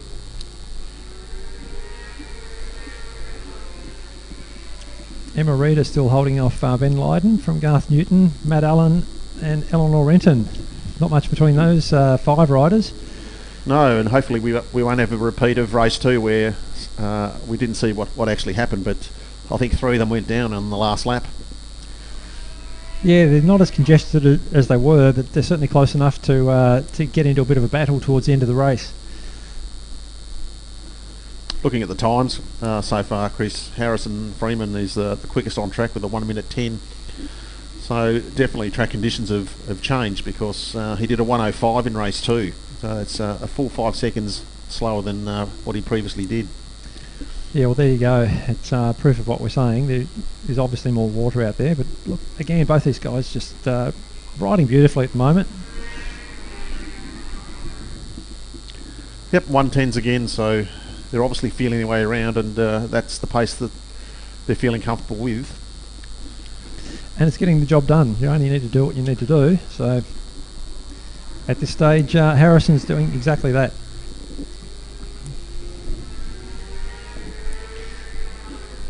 No change down the order. Still between 4th and 8th. Emma Reid still heads that group. Poor old Chris Eaton. I was saying before that he didn't have any wets for today, so he was going out on some treaded race tyres, but I don't know if he's actually found a wet since, has he, Rod? I'm not sure. Don't think so. So, not very easy conditions for him. He's really just circulating at the moment. But back to our leaders, I think Harrison Freeman has probably pulled out that gap a little further again. Yes, he certainly has. At the start of the previous lap, it was 0.7. There's not a lot in it, but I don't think we're going to see Peter coming back from there. We're on to the last lap now. No, barring any mistakes, I think you'd say he has it in the bag, but these sort of conditions can certainly produce mistakes.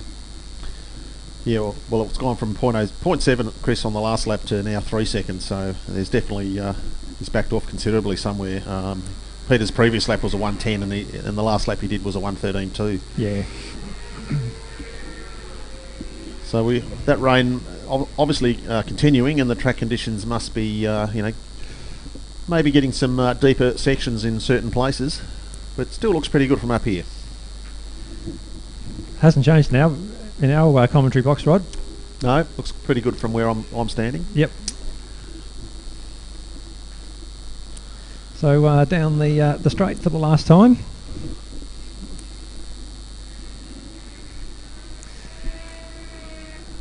He's very, very comfortable lead now. In fact, massive, half the length of the back straight. Yeah, Peter's back right out of it. There may be an issue with the bike. He could have had a bit of water finding its way into some electronics.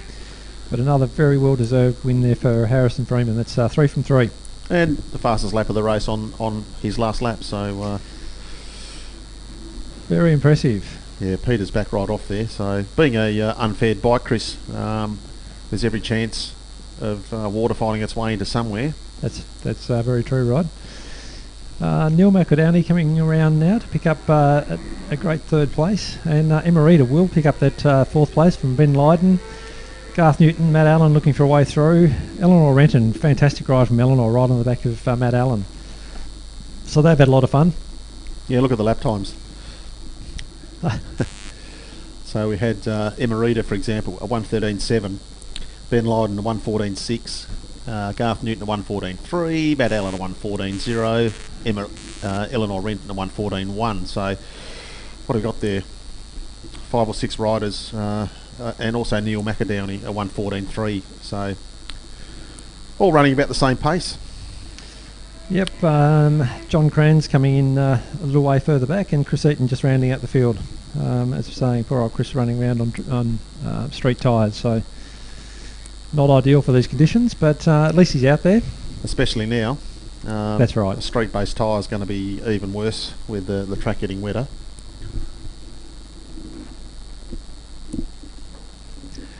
But that brings up the 600s next. That's going to be interesting because the guys at the front have been pushing very hard with this extra rain on the track. Yes, we've seen lap times in the 59s. It's really going to test them. We've got some young, hungry talent there, like in the shape of Matthew Long, who's got a great opportunity to close up a lot of points on the series leader, Mitch Hawksley, who's had some issues today. And we've got Jonathan Hughes also, and Marcus Delaney, who are very, very good wet weather riders who've been running in the low 60s or flat minutes to high 59s. So, and all championship contenders. Yes, it's certainly going to swing a few results around, Chris, with some of the riders overtaking each other and going, up and down across the standings. Yeah, it's going to make round 4 very interesting, isn't it?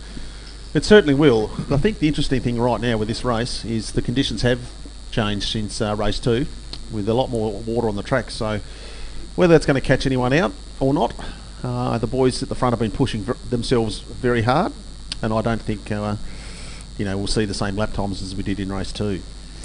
No, I don't think so, but I also don't think the guys at the front can afford the luxury of just backing off to a certain amount. They've got to find the limit. Absolutely. I think they will certainly keep pushing, and hopefully we don't see any incidents in this one. No, I get the feeling that in that last race we saw Harrison just sort of backed it off to what he thought was about right, but this steps it up a level where the guys are pushing as hard as they can, and they're going to have to find what the limit of the track is. Yeah, with basically head out of the pits here, you've got one siding lap and you're onto it, so there's not a lot of time to have a good look at the circuit, and the flag will drop and you're into it. I think we'll still see the same group of riders at the front, Chris. I can't think anyone else is going to be challenging Matthew Long and Marcus Delaney and John O'Hughes for the win. No, I don't think so. Matt Carey's been impressive, but I don't think he's got the pace to run at the front at the moment. I think the interesting thing here is going to be who gets to the front first and what sort of pace they can run, because it's going to be it's almost going to be better being in P2 to watch the guy in front of you. Yeah, absolutely. Nothing better than the rider about the same ability or pace as you, just slightly ahead where you can gauge what's going on with their grip. Hopefully you can use it to your advantage to make a move later in the race and take the win. Doesn't always work that way. No. But as they say, track position is everything, but is it? Yeah, well, certainly if I was down there, I wouldn't be too fussed about being second or third into the first corner. I think, like we say, the opportunity just to let the guy out in front find the way, there's still opportunity to pass in the last couple of laps. Yeah, certainly the first lap or two is going to be, or especially the first lap off the start. The tyres don't really have a lot of heat in them, and all the guys will be pushing straight away, trying to get track position. So this first lap is going to be on a knife edge, I dare say, with the wetter track conditions, and the tyres will take a good lap or so to get up to temperature. Yeah, just chatting to John O'Hughes at lunch, and he's saying he loves the wet, really enjoying his day, so he's still feeling very confident. Also, Matty Long, he was feeling very happy about his couple of races this morning. He said he just got carried a little bit wide there in turn 1 at race 2, so he couldn't really do much other than to run it wide and then rejoin further down the field. But that was race 1. Race 1, sorry, yes. Yeah. Anyway, we're hopefully going to see a start very shortly. We've got, looks like everybody's found their grip position, which is great. We've got the red flag in. The revs are building. Looks like the rain's building as well, so So what sort of start we can get this time, and it looks like a clear start for everybody. Jonathan Hughes has got a great start. He's going to, looks like, lead the field into turn one. Looks like, I think Marcus Delaney, is it, Chris? No, I think he's that in could third, be and Joel Matthew, Benson looks or... like Matthew Long looking to go around the outside of Marcus Delaney there, the long way around there. Oh, a lot of congestion there as well, guys sorting themselves out. Yep, Marcus Delaney, he's just gone into second place. It's quite a bit of rain on the window now, so quite a bit harder for us to see out. Yeah, blowing in, I think. So wind's picked up as well as the rain, but at the moment, John Hughes stretching the field out, pulled it a little bit of a gap there on Marcus Delaney there in second place. Yes, and Matthew Long was in fourth, has now moved into third. So he's been the pace setter for the day and the winner of race 2. So a little bit of work for Matthew to do, but I'm sure we'll see him come through the field. Yes, I think that was Joel. Oh no, it is Matt Carey got up there in front of Joel Benson. It is Matt Both Carey. black bikes, so it's hard to pick from a distance. But at the moment, it's John Hughes leads Marcus Delaney from Matthew Long. Matthew looking for a run up the inside. I don't know. No, he's not close enough to get there. But John Hughes still holding down that lead position as they come down through turn 2. A bit of jostling further back between Joel Benson, Matt Carey, Daniel Briggs and John Parnell. Yeah, talking to John Parnell, we normally see John running a bit further up, but he's sounds like a couple of issues with the suspension on his bike today. So anyway, he's been trying to dial it out of it, but he's not in the situation where we normally see John. No, he's been struggling with setup of that bike for some time, unfortunately. But back at the front, looks like Marcus Delaney looking for a run down the inside of Jono Hughes, and we'll get it at the end of the back straight. No. Jonathan, back in front, that's tight. That's a very tight manoeuvre. Yeah, certainly playing for keeps out there, and no surprise from Jono Hughes. He does put the blinkers on sometimes. Oh, this is we've got 3 bikes all trying to get one line into turn 1 here.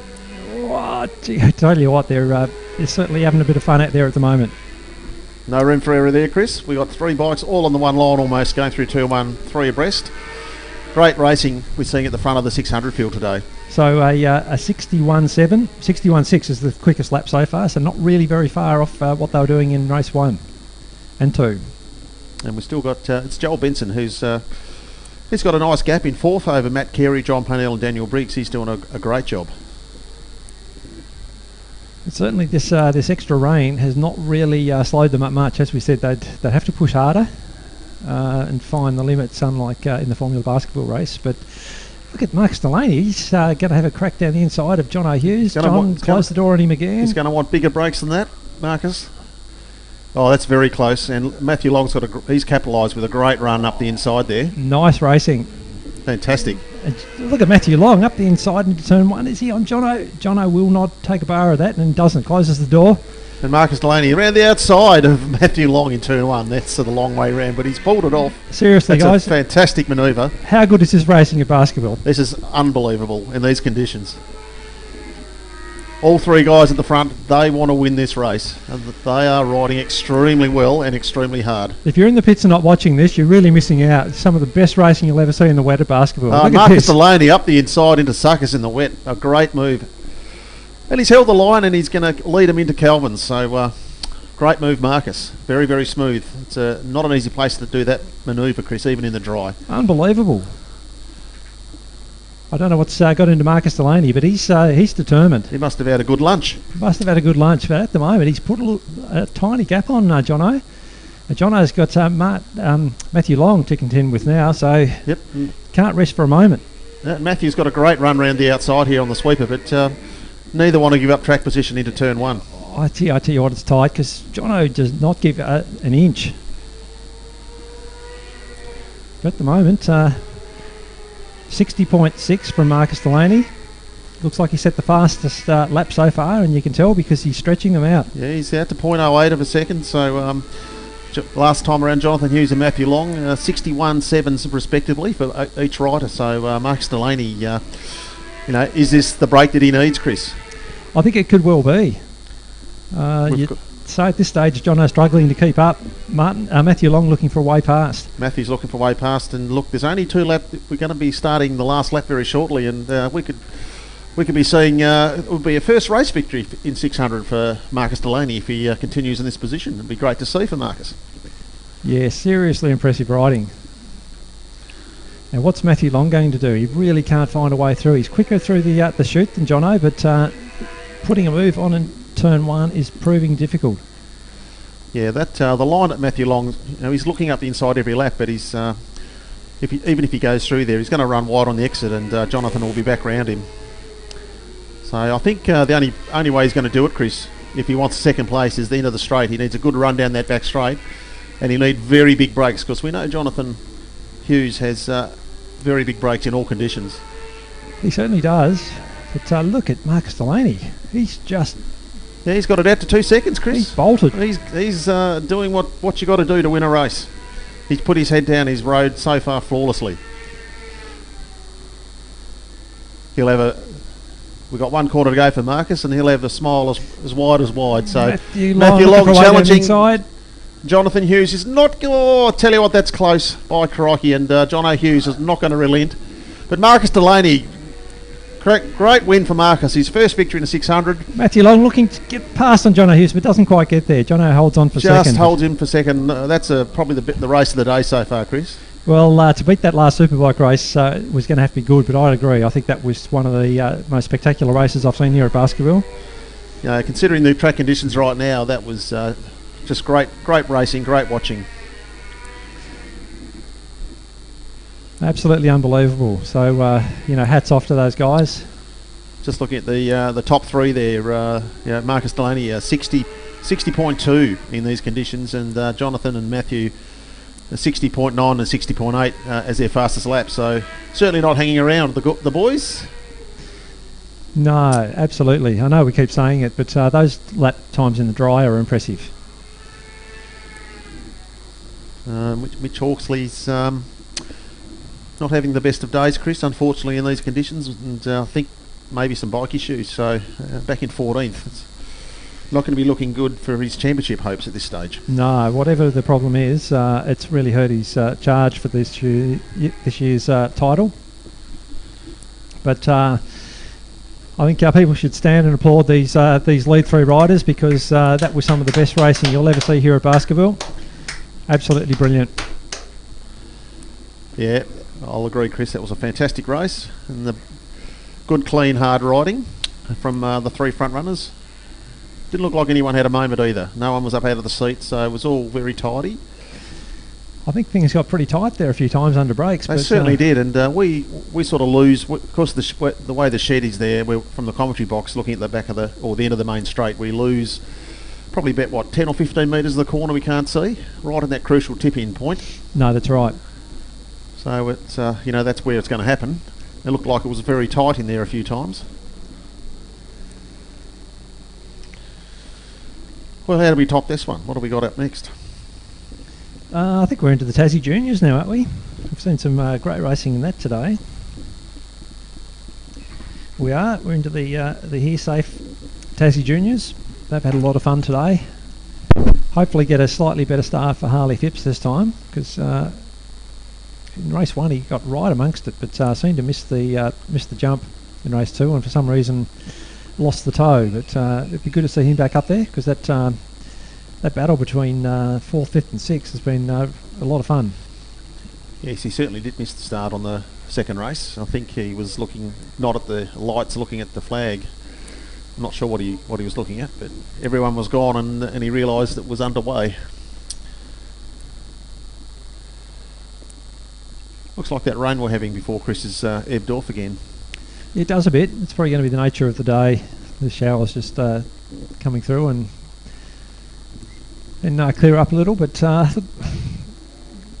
guess the encouraging thing is that the racing here is still been competitive. The guys don't seem to be having too many problems with it. So this fantastic basketball racetrack now has been resurfaced. It clears the water well. It's grippy, and it's producing some fantastic racing.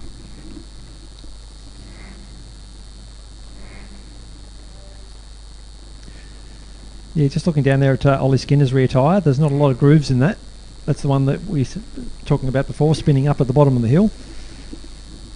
Yes, and he's got a wet front on, but it's a pure road bike tyre on the rear. So as we can see, not a lot of grooves in it, Chris. No, but then again, other than Oscar O'Donovan's, none of them do have many grooves in them. They're all pretty smooth. Yes, well, Oscar's definitely got the full wets on.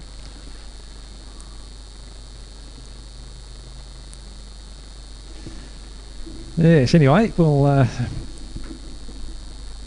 to wait and see how things unfold. But it looks like we're in for a bit more sideways action from Ollie.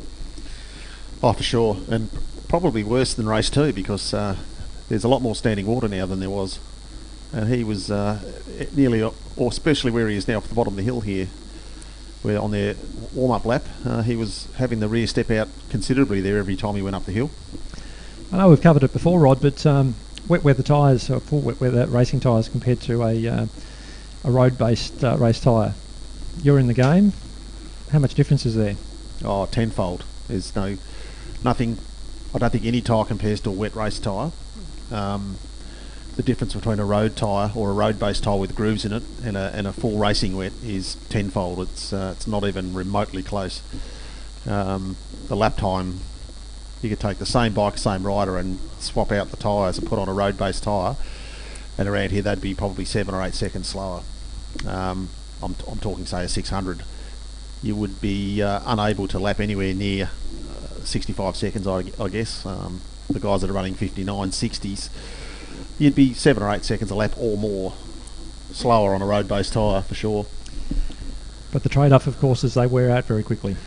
Well, they do. Not so much today with the track like this, but they are designed to be used in full wet conditions, and they are incredibly grippy. And if you've never ridden on them before, then it's hard to sort of understand the lean angles and the grip you do get out of them. But the proof's in the pudding when you watch the just what we saw in race 3 of the 600s. How much lean angle the guys can get, dragging their knees on a lot of corners. We saw that also with in the Superbike race. But anyway, we're in the starters' hands for the juniors. So you have all the boys got off the line very well this time. And once again, Chris, we've got who's number 8? Harley Phipps once again. He missed the start. Yeah, not sure what's going on there, but Ollie Skinner again is the one who gets into P1 first. He will still hold the charge down through turn 2. Oscar O'Donovan right behind him on those full wets, and actually will round him up and go around the outside. Chad Wiley again getting away well. He's in P3. Tom Turner P4. That's Brodie Curtis P5, and then Harley, who's struggled with that start. He's back there in P6. Yeah, he missed the start again completely. Everyone had gone, and then he eventually got the clutch out. So whether there's an issue with the bike or he just missed it, I'm not sure. Don't know. As I was saying before, he always entertains us in the drive by actually clutching it and smoking it up off the line. I don't know that works too well in the wet. Well, no surprise. We've got Oscar O'Donovan on the little Morawaki, the little 80 out in the lead. He's on the full wets, so he's definitely got the grip underneath him to get away, as we've seen in the previous races. But the pack behind, anything can happen. Look at Chad Wiley coming up behind Ollie Skinner, who's spinning it up. We can see it from here through the chute. So Chad's been putting in a great ride today on that R15. Be interesting to see what he can do with Ollie Skinner here. Right on his back wheel going into turn 2.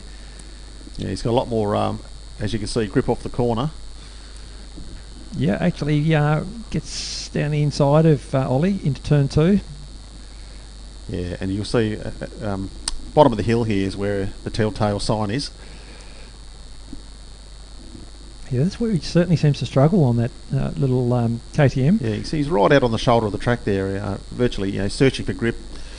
It's got obviously peaky little power being an 80, and he's trying to get it down to the ground. It's not easy. It's just spinning up everywhere. And you can see there too, Chris, off suckers, how slow the bike is sticks at the corner. Yeah, once it hooks up in a straight line, as you said before, it goes really well. But it's got, for an 80cc dirt bike, it's got plenty of straight line speed. It's just, as soon as he's banked over it all on the corner, it's just spinning everywhere. Tom Turner putting in a great ride there as well behind Ollie.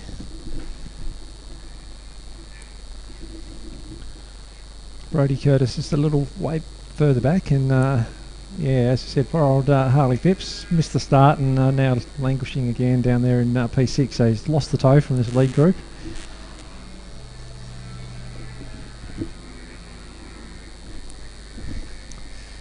Looks like as you're saying before, Rod, the rain might have eased off a little bit. Looks like just light rain again. Conditions certainly have improved from race 1 after lunch.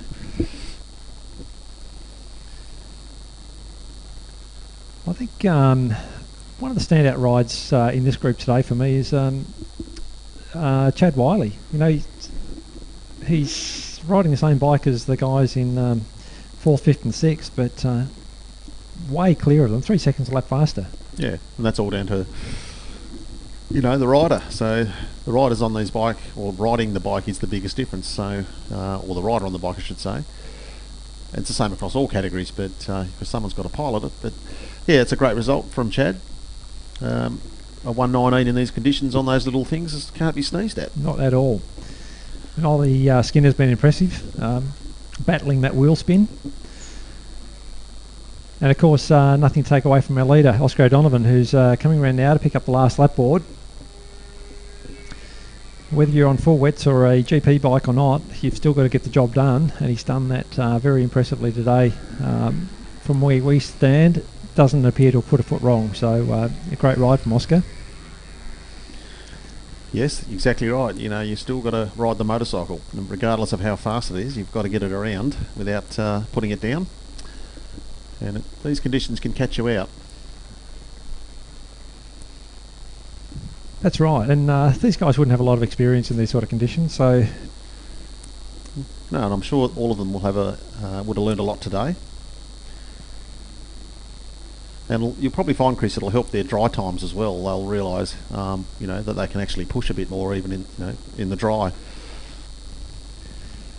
Yeah, I'd probably go as far as saying most riders would have, on reflection, say they had a pretty good day, maybe with the exception of Mitch Hawksley. Whatever happened with Mitch, we know he had a little slip-off there in the morning, but most guys have had a good day's racing. And we've seen some great racing so far. So Oscar O'Donovan now coming through the chute for the last time. Checkered flag waiting for him. Ollie Skinner's managed to hold third. Chad Wiley a few seconds back. What is it, about 7 seconds back? We'll pick up second place. And then another 3 seconds again back to Ollie Skinner. Despite his traction problems, we'll put in another nice ride from Tom Turner. Brodie Curtis and Harley Phipps.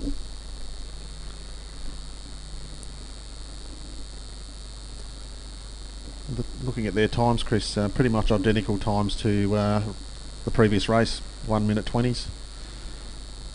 For Oliver and Tom, they were in the 1 minute 20s in race 2, so I didn't think you wouldn't see much variation really between lap times on these bikes, even in wet and dry conditions. A couple of seconds, I guess. Yeah, probably something like that. Without having ridden one, it's a bit hard to say, but I expect you're right. I don't think you're going to see too much variation. I can't really say I'm hanging out to ride one either. No, well... I think I'd be struggling to fold up onto one. You wouldn't fit on one. I wouldn't fit on one. Be funny to see. Especially if you got on Oscar's bike. That's very small, the little Morawaki. Yeah, well, you've ridden a 125 GP bike, haven't you? They're probably not much different. Well, I tried to. It would have been okay if you with setup to make myself fit on it, but yeah, they'd be fun things to race.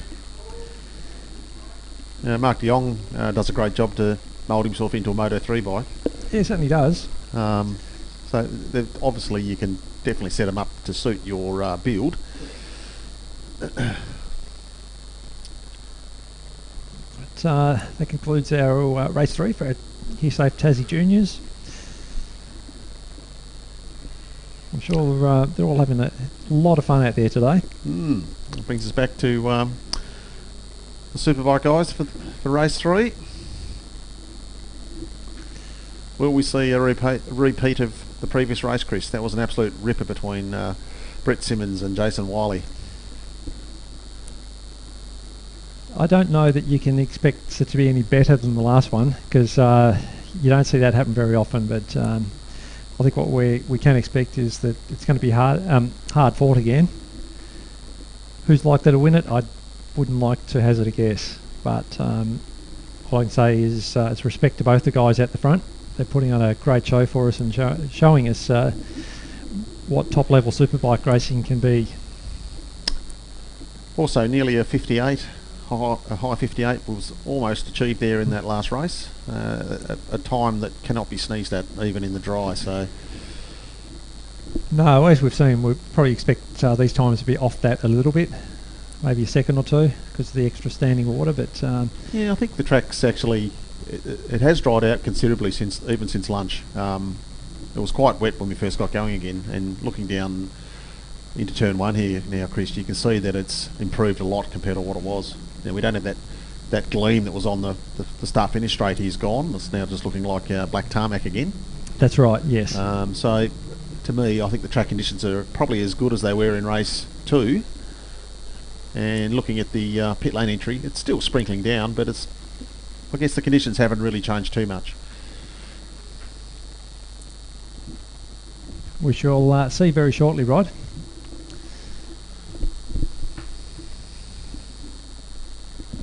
Any tips on this one, Chris?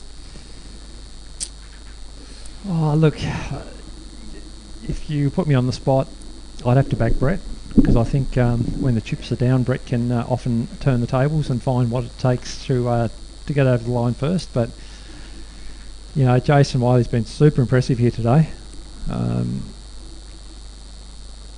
Don't know. Yeah, it's a tough one.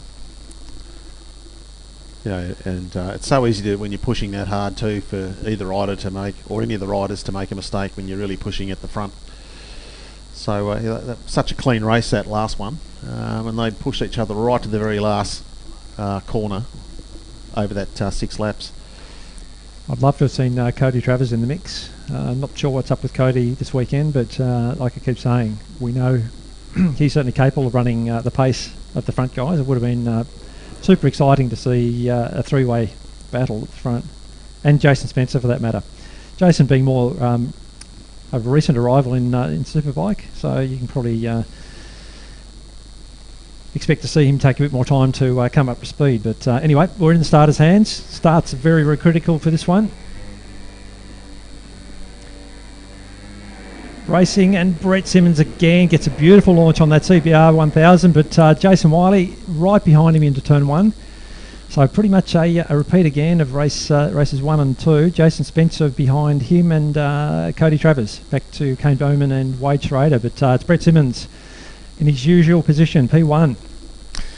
Yes, and looks like Jason Wiley once again struggled to get that Ducati off the line. 3 or 4 pops of the wheel as he went up through the gears. And Brett just got the power down and just drove away into the lead into turn 1.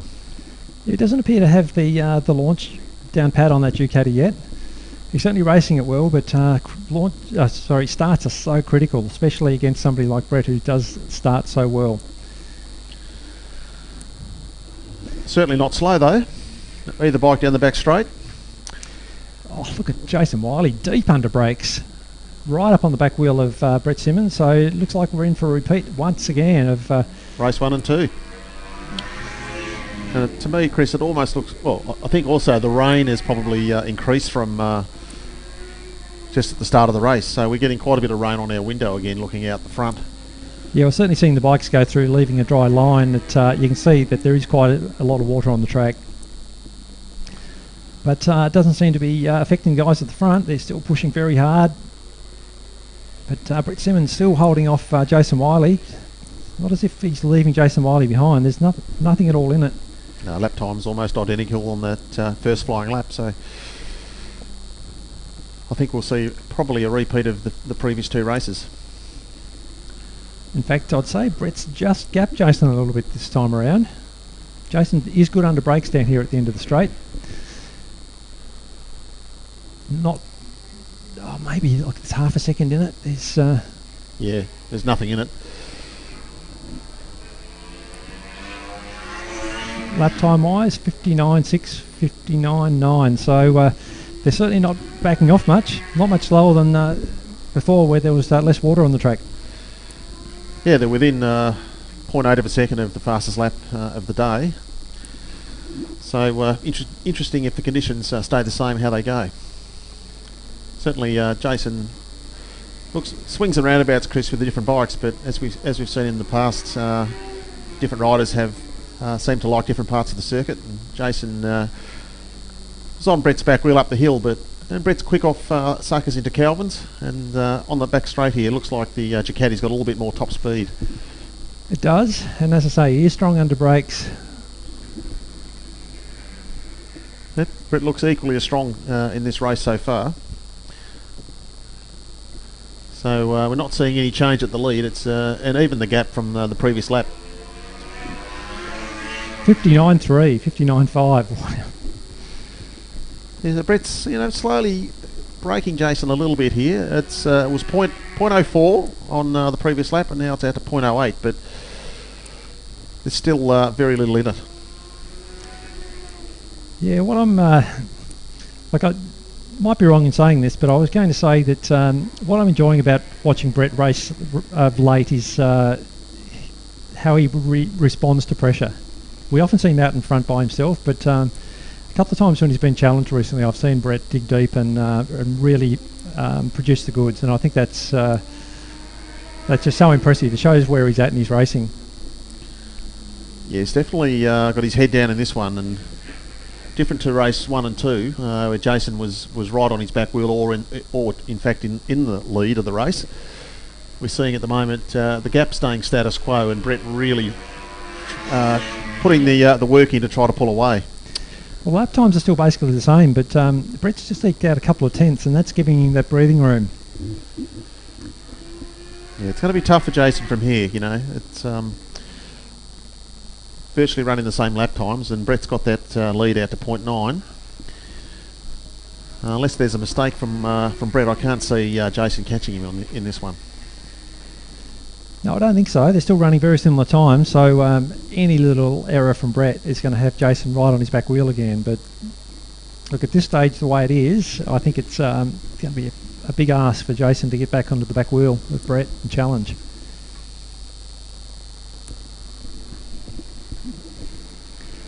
Bit of lap traffic coming up though, so that could play a role in this. Yes, they're going to catch them probably down through the S's or even at the bottom of the hill. So starting the last lap now.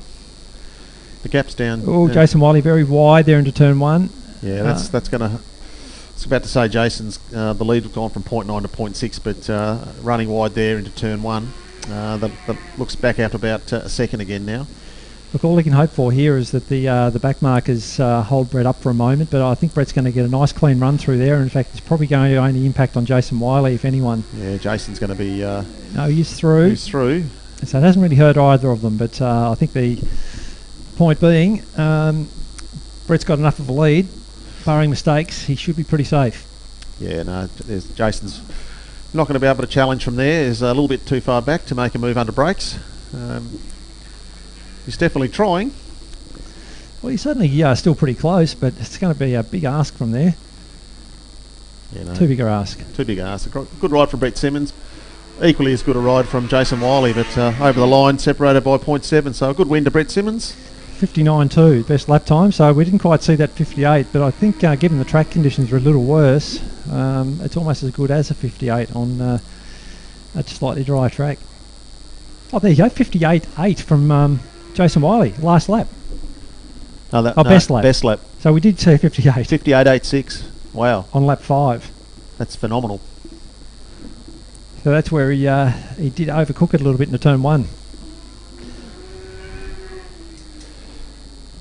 Well, that's impressive, Chris. Is that the fastest lap you've seen in the wet round here? Yes, it is. I've never seen 58 in the wet. I can't recall seeing one either. Do you recall the first time you got into 58 in the dry? I do. So I know how that felt. So, yeah, that's very impressive. Very impressive. Yeah, it's very humbling, I'd say, for a few riders. I reckon so. You know, done a lot of laps around here myself, as have you, and you know, we all know as racers what it takes to do a 58 in the dry, let alone in the wet. Very impressive.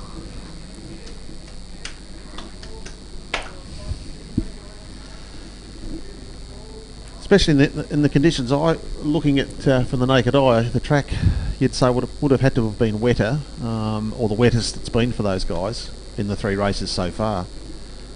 So is that just the pressure of trying to catch the leader, just the red mist? But certainly very impressive. Oh, look, there's no doubt about that. But what it shows you is the times were there. Good riders, you know, they've lifted as good riders do. But whichever way you cut it, that is a very, very impressive lap time. So we're back to our lights GP and lights production. What did you pick this time, Rod? Oh, I'm going to stick with Taran Ocean. I know, you know, Taran got race 1. Josh van der Putten rode brilliantly in race 2 and had a pretty decisive or concisive victory in the end. I don't know. I just think that the conditions right at this particular point. I think Taran will come through. But and production. Yeah, look, I think I'll stick with Jesse. I think anyway. I'm not going to change from race 2. I'll stay the same. One thing I do know, Chris, we'll have great racing again in this class. I think that's a given. We've seen it all day. I was talking to Doug too, Doug Watson in the pits. Oh, yeah. And, you know, I said to Doug, you're doing a great job, which he is, doing a fantastic job. And Doug said, he said to me, you know, I'm surprised. He said, a lot of these guys are faster than me in the dry. He said, but I'm beating them in the wet. What's wrong? Why aren't they so as competitive? So, you know, I'm not sure Doug's age, but as I said, it starts with a 6, and he's riding really, really well.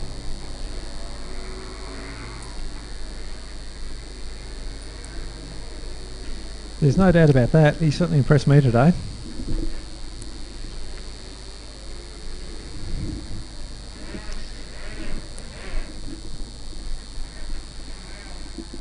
A couple of guys a bit slow to get going there out of pit lane. Yeah. Looks like they're all rolling now. You've got to murder those clutches on those little 125s, Chris. You should throw the league over one day just to see, because you've got to give it a fistful of revs. They've got a power band of about 500 RPM wide. And you go to pit lane in one and you ride the absolute ring out of it, and you ride the clutch all the way up pit lane, and then you think, yep, that's enough, you let it out, and it goes bah, and it's nothing. It's got zero power off the power band, these little bikes. Yes, I can imagine. But they turn so impressively. You just think the corner and they turn into it. Very, very light. What are you talking? A 125 GP bike, probably around the 70, 75 kilos. Not a lot of weight. Probably around the 40 odd horsepower. So they're certainly entertaining to ride. All right, I'm going to go Josh van der Putten in GP, and I'll go Lockie Curtis again in production, just to be controversial. That's all right. It's no controversy. It's probably a good pick, but I'll stick with my original ones. I think it's likely to be the flip of a coin, because against Jesse Woods and Taran Ocean, there's not much in it. No, all very competitive riders for sure. Talking about Mark de Jong, you can see him there. He's the orange coloured bike in row 3. Probably the biggest guy on a Moto 3 bike that I've seen. But he does ride it very well for a lad around 100 kilos. So who are we missing from the front row? Taran Ocean. Yeah, I don't know what's going on there. So it looks like I've already won half the bet, Rod. Ready for a start? Another bad start from Lockie Curtis, but it's Jesse Woods this time. I think we'll get the run up into turn 1. No, Josh van der Putten sweeps around the outside to pick up his position at the front. From Jesse Woods, Lockie Curtis. And Daniel Briggs, I reckon. I think it is Daniel, or Aaron Wade, is it? I think it's Daniel. I think Aaron Wade's got the darker colour on the front of his fairing. Well, don't know what happened to Taran Ocean. That's a disappointment. I can see Taran walking through the pits, so he's just heading over towards the garages here. Well, that's a real shame because he's provided some great entertainment for us today. I'm sure he'd like to be out there as well, so I don't know what happened there. Taran, maybe you could wander up the commentary box and tell us what's going on. I can just see him there walking through to the garages. But so far, it's Josh Vanderputten leading the field down the back straight through the chute for the first time. Jesse Wood still holding off Lockie Curtis. And that's probably Daniel Briggs, I think, right behind Lockie Curtis. Yep, absolutely. Daniel Briggs on the GP bike, little 125. We've got Oscar O'Donovan has moved himself into 5th place. He's ahead of Aaron Wade and Mark de Jong. Doug Watson, he's back in 8th. Marek von Bertouche and Dane Griggs is rounding out the top 10. Josh Vanderputten's continuing to stretch out the lead at the front. Jesse Woods looking like he's breaking Lockie Curtis a bit too. Yeah, well, on the last lap, Chris, he was half a second quicker than Lockie. So if he continues that, he will pull away. But Lockie's rode very, very well in the previous 2 races. So I've a lot of confidence in Lockie that he will challenge Jesse for that line honours for production. Yeah, he could do with sorting his start out though. It looks more like you on a start grid, Rod. Yeah, I was never good at starting.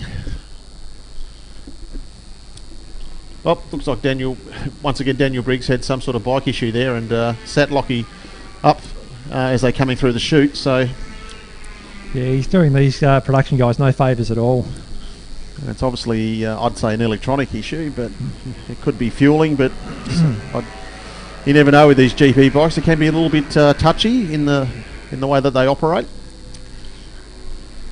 Yeah, I don't know, but that's done Lockie Curtis no favours at all, having Daniel Briggs get in the middle of them.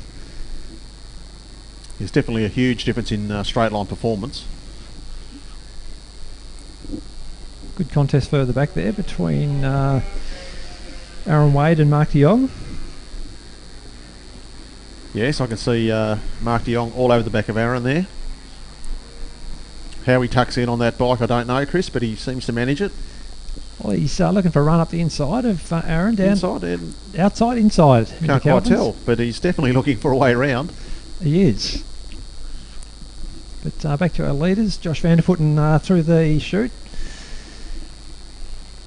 I think Jesse Woods has got the production P1 pretty safe at this stage, having got Daniel Briggs between himself and Lockie Curtis.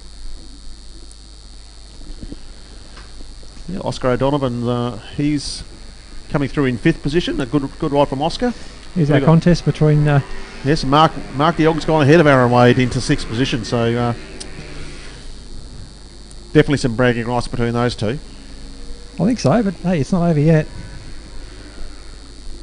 And then behind them, is that Doug Watson? Yeah, Doug Watson and Marek on the GP bike.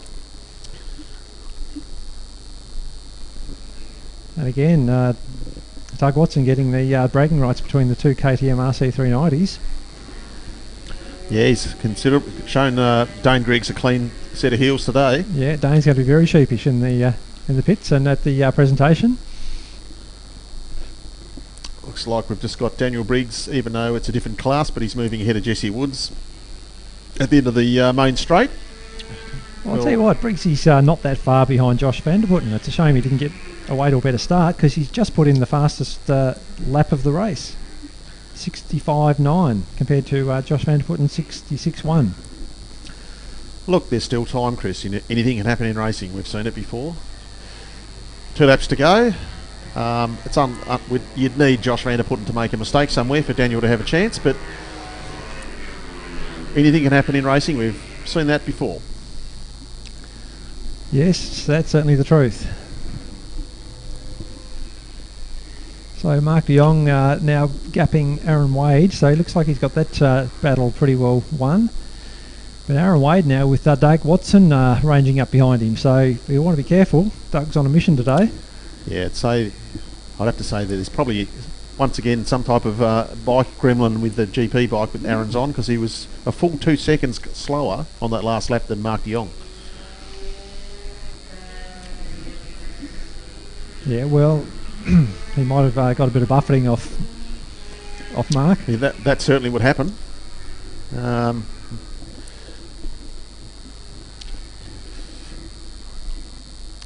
Once again, Daniel Briggs put in the fastest, just crossing the line again onto the start of the last lap, has put the fastest lap of the race in. So he's definitely trying to push Josh right to the very end.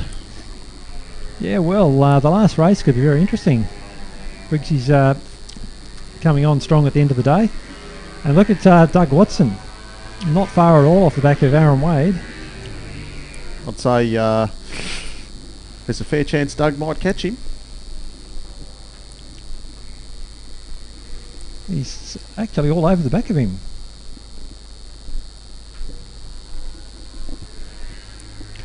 Just checking on the leaders. So Josh van der Putten is just coming into the braking area at the end of the main straight for the last time. He's got a very comfortable lead over Daniel Briggs. Jesse Woods has also got very comfortable position there. In third position, but also a first position for the production bike. So a good win to Josh van der Putten. Daniel Briggs coming in second, Jesse Woods coming in third, and also first for production. Lockie Curtis in fourth, Oscar O'Donovan in fifth position. Oscar just coming over the line now. Just coming over the line now. Mark de Jong. Mark de Jong. Nice ride there from Mark. And look at Doug Watson looking to get right on the back wheel of Aaron Wade, but not quite close enough. Ride of his career, potentially? I reckon so. Well, I think he's going to be in line for a medal at the end of the day, isn't he? I reckon so. Where are we? He was sitting third, I think, in production. So, well, certainly that race, he Lights production, it was Jesse, Lockie, and Oscar. So that one, Doug came in fourth in production.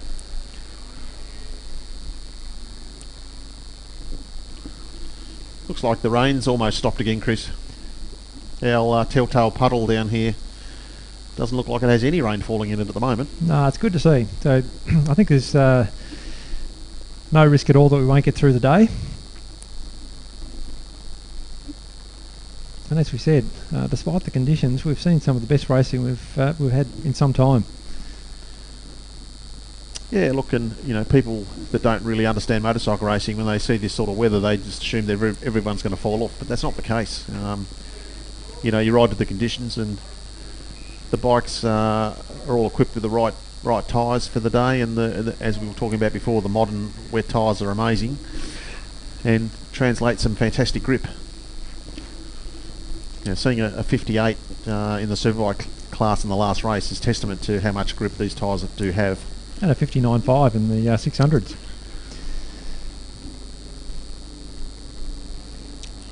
So it'd be very interesting if we had the data to find out lap records in a wet race. I don't know if anyone ever keeps it, but I guess it's difficult because there's varying degrees of wet.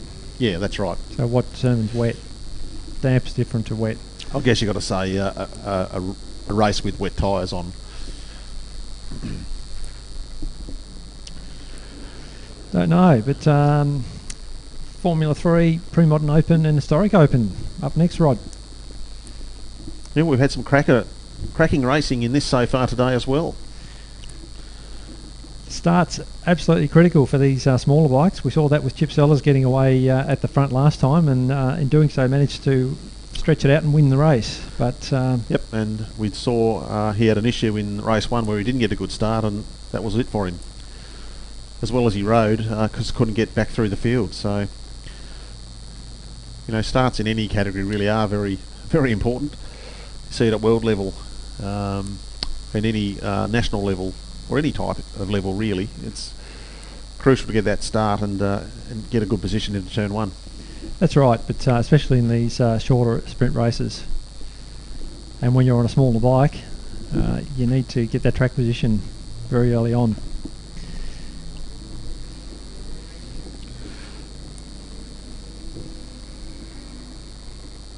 think we'll see a repeat of race 2 here, Chris. Look, I think you're right, Rod, but it really comes down to what James Ryan can do on that 1,000. If he can get away, win the start, and we've seen how hard it makes it for the smaller bikes to get past. Yeah, it's crucial for Harry's Chip Hamish Sellers. Crucial for Chip to get a fantastic start.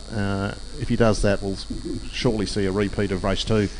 Yeah, look, I think you're right. I think he's shown he's got the pace. Even if he has to get past James, he can do it, as long as he gets a half reasonable start. Yeah, got to take a hat off to Jonathan Hughes. He's riding that VFR 400 very, very well. The horsepower difference between that bike and the FZR 1000 and the R1 of Len Besters would be probably, what, half? Oh, yeah. I think so. Not sure what a VFR 400 puts out, but I'm guessing probably 50 to 60 horsepower, I guess. I don't know. Not really that familiar with the bikes, but they're a good-looking little machine. Certainly the one that Jonathan's on. It's very well prepared. I don't know they make them anymore, do they? No. Haven't done for some time. Haven't made them for a long time. But been a very, very very popular race bike for many years. So, look, it really comes down, I think, to Chip Sellers launching that SV650 off the line. He's in P1. He's in the best place to do it, but with that leader bike sitting there on P3. And the leader bike's with Len Bester right behind him. That's right. He's a bit of a sitting duck, really, so pressure's on. Okay, well, we've got, looks like the last rider, Jeremy Archer, fighting his way to the grid. We've got one rider coming in already. Rob Scott. Rob Scott, so issue with his bike. That's a shame for Rob. I'll tell you what, Peter Bellchambers has been getting faster during the day as well, so don't discount him. He does get a good start. Okay, we're in the starter's hands if we can get Peter over the fence. Nice start from Chip Sellers. Oh, very busy off the start. Trevor Renter got a blinder from further back in the grid. That SV650 of his launches extremely well. James Ryan up the inside of Chip Sellers into turn 2. Chip's close enough though, so as we said, I think he still should be able to get back past James, but at the moment James has got P1. John O'Hughes there in No, who's that in P3? Is that Peter Bellchambers? I think it might be.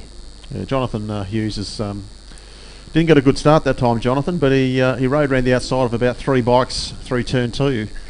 Len Bester way back got a terrible start, or maybe been swamped in turns 1 and 2. It was certainly very busy into turn 1 that time, Chris. It was 4 or 5 bikes all trying to get the one piece of tarmac. It's didn't even see what happened there. Chip obviously got past James Ryan. James back under brakes. Will reclaim it. So James pretty determined he's going to take this win. You'll have to work very hard. Chip up the inside through the sweeper. Is he going to get it done? James leaning on him. No, Chip's through. Chip's through. He's going to use the agility and the wet weather performance of that SV650 to try to put a gap on James. He's done it in the right place too, because we know that this is where Chip's strong, through the tighter corners. We've still got Peter Bellchambers in front of John O'Hughes. John rounds him up now around the outside of turn 2. Yeah. Look at that agility of that VFR. That's just, wet or dry, Chris. It's amazing to see passing a rider like that around the outside so easily. Absolutely, but credit to John O'Hughes as well. He's doing a fantastic job with it. So it's really up to Chip Sellers here to put his head down and try to make that gap on the faster bike behind him, certainly in a straight line anyway. And that's the crucial part for Chip, if he can do that. I think it's done. I think he's already gapped James. It looks like he's got enough track position here to hold him off. He's absolutely flying. So James tries to gather him in down the straight, but it's not enough. So Chip has a probably couple of second lead now coming through the chute. I think James is going to have to wave the white flag on that one. And Peter Bellchambers there, easily powered past Jonathan Hughes down the main straight, but Jonathan sizing him up again for another move around the outside, I dare say. Yeah, Jono's going to be a little bit frustrated by that. Once again, coming up against more horsepower and somebody who rides pretty well. So Jono round the outside of Peter Bellchambers again, round the S's. Look at that. That's a really clean move. And he's done it very well. Yeah, Jono's probably thinking, Peter, can you just stay there, please? We're not even really racing each other. But Bally's probably having a great time. Yeah, where's Peter coming? He's in Historic. So Historic Open, he's sitting in second, even though he's fourth in track position. Good mix of bikes. Len Bester's probably leading the Pre-Modern Open. In fact, no, it's Stuart Bugg. Yeah, as I said, Len got a terrible start, or got swamped there somewhere in turns 1 and 2. Oh, look at that. Peter Bellchambers again up the inside of John O'Hughes. And he's going to edge him out too. Oh, John O, is he on it? He had a big sideways under brakes. Yeah, I couldn't see it from where I'm standing. It looked very ugly. He went under in behind the shed after he lost it, and I thought, I didn't know if he's going to stay on, but that was heart and mouth for sure. Chip Sellers, though, continuing to stretch away at the front. There's no doubt that the only one who can beat Chip Sellers in this race is Chip Sellers. Yeah, he's got the lead out to 3.5. So barring any mistakes, it's all over for James Ryan to try to catch him from there. Bit of frustration there for John O'Hughes, I think. He's got more track pace than Peter Bellchambers, but that 750 in front of him, being well ridden by Peter, is just proving too difficult to get past. Yes, Peters gets around here pretty well. No doubt about that. But look, to his credit, he just outbraked John O'Hughes at the end of the straight on a heavier bike, and almost caused John O to crash doing it. So you've got to give credit where credit's due. Yeah, no, it was a very good move. Looks like Len Bester's now moved ahead of Stuart Bugg, so that's put Len into the lead of the Pre-Modern Open category on track. Yeah, and I think despite Len's nerves this morning, I think he'll go away from this meeting feeling pretty comfortable with the day he's put in. He's kept it upright and tidy and got the points he needed to do. It looks to me like Peter Bellchambers may be pulling away from John O'Hughes a bit there. Unless John O'Hughes just giving this one away. Yeah, well the last lap time looks like Peter was just slightly faster than John O on time.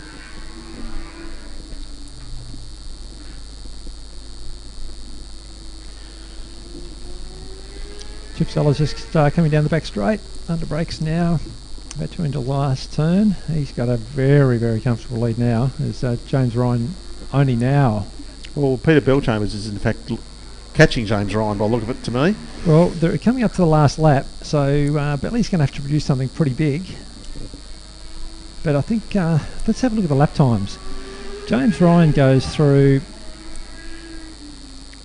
at a 66.6, Peter Bellchambers 65.2. And Jonathan Hughes is 64.6, so... And there's probably, what between them on track? A couple of seconds. I think it's going to be a big ask. John O'Hughes ran the outside of Peter Bellchambers, so he saved his best to last, I think. He's still trying.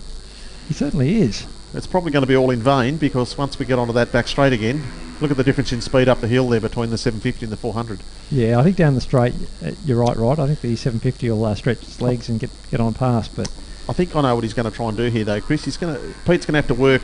Peter Bellchambers is going to have to work a bit harder to get firstly past him, which he will do. But then Jonathan will be in a good position to outbrake him. So I think that's his game here. But look at the difference in speed. Wow, it's huge. He's trying to dive him from around the outside. I think he's going to do it. Yeah, he's done it. Yep, that's a bloody good move. And now there's Eags in the way. And James Ryan's only just ahead. Look at this. Almost catching him on the line. And Len Bester right on the back of Peter Bellchambers. So very exciting finish there. We continue to get some good racing here at Basketball today, Rod. Well, Len Bester, he did his personal best lap of that race on the last lap, so 64.79, so nothing like having those carrots ahead of you. No, and I think, as I was saying before, he's becoming more familiar with the day, easing into it, and obviously felt pretty relaxed in that. So Trevor Renton just crossing the line now. Trevor going through in 7th place outright. Jeremy Archer right behind him. Look at the lead that Hamish Sellers comfortable by 11.4 seconds. And at 63.5, it's not messing around on an SV650, is it? Definitely not. Not having ridden one, but they look like they'd be fun bikes to ride. But I'm sure they're not blessed with too much straight line power. No, not at all. We were saying how impressed we were with 59.5 from the 600s and a high 58 from the 1000s, but 63.5 on an SV650 is not messing around.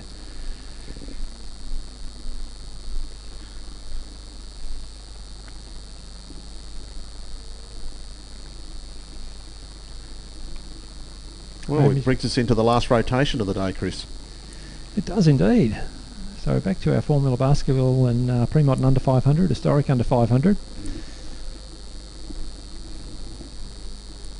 I'll tell you what, John O'Hughes has had a busy day.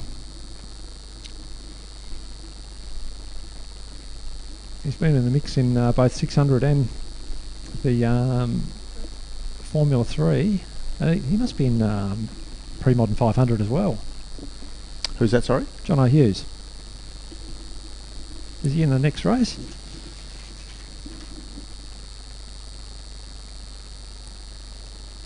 Don't think so. Oh, of course, that's. I was thinking of the contest at the front, but that's been between Peter McEldowney and Harrison Freeman. Harrison Freeman, yeah. Yep, that's right.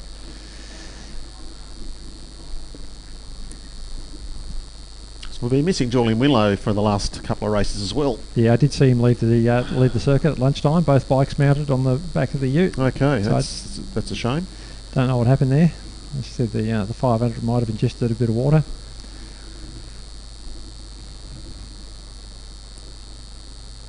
Bit of a miserable day in the pits. Pretty cold and wet. I was talking to Hans Dadson before, who's finished racing for the day just because he was simply so tired. He said going down the straight he was shivering that much he was almost causing a tank slapper. Well, that's not good. No, well, I did say that he does feel the cold. It's certainly very wet in pits. Looking from up where we are here, there's some very large puddles. You could almost swim in them.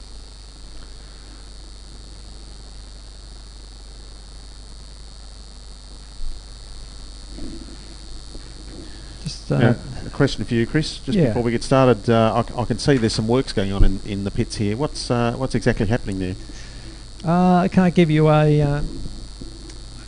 perfect answer on that. I know they're continuing development of that entertainment area, which is where the shop's going to be, and the seating area. But what it's going to look like when it's finished, I don't actually know.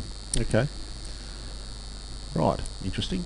I'd love to say it's going to be a large corporate area with a viewing platform on top. That'd be fantastic. I'd like to put Don Potter in it and say that's what he's going to do, but I don't think he'd like that too much.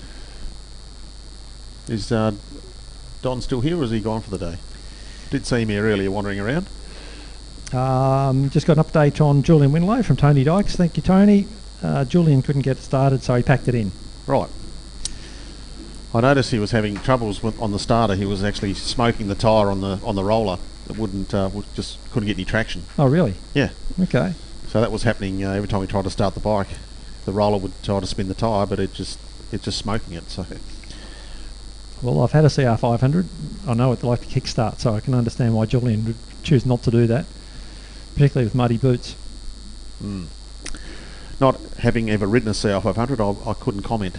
I'm sure that'd be a lot of fun. Quite a handful, no doubt. They take years off your life. 4-speed or 5-speed? 5-speed. 5-speed. Maybe the early 480s and things for 4-speed, I don't know. I think a lot of early ones were. Some might have only been a 3-speed, some of the real early 500s, but definitely a 4-speed box in, I think like the old YZ 490s were a 4-speed. Don't know. They've got enough torque to get away with one. Yeah, true. I reckon. Just Like the old... twist and go, like the old buggies and stuff. I just think of the early American V8s with 2-speed transmissions. Actually, I remember when I was a mechanic working on the Power Glide transmission or driving a V8 Brom with the 307. Oh, yeah. Totally smooth, very very linear things to drive, and I think from memory they do about 60 or 70 mile an hour in first gear, and then just slip into second. Off you go to about 120. Sweet. Yeah. Okay, so bikes just finished their sighting lap. Lining up now, so Peter McEldowney again picking up his position at the front of the grid, right next to Harrison Freeman, who's so far 3 from 3 for Harrison. Yeah, looking to clean up, make it 4 from 4. We're missing Julian Winlow, of course, from the outside of the front row. Looks like everyone's found their group positions. And we're missing another bike also at the end of row 3, so I'm not sure who that is, but anyway, we're in the starter's hands. Lights are on, and we are away. Good start from Peter McEldowney. Harrison Freeman does get a nice drive off the 600, but it's Peter McEldowney who will actually lead the field through turn 1. Harrison Freeman second. I think that could be... who's that third? Neil McEldowney. It is Neil, yes, from Emerita, taking up her position at the front of that second group. Ben Lydon... Eleanor Renton, I think. Oh, I can't quite No, tell. Eleanor's further back on the other orange bike. But I tell you what, this time, Peter's away well. Got a 5 or 6 bike gap over Harrison Freeman, but Harrison's had the pace today, so... Yeah, he did this in the previous races as well. He got a good start and had a bit of a gap, but the difference down that back straight, or very shortly, is immense, and Harrison will no doubt be right on him by the time we get to the braking marker. Yeah, and again, don't want to put the commentator's curse on Harrison, but what a heady ride for probably only his second race meeting, and in pretty tricky conditions. Yeah, he's going very well. But right up now behind Peter McEldowney, he's found a lot of pace down the back straight and now all over the back wheel of Peter. So can he use the 600 power over the start-finish line to get up into turn 1? It looks like he will. It's a very tight line though, so he might run a little bit wide and give Peter the chance to come back under him. But no, he holds the line. Peter McEldowney now has to...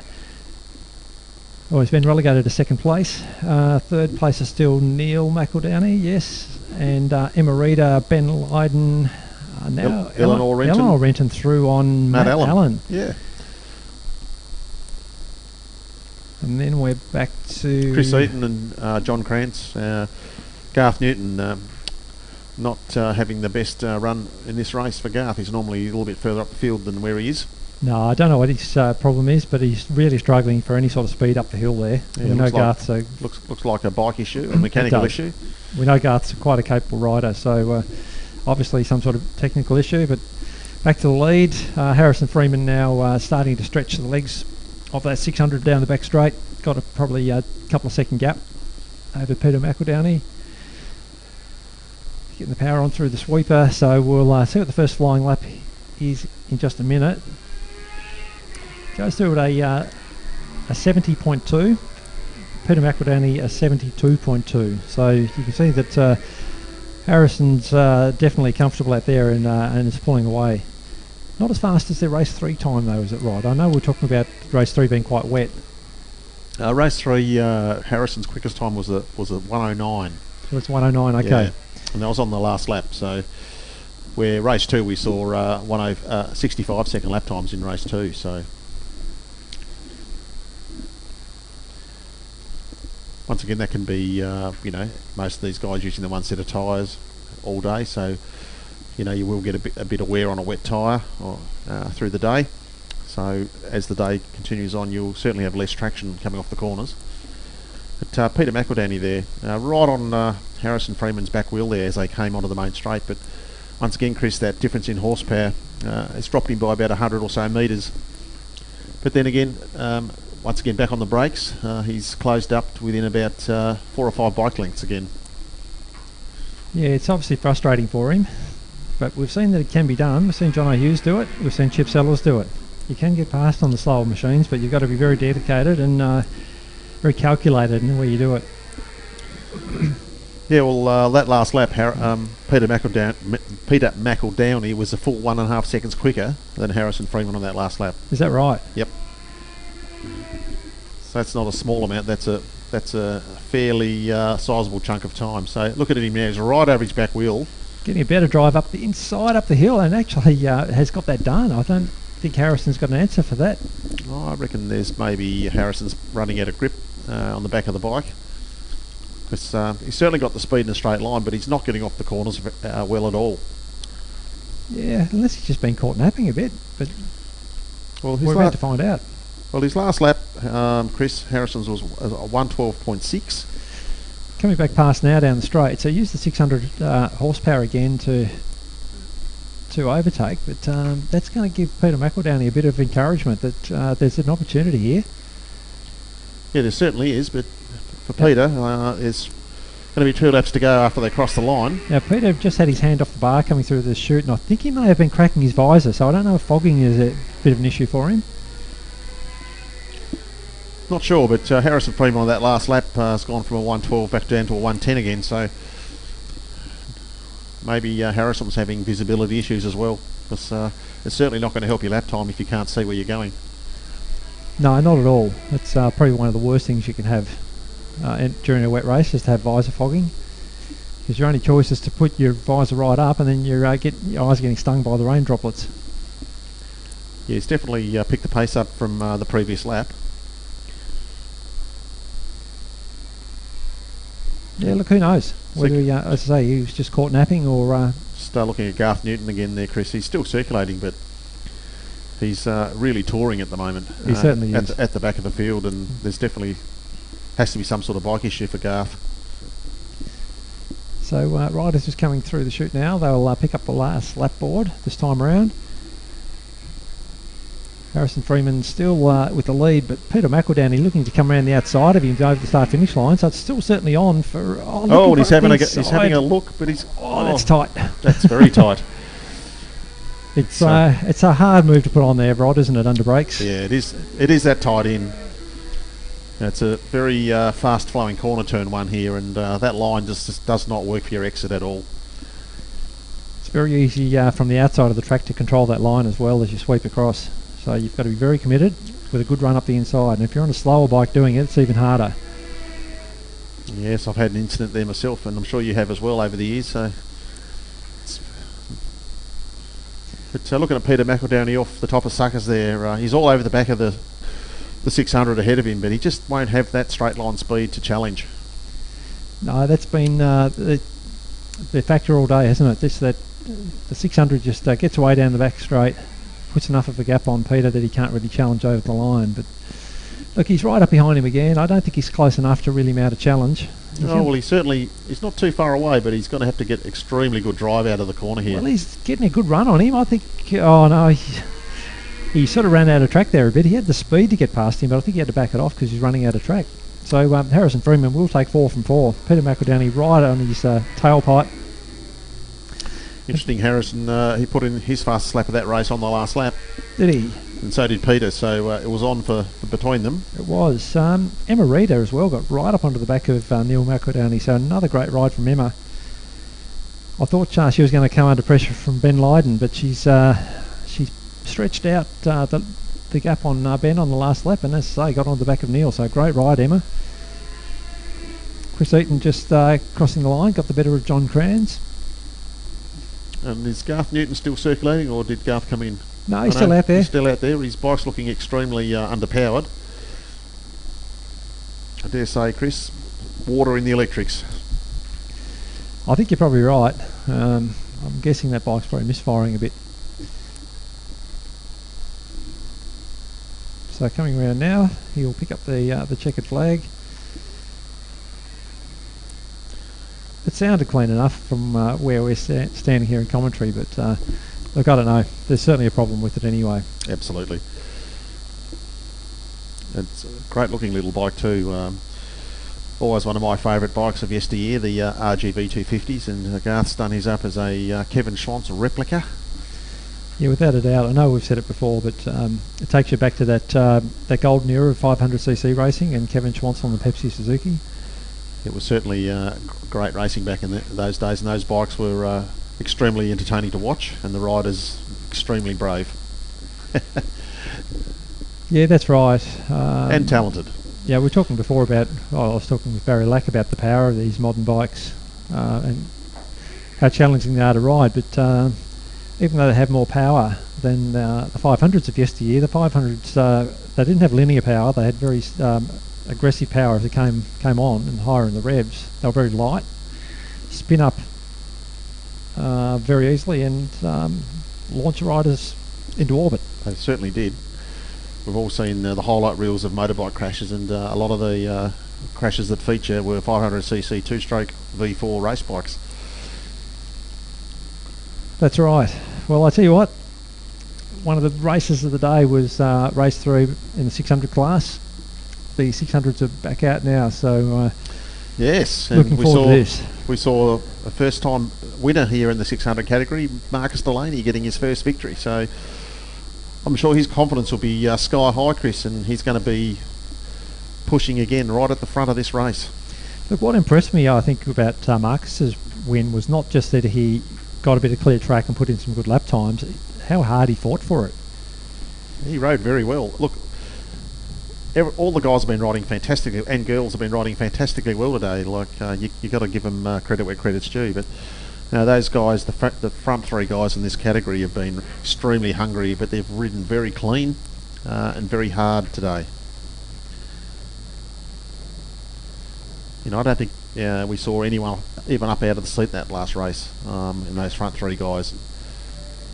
A couple of times there looked like they nearly tagged each other into the braking area at the end of the main straight, but that never happened. From where we were, or our vantage point here, can't quite see that turn-in point, but it looked incredibly close a couple of times. Yeah, it certainly was. Just thinking, it's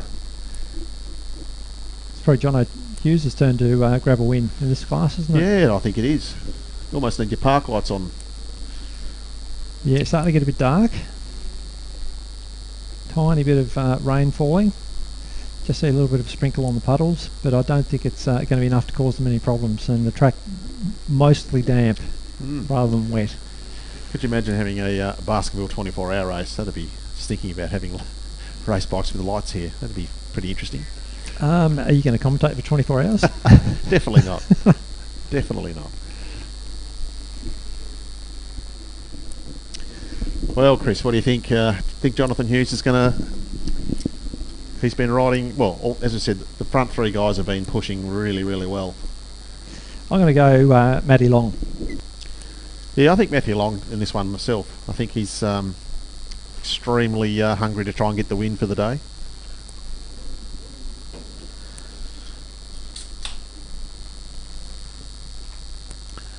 But it'd be great to see Jono push at the front. I'm not sure what Jonathan's who he's talking to there, but he's looks like there's some sort of issue with something. Yeah, mimicking a large slide, I think. I think Jono was saying to Matt Long, "You come near me, and you're going to be getting a big slide." I don't think he was actually talking to Matty Long. I think he was. Wasn't he? Yeah, I think. Okay. Anyway, we're in the red flag's in. We're in the starters' hands. We've got lights are on. We're away, and it looks like a pretty good start from everyone in the field, and a blinder of the start from looks like that's Matt Carey. Matt Carey from the second row. He's gone into the lead. He must have the Ducati launch control on that bike. Ducati? It's not a Ducati, is it? No, that's what I'm saying. He's taken it out of the MotoGP bike. Right, he's got the launch control onto the Honda CBR. Oh, is that Matty? Sorry, it's John Hughes on the outside of Matty Long looking for a way around. Where's Marcus Delaney? I don't know what's happened to Marcus. Is he in that front group or not? I'm not sure. I can't see any white fairings in there. Okay. Well, maybe he is. Who's fourth? I don't know. We're going to find out very, very shortly as they come down the back straight. So over the hump, first time. It is Matthew Long. First time, I think he's actually led off the first lap, isn't it not? There is Marcus Delaney. He's just gone into third, so... That's good to see. Looks like we're about to get a bit more rain coming down again as well, so conditions may get a little bit wetter as the track gets a bit more water coming down. Daniel Briggs away well as also he's right on the back of Matt Carey, looking for a way through. No, but Matt Long at the moment, he's finally got a bit of clear track and showing the pace has been promising all day. So he's already stretched out. Yeah, second place by a couple of seconds. It's going to be a tough ask for Jono and Marcus from here. The previous races they've been pretty much bunched up. But Matthew Long here has got a great start, and he's got about a second and a bit over the two guys behind him. Looks like Marcus Delaney's just done another up the inside into suckers on Jonathan Hughes, so no doubt full of confidence from that win in the previous race. He's going to be trying to do his best to catch Matthew Long out in the lead. Well, as I said, it's the first time Matthew's had clear track in front of him in one of these races, so it's going to be really interesting to see what he can do lap time wise. It certainly will, and looking at Marcus Delaney, he's got his head down there and he's really trying to put a gap on Jonathan Hughes and catch Matthew Long ahead of him. And he's already doing that. He's already gapped Jono. So first flying lap, Matthew Long 60.5, Marcus Delaney 60.8, and a 1.8 second gap between them. Yeah, it's going to take some doing from Marcus. None of the guys are slow, so they've all been running similar times all day.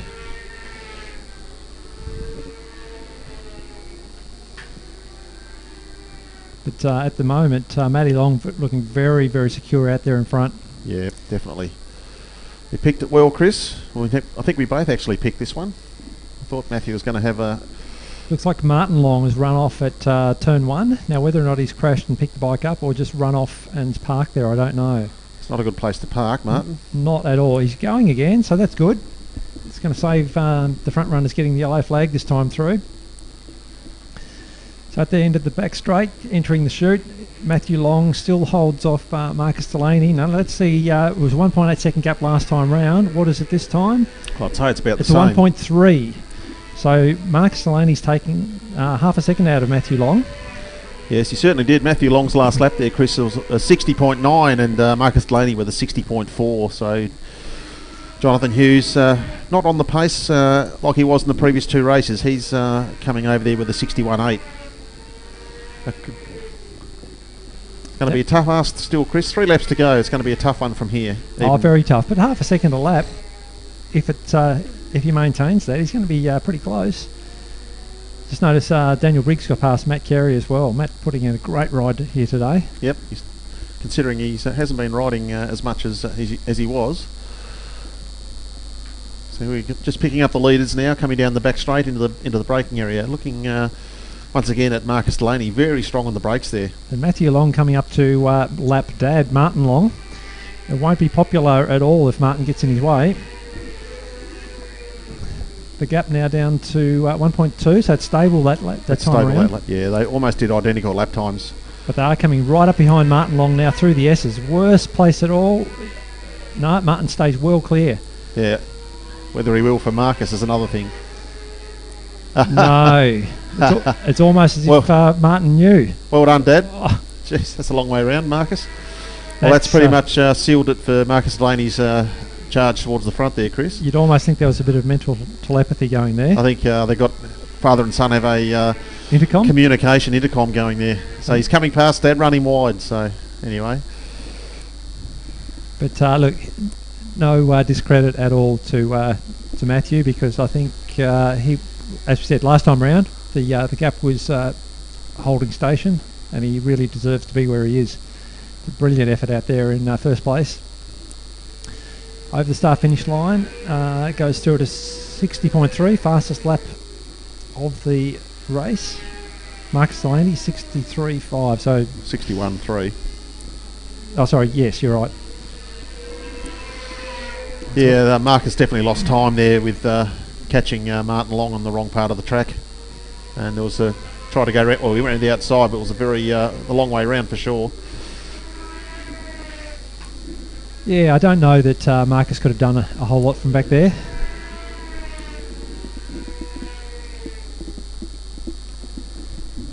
But it would have been entertaining to see how it would have unfolded anyway. But look, as it is, Matthew Long out with a nice, comfortable 2-second lead now. Still some lap traffic. I don't know who that is he's coming up to overtake. It's not going to make too much difference. This is the last lap, and they'll come around to take the checkered flag. So... should be a pretty clear, I think, run round to take the checkered flag, which it does. Very convincing win, Matthew Long, and a very impressive race day from all the lead riders. So Jonathan Hughes coming over for position 3. Joel Benson will get the better of Daniel Briggs. A little way back there to Matt Carey. Good ride from Joel Benson. Matt Carey ended up in 6. Well, look at it. Peter Bellchambers must be next over the line. Brian Smith. And then we go back to David Bartels, just holding off Sam Gala and Luke Van Egdom.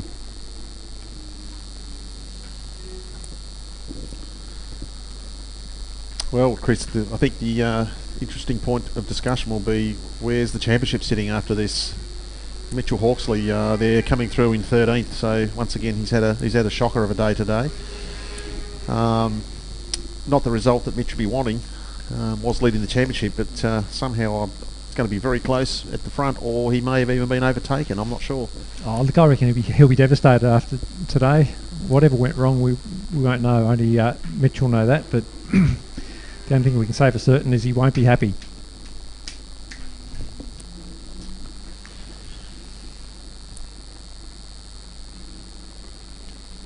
I think the other thing for certain is these guys on the 600s have had a lot of fun here today. They've put on some great racing for us, and I'm sure they've really enjoyed it as well. Yeah, absolutely. I wonder if Jonathan Hughes ran out of whether he got tired there, because he's been doing back-to-back races today. So as you know, it's no easy feat to ride around here and do your own races, let alone jump on another bike and race that as well. Well, quite possibly. He has done a lot of racing here today. And I was actually just thinking that with Peter Bellchambers, racing a modern 600 and a historic 750. Yeah. There's been a lot of racing. That's a lot of racing, so... But as we were saying earlier today, that wet racing is a bit easier on the body. It's not as physical. Yeah. The bikes don't brake or accelerate as hard.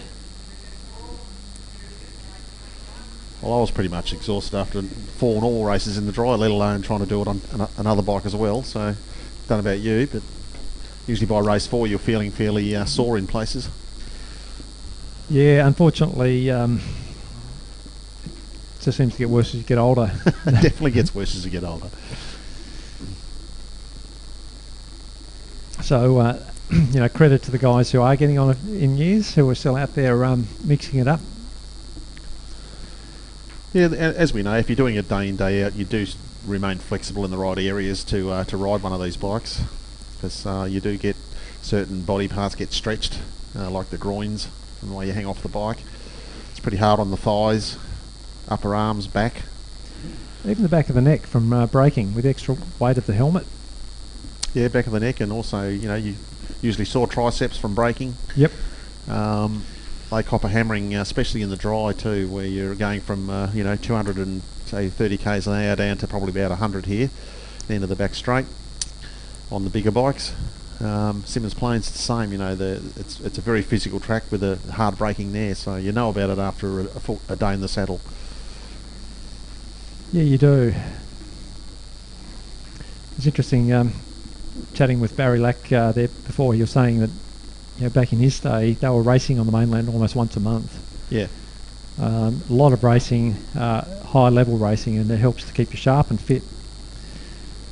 And it's just not as easy to do that in Tassie these days. The cost of travel's significant, and there's just not enough racing for people to stay sharp. Because it does help you. The more racing you do, that just refines that sort of subconscious automation in your riding. Yep, it certainly does, and that you need a lot of confidence in your own ability to do this at a high level, and also the machine that's underneath you. So early on in your career, or at certain levels, it's more about the rider and getting the best out of yourself. So staying in good shape, physically fit, and also mentally prepared as well. Things like track maps and everything are very handy for rehearsing the laps around any circuit. I know the racing that I've done, certainly, and going away with you, learning a circuit, track maps were invaluable. So, and making notes and working out a plan of how to attack it and how to improve, more importantly, and find the lap time. Yeah, absolutely. I guess a lot of people new to motorcycle racing probably look at it as who can do the fastest lap, grit your teeth and turn the throttle harder, but it's much more than that. It's much more a plan. Going faster is much more about looking at breaking it down into individual pieces and working on them, so that the sum of the parts makes a faster overall lap time, and becoming comfortable with it. These guys out there at the front aren't just throwing caution to the wind. They've learnt that you can ride at that level and have confidence. The guys behind haven't experienced that yet. They don't know what comes next if they go a second lap faster. So they don't have the benefit of that experience of the guys in front of them. It just takes time, as we said before. You do the apprenticeship. Yep, comes with some mistakes. But speaking of guys learning their way, the juniors are on track, ready for a start. Again, Chad Wiley, a beautiful start. Actually leaves Oscar O'Donovan on the Moriwaki in his wake, but it's Ollie Skinner who comes through on the inside again to pick up... but he's going to run wide there, as you can see, Chris. He just doesn't have the right line, and looks like 3 bikes all trying to get that line into turn 2. So yeah, Oscar O'Donovan down the inside, so he's recovered from that poor start. Ollie Skinner, Chad Wiley, Tom Turner, Brodie Curtis and Harley Phipps got away a little bit better this time, so let's hope he can tag onto the back of that group in front of him. Yeah, he still missed the start, but it was better than the previous race. There's a huge difference in performance, Chris, as we can see between that little two-stroke KTM dirt bike up the hill. It's got so much more drive, but once again, coming off suckers there, you can see that he's having issues getting the power down. The back looks like it's coming around quite well on him. So certainly is. I think Harley Phipps could do with talking to Matt Carey and how to launch a bike. Yeah, Matt was getting off the line beautifully. That last race from somewhere back on the second or third row, he shot into the lead. That was a fantastic start. It's coming around to complete lap 1. Oscar O'Donovan has a very handy lead already. Just looking at that dirt bike, Chris. Look at the back of it. Look, it's just spinning up everywhere.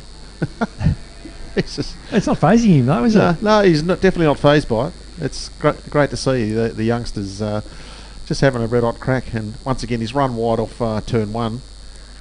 Oh, Chad Wiley looking for a run down the inside. Yes, he'll get that done. Chad's definitely going to have the right line there, and he's definitely got more grip. So he doesn't have the speed of the little KTM dirt bike, but it's not going to matter a few corners time. Once again, look at the KTM. He's struggling to get that thing to go up the hill, but once he gets it upright, look at the difference in performance. It's almost like a dirt track, isn't it? Yeah, it's a wonder we don't see the foot out. Just rear wheel steering it. No, I've never ridden one of those little 80s like that, so I can't imagine what they're like. They'd have a very, very narrow power band, I'm sure. Well, they're probably better than the old ones. But, possibly. Well, I never owned one as a kid. You probably did. I didn't own one. Rode a few. Always wanted one. Yep. What would they like to ride? Oh, awesome. I reckon they'd be fun. They always looked like they'd be fun little things to ride. Yeah, they always felt way overpowered. But that's what you want out of any bike, isn't it? Especially at that age. Yeah, that's right. Oh, look at him. Look, he's spinning it up there again. He's got the rear was out by about a foot that time. I tell you what, though, look at the battle for, what is it, 3rd, 4th and 5th. So we got Oliver Skinner, Tom Turner and Brodie Curtis. They're all by about a second, if that. Tell you what, Tom Turner's put in a great ride today as well. Look at this. Well, he's run a bit wide there. He's nearly off track, but he stayed on, and once again they lose out up the hill to the little KTM 80. Seriously having a great day out there today. The Here Safe Tassie Juniors. I think they'd probably vote for rain every race meeting. Yeah, I'm sure they're going to all have big smiles on their face at the end of the day. Looks like they've had a great time.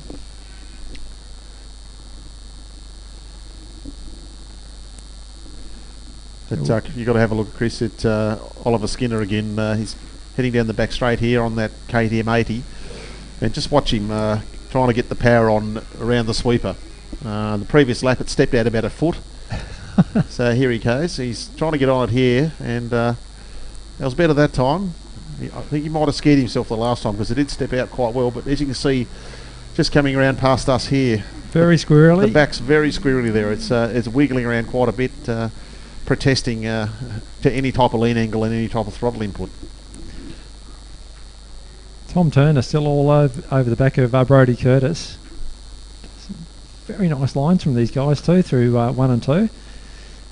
Interesting, Chris, too. Look at lap times from Chad Wiley in 2nd through to Tom Turner in 5th, separated by a second, I guess. Yeah, it's fantastic, isn't it? It's great to see. You got 3rd, 4th and 5th all doing 1 minute 20s. I tell you what I'm noticing though, Rod, given that these guys are only fairly new to racing, how much they're improving. Like their race lines, their racecraft. Yep. They're coming along so quickly. It's great to see for junior racing in Tasmania. Yep, absolutely. It'd be great to see more juniors coming through and making this class something really worth watching. And it's going to... just back to the lead. Oscar O'Donovan, comfortable win again for Oscar. 4 from 4 for Oscar, so rounding out a top day for him. Chad Wiley, comfortable 2nd place. And certainly a very impressive... result for fastest of the 4 strokes, but Ollie Skinner still spinning it up over the line. Great to see Will hold out Brodie Curtis, Tom Turner. And you got to say, look at that, Chris. All third, fourth, and fifth, their fastest lap on the last lap, all trying to push for that position.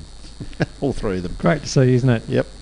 And Harley Phipps will round out the field. And Brodie Curtis dipped into the 119s there. So I'm sure they're going to have huge smiles on their face when they come in.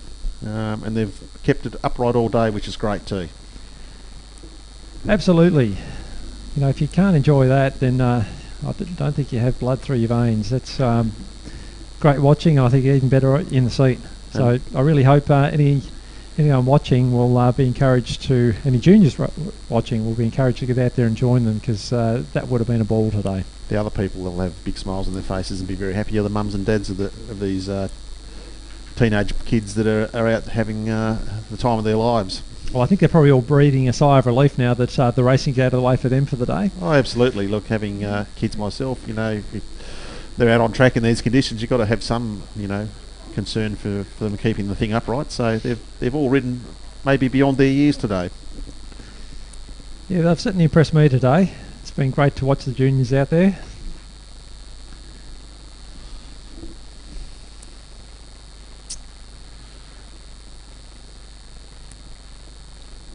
And a real credit to the people behind the scenes who've helped put this together. It's great to see the Tassie juniors coming through. Yes, having been coming to the circuit for many years and competing as well, you know, this is something new, and it's good to see it's getting the support. It'd be nice to see it keep developing as time progresses forward. I was actually told recently that the R15s are in short supply because they're used for Uber deliveries. Right. So between road racing and Uber delivery, the R15 is... I would have thought Uber delivery would be better on a scooter. Well, I would have thought so too, unless they want to deliver faster. Well, I don't know. There's some pretty quick scooters about too. Superbike's up next. Cody Travers, first bike to line up. I think it's fair to say Cody probably wouldn't be particularly happy with his weekend by his standards. He's usually right up there at the pointy end, challenging for the lead. Yeah, interesting getting the feedback from the guys afterwards. You know, there's all sorts of things that can go wrong with your day, and these in conditions like this, you know, it doesn't take much to cause an electrical issue with some water getting into somewhere, especially on these modern bikes with so many more electronic components on them than they used to have. Well, that's right. We know they're well engineered, but you know, 200 km/h blasting of water and air into the bikes can push water into the most obscure places. Well, it hasn't been a big field today in Superbike, Chris, but it's been fantastic racing. Oh, without a doubt. Now, the top two, front two guys, Jason Wiley and Brett Simmons, we've seen the first three races, they've pushed each other right to the very end. And looking at the weather right now, it looks like we've got a bit of a shower coming through at the start of this race 4 for Superbike. Possibly could be the wettest race that they've seen today. And also quite a bit of wind coming across the circuit as well. It's picked up quite a lot across the circuit. Interestingly, you know, from the racing that we've done here, Chris, coming the other direction to what you normally see, blowing from our commentary box side across the circuit. Yeah, you're right. It usually goes the other way. But I was just thinking back to race 3. I thought the track was wetter for these guys in that race. Yeah, it's hard to say. You know, we're copying it because of the wind. I guess it's coming straight into this window here, so making visibility quite difficult. It's definitely the wind's picked up. Looking at in the flag box down in front of us here, the flag is moving around considerably. Anyway, it's still going to hopefully not have any detrimental effect to how this race unravels.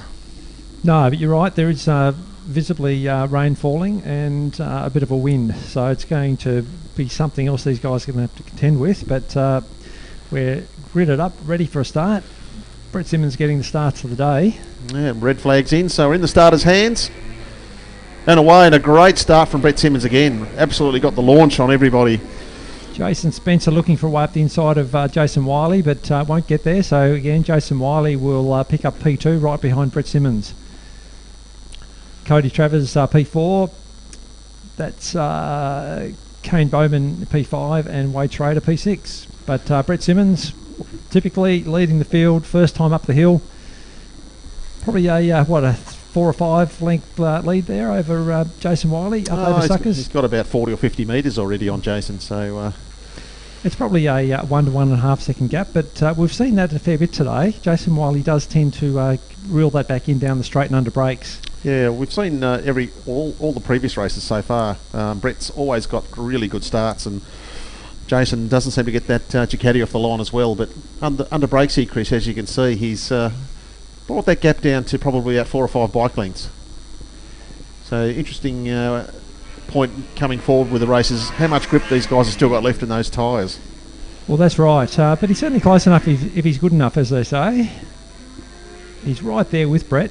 Only, half a second behind him. So he certainly can still do it, but the track is definitely wetter than it was. It's quite a lot of spray coming off them now. It's definitely wetter than it was for all the previous races today for these guys. Brett Simmons still leading up over Suckers. I think, look, it looks to me a little bit like race 3 where Jason can stay in touch, but it's not enough to be able to really contest the lead. Brett's showing his experience, keeping the front wheel right on the ground there over the hump, so maybe a little bit of crosswind, but Brett obviously head down and very determined to try and break Jason Wiley here. First lap through is a 59.7 on a very wet track, so certainly not messing around at all. That's a fantastic lap time. Whether we'll see 58s again, Chris, is another thing. I don't think we will, but you never say never with two guys pushing each other at the front of the field. No, I'm thinking it's probably a little too wet for that, but that time, what was it, 59.7? This is the part of the race where Brett really puts his head down and tries to break his competitors, and I think he's doing that right now. I think it looks to me like Jason's just dropping back a little bit further, and it won't be too much more before Jason's probably going to have to say, I think it's a bit too much today. Yeah, it looks like Brett's getting the better of Jason. He's definitely got the lead out now to maybe a second and a half, maybe 2 seconds. Mind you, on the brakes, Jason's very strong. He's very strong down there, isn't he? Very strong down there, so... But it is, it was 0.9 seconds lead last time round. This time it is 1.4. So, as we said, visually it looks like it's eking out. Yeah, and Brett Simmons 59.2 there on the last race, last lap, sorry, and Jason Wiley a 59.7. Again, very, very impressive time for a quite a damp track now. Both guys still looking very composed though. It's not like they're having big moments. Easy for us to say standing up here in commentary. Yeah, absolutely. You know, we're warm and dry. But without a doubt, Brett's continuing to extend that lead. Visually, you can see it as they head down into Calvin's. He's definitely pulling away. Brett's riding beautifully at the front of the pack. Jason's definitely stronger than Brett at the end of the main straight on the brakes, but it's going to be a long way to bridge that gap from there. Yeah, it's not going to be much longer before Jason Wiley waves the white flag on this one. 59.2, 59.7, sorry, 59.3 flat minute last time round. So as we said, Brett Simmons continuing to eke out a bit more of a lead here. I think Jason Wiley's about to say second place he's going to have to do me today. Yeah.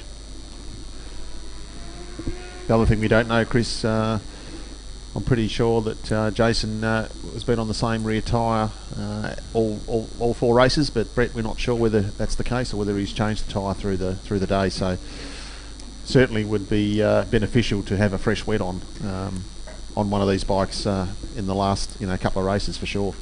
Look, without a doubt, but also think thinking back to my previous comment about Brett. When he's under pressure, he really does respond well these days. He impresses me with how hard he fights. And I think we've seen that here again today. He said, well, if you're out to challenge me today, I'll show you what riding's all about. Well, look, absolutely, and that last lap round was Brett's fastest lap of this race, a 59.2, so conditions are definitely quite wet, and that's an extremely fast lap time considering how wet the track is. So it's well and truly over now. Brett Simmons is going over suckers, and Jason Wiley only halfway up the hill. Yeah, Jason on the last lap, Chris, a 61.39, so he's not going to be challenging at all for the win from here, and we're on the last lap, so it's been a very, very strong moral victory as well for Brett.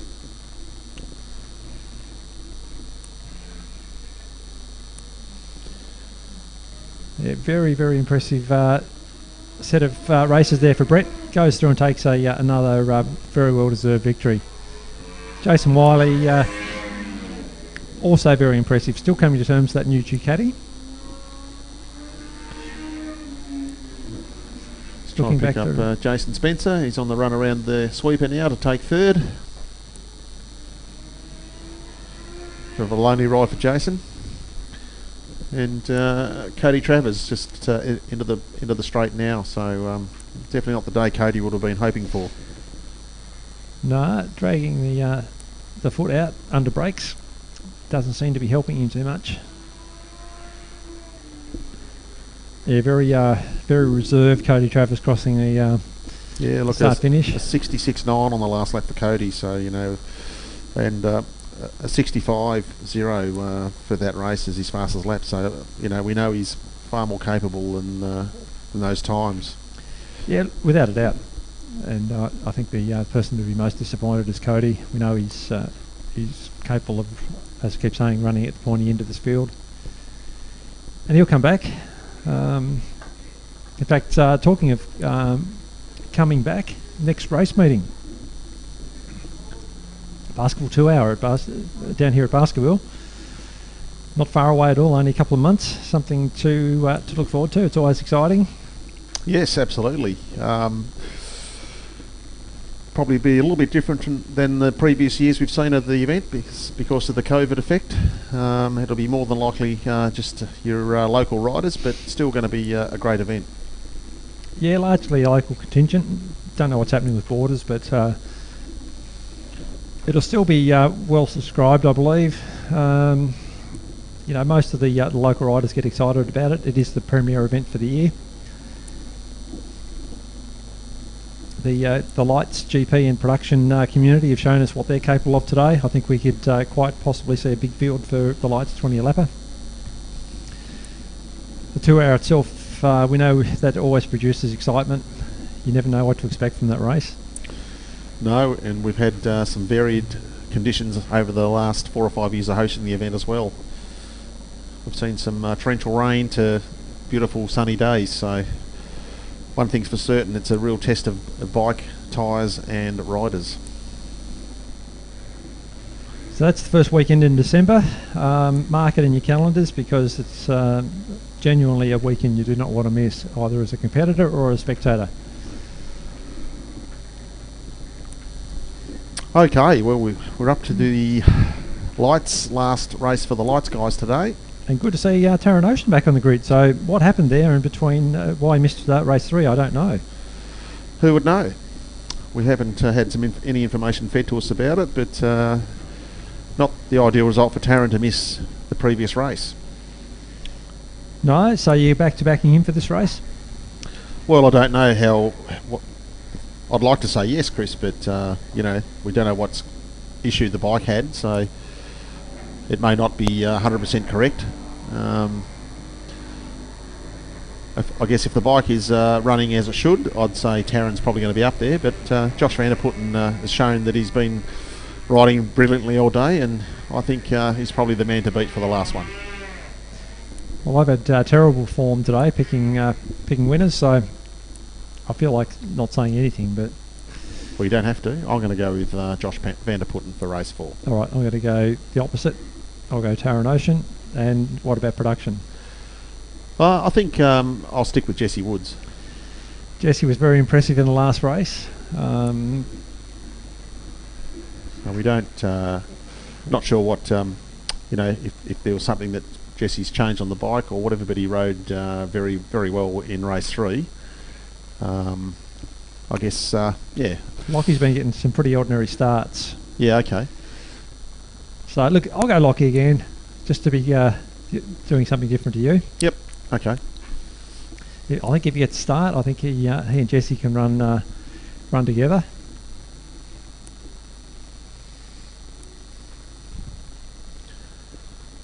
Speaking of Jesse, first bike round. Yep, and the other person who has had a great day so far in these conditions is Doug Watson, a senior member of the field in this category. Outstanding. He's probably in line for a little medal after today. Should bring it home in 3rd, I would imagine. But it'll probably hinge on the result he gets in this race, because Oscar O'Donovan did beat him in race 3. But so far today, it's been an outstanding result from Doug. Looks like, once again, Chris, that rain has pretty much stopped. So the conditions have been forever changing all day. Still a fair bit of wind blowing across the circuit. We've got an issue here. Going on here? That's issue with Lockie. So he won't be contending. Is something running out of it, or the bike's being wheeled off right off the track over to the fence? So no idea at all what's going on there. Well, that's a shame. That's a shame. So he's going to need to move it further than that. You can't leave it there, mate. That's good. He's moving it behind the wall, so we're good to go. And it looks like Jesse Woods has got the best start again on the R3, but Daniel Briggs, whatever issue he's been having with that bike of his, he had a terrible start. His bike was bogging down off the mark and wouldn't get going at all. So he's found himself now mid-pack. But Josh Vanderputten has got the lead again. And Taran Ocean right behind him. So we're hopefully in for a very good dice at the front in this one. Jesse Wood's not far back, leading the production class, and I think that could be Doug Watson. Is it leading Mark de Jong? It looks like Doug. Yep, got a great start again. It's certainly out in the front, Chris. It's going to be either Taran will either win it or bin it here, I reckon. He's going to push very hard for a race 4 win. Well, let's hope he doesn't bin it. We always like to see Taran Ocean. Taran Racing, and don't want to see anyone fall off. Once again, looking at track position there, that Taran's bike doesn't seem to have the poke of Josh Vanderputten's bike in front of him. No, but he's all over the back of Josh coming through the chute for the first time. Yeah, he's definitely better on the brakes. The end of the main straight, Taran's stronger in the braking area.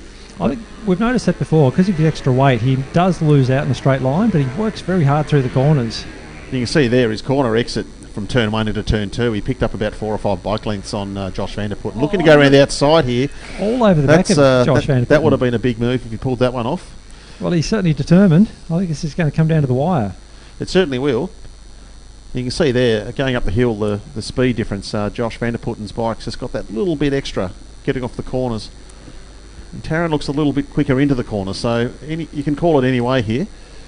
But certainly where it matters down the back straight, Josh Vanderputten's bike's definitely got the legs in the straight line. It's just looking at Taran under brakes down at Calvin's. He closed up quite a few bike lengths, so he's certainly asking a lot more of the front than Josh is. Down the straight, Josh maybe pulls out a couple of bike lengths. And then Taran on the brakes. Once again, look at that. Very, very strong in the brakes. So we're going to see definitely a move for the lead here, because it is Taran Ocean in second place. It's definitely going to take... He's going to take a chance at some stage and try to get into the lead. Whereabouts though? I don't think I could even offer a suggestion. Well, probably right here into turn 2, but... round the outside here? No opportunity there. He's still right there behind Josh Vanderputten, all over the back of Josh Vanderputten. It certainly is, and as I said, it's either probably going to win it or bin it with this one. I think that's is that Daniel Briggs all over the back of Jesse Woods now? Yes, it possibly is. Daniel's done a great job to get back through the field, because he was nowhere off the start with his bike bogging down off the line. Doug Watson still leading Oscar O'Donovan as well. He is, and also leading Marek von Bertouche. And who else is on a GP bike? I'm just trying to see. Aaron Wade also a bit further down the pack as well. Back to our leaders. Josh Vanderputten still holding off Taran Ocean at the end of the back straight. Taran deep under brakes, so all over the back of Josh again, entering the chute. But both riders still very composed. Don't look untidy, just putting in some great tight racing.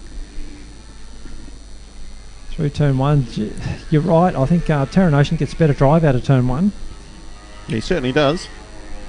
Looking for a way through between 2 and 3, but I think that could be 3 and 4. I need to check my track map, but down through the S's anyway. Taran Ocean very strong. And you look up off the bottom of the hill there, Chris.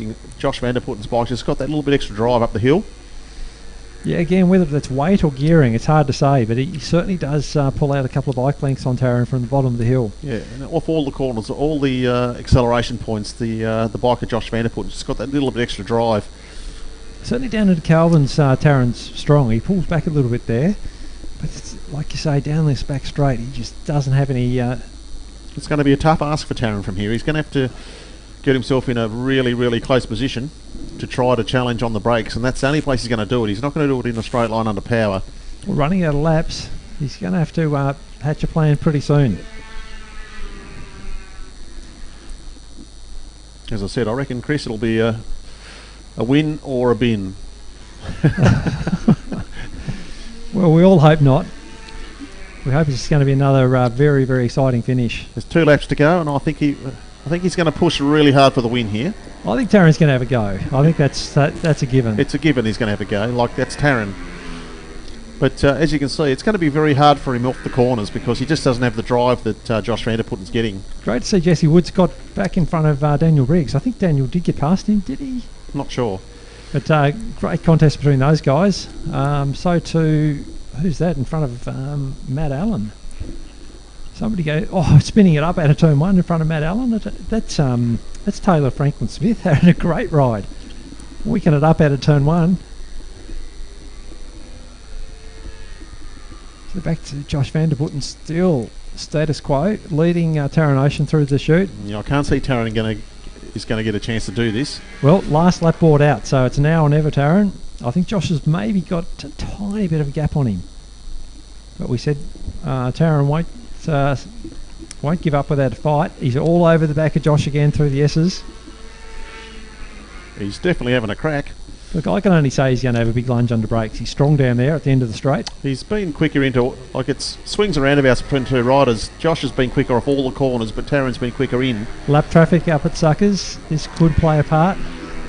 More than likely down into Calvin's. Look at the run Taran Ocean's got off Suckers. He's going to have a look here, and he's going to have a look, and he's going to sneak it up the inside. I've been saying he's strong up there. He's strong here, and whether he's going to have the drive down the back straight, Josh Vanderputten's definitely got the straight line speed, so it's going to be a battle of the brakes here. Oh, Josh Vanderputten down the outside, down the straight over the hump. Now what's Taran Ocean going to do? Massive, huge difference there, Chris, in acceleration, so I'd say it's all over for Taran. He's going to have a really good lunge around the outside here. But and he's going to do that. He's going to try, but it's going to be... it is all over. It's going to be too tough for here. Josh Vanderputten will pick up the win from Taran Ocean, but you're right, he was going to have a go. And you want almost a collision in turn one. They weren't backing off at all. Well, another incredibly exciting race here at Basketball today. What a pleasure it's been, Rod, honestly. Yeah, Taran Ocean puts in the fastest lap of the race on the last lap. So 64.5. Mark de Jong just crossing the line now. He'll pick up 5th place. Look at, there's another contest. So Oscar O'Donovan will just hold out Doug Watson. No, Oscar just got him. Oscar just finished ahead of Doug. Dane Griggs relegated to second in the KTM ranks today. Yes. Doug's got his nose in front for the factory ride next year. He certainly does. Just recapping the results. So in Lights GP, Josh Vanderputten from Taran Ocean, Daniel Briggs in 3rd. Good ride from Daniel to recover from that terrible start. In the Lights production, it's Jesse Woods from Oscar O'Donovan, Doug Watson in 3rd position.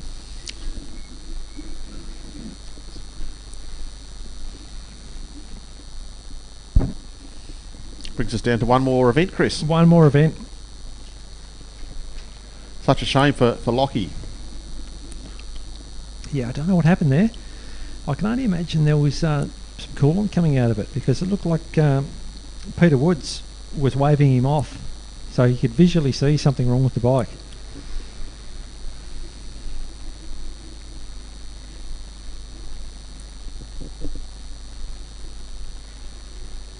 Yeah, it's a shame. He no doubt would have been challenging at the front for the production honours with Jesse. Once again, the rain has ceased, Chris. Conditions have sort of improved as we head into the last race of the day.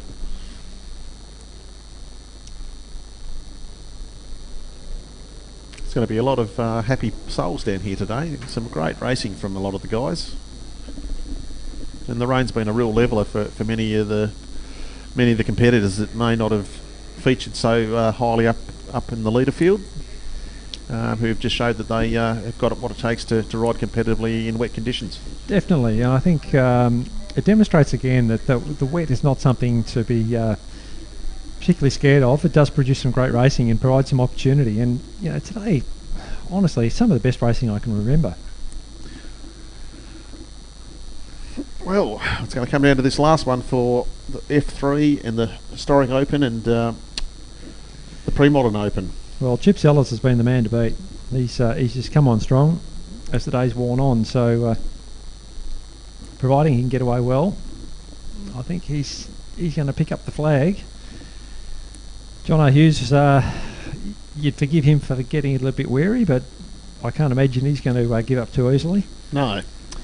Just looking out of the paddock here, Chris, I'm just watching the white Falcon Ute there trying to navigate the wet grass to get out of the place. It can't be easy to get traction. No, we've seen it pretty often here at Baskerville. I can cast my mind back to the 2+4 historic meeting where there were cars getting towed out with tractors. It was so wet. There were race cars going out onto the dummy grid with water up to the axles. Yeah, phenomenal. I've been to some of the Phillip Island GPs and it's been pretty wet there too. People getting bogged, all those paddocks they use as car parks, and people just stuck in them. Yeah, I can remember including myself once. That 2+4 historic, there was a car park over the other side of the entry road. Oh yes, over here that was full of cars. Even the next day they left them there. I can't remember who it was. I think it might have been... No, don't recall. But I had a four-wheel drive ute and somebody asked if I could offer a tow out. I couldn't even get in there. Four-wheel drive ute. It was just like hard slippery clay and cars would just drift sideways. Yep. It was ridiculous. Yeah, the GP one year, I think it was 15 or 16, I can't think, the last one I went to. It was crazy how wet it was. And bloody freezing. Typical Phillip Island weather can be, 25 and sunny or warmer, beautiful weather in October, but then you get the driving rain and terrible wind and really, really, really cold. Yes, very familiar with that. I can remember many occasions having blue hands there at Phillip Island down at Siberia. Yes, it's a great place to watch, but by crikey it's a cold spot when the wind's not, or the weather's not good. It certainly is. Well named for a reason. For those who haven't been to Phillip Island, it's a sensational place to go and watch any form of racing, really. And ride. It's obviously one of the best racetracks in the world. Well, can anyone... What's your tip here, Chris? I'm going to go with Chip for the overall honours. Chip. Yep. Look, I'd say Chip from James, Ryan, from John O'Hughes. But Len's been coming on strong during the day. I wouldn't be surprised to see him put in a strong race 4. Gets a good start, but James Ryan, I think, is going to lead the field into turn 1 just from Chip Sellers. No, Chip's going to round him up, go around the outside. But he's going to be wide, so James Ryan's going to move into the lead. But looks like Chip's sizing up an outside manoeuvre. Yeah, James parked the FZR 1000 there in the right spot, so Chip couldn't do much about it. It's the size of an MTT bus, that FZR, so it's a bit hard to get around it. It is. Chip's looking for a run up the inside of James and gets it, but I think the 1000 will outdrag it up the hill, will it? No, Chip's going to hold on to that, so I think that's exactly what Chip needs to try and stretch out a bit of a lead on the 1,000 before the straight. Yeah, the challenging part on the first lap for Chip will be to have, that extra 150 metre gap over James Ryan, which he doesn't have at this point, but he's made a great exit onto the main straight for this first flying lap. Yeah, I think he's got what he needs. James can't do it down the back straight. He's definitely got enough gap there to hold James at bay, so providing any mistake, I can't see anybody catching Chip Sellers from here, even on the start of the second lap, Chris.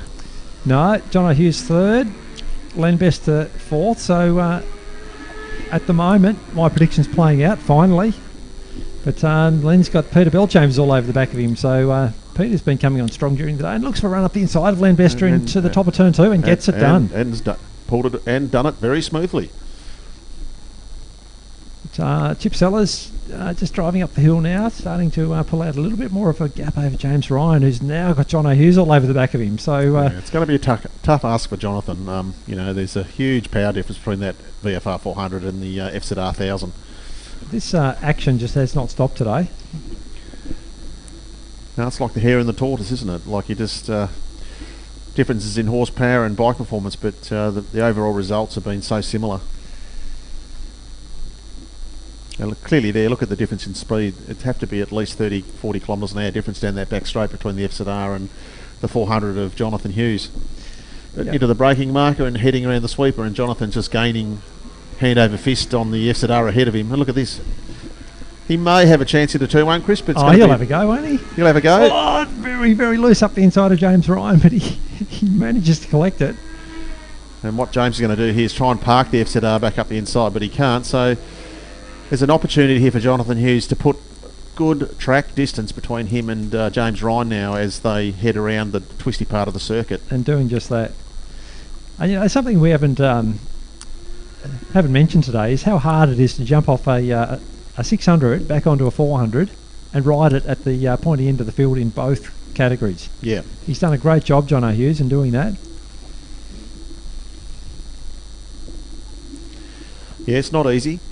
I guess probably not too dissimilar though in weight and sort of setup. So it's not like jumping off a light production bike or something or like that onto a super bike.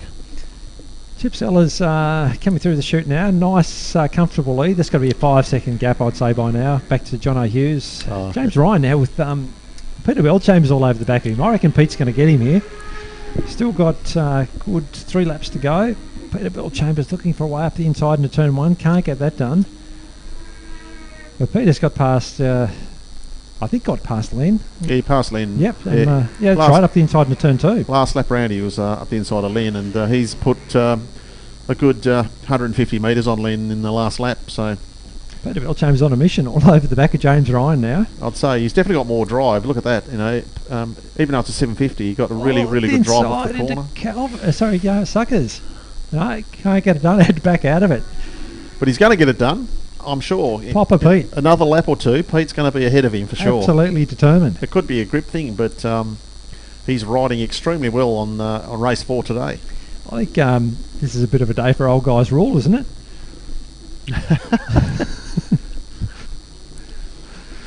Serving notice. Serving notice, yep. Peter Bellchambers all over the back of James Ryan through the chute. He's going to have him into turn 1, Chris. Look out, James. Here he comes. Looking for a way up the inside. He's decided that he can't do it there, but... top of turn 2, I reckon. I think the smart thing for Pete to do is have his normal line into turn 1 and then just use the extra grip he's got to get it from 1 to 2 and up the inside. But anyway, that's easy to say from here. Yeah, that's right. It is easy to say from here, but whatever the case, it's enjoyable from here. The lap times for the leaders. Hamish Sellers once again into the mid-63s. Jonathan Hughes 65.2. James Ryan is 65.6. Peter Bellchambers, his best lap so far has been a 64.7. So you could probably say he's being held up a bit by the FZR 1000 ahead of him. Definitely doesn't have the legs there. But on the brakes, he's having a look and he's going to go up the inside. A great move from Pete. Up the inside of James Ryan. Nice and smooth, and he's got the line as we head around the sweeper. And there's every chance here, Chris, with... it's on the last lap. I was going to say every chance that Peter Belchambers might even take track position off Jonathan Hughes. Not out of the question. There's probably a second between them, but Peter Belchambers on a roll. In fact, I think I'll say that Peter Belchambers will catch and pass Jonathan Hughes by the end of this man. Yeah. Gee, that's a big call. I think so. There's the massive difference in straight line performance, and the way Pete's riding, he'll be on him fairly well up the top of the hill here, going into Suckers. It's you're right. He's closing it down. It's going to come down to a braking duel at the end of the back straight. He's going to be all over him into Calvin's, and it's down the back straight here. He's going to pull 50 to 80 metres at least in a straight line, so it's going to be big breaks from Jonathan Hughes to reclaim that position, because Peter will go past him right here. He will go past him, and I think it's going to surprise John O. Probably didn't expect to come and look at that. Went past easily. Wasn't even a contest, Chris. You've called that one beautifully, Rod. Chip Sellers will pick up another fantastic, well-deserved win, but look at this. Jono Hughes. So Jonathan Hughes is coming hard at Peter Belchambers around the sweeper, but it's going to be, unfortunately, a lap too late for Jono to get the drive done and get it through. And elated Peter Belchambers. I think if he could do a stand-up wheelie, he would have. I think he would have done. And Pete did his fastest lap of that race, a 63.8 on that last lap, so he was very committed. Absolutely awesome. Yeah. I don't know what he's going to do to celebrate, but he's elated.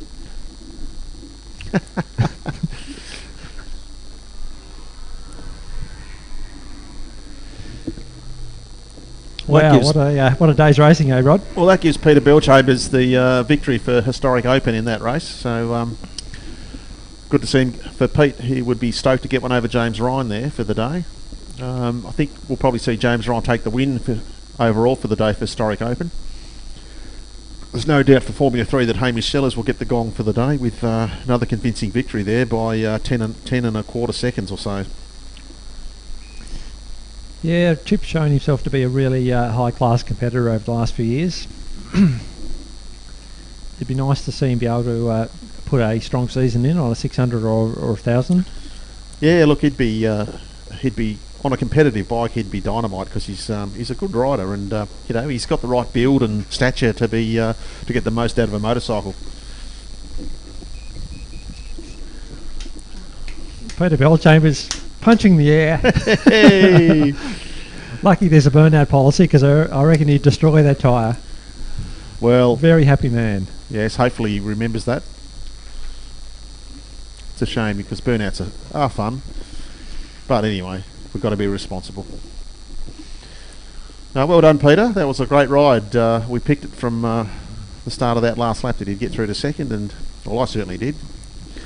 You've been on form today, Rod. I've got to say I've had a terrible day. Oh, I don't know. You've done all right.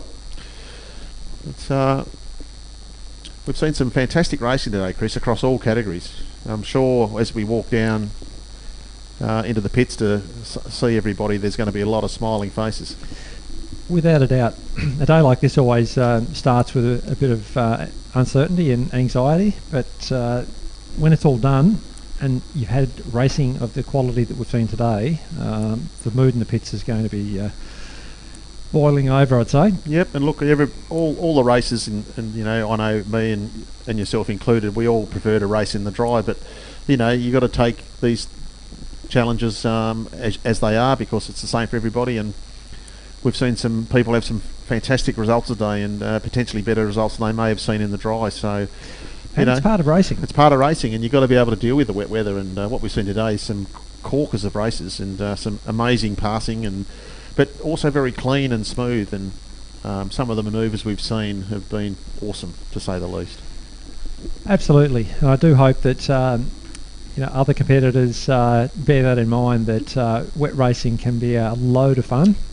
It can change things around, and we've seen that today. Every race has been so competitive, and like as you're saying, the mood in the pits after this is just going to be very, very excited. So I'm delighted with a return to racing here at Baskerville. It's again produced some great excitement.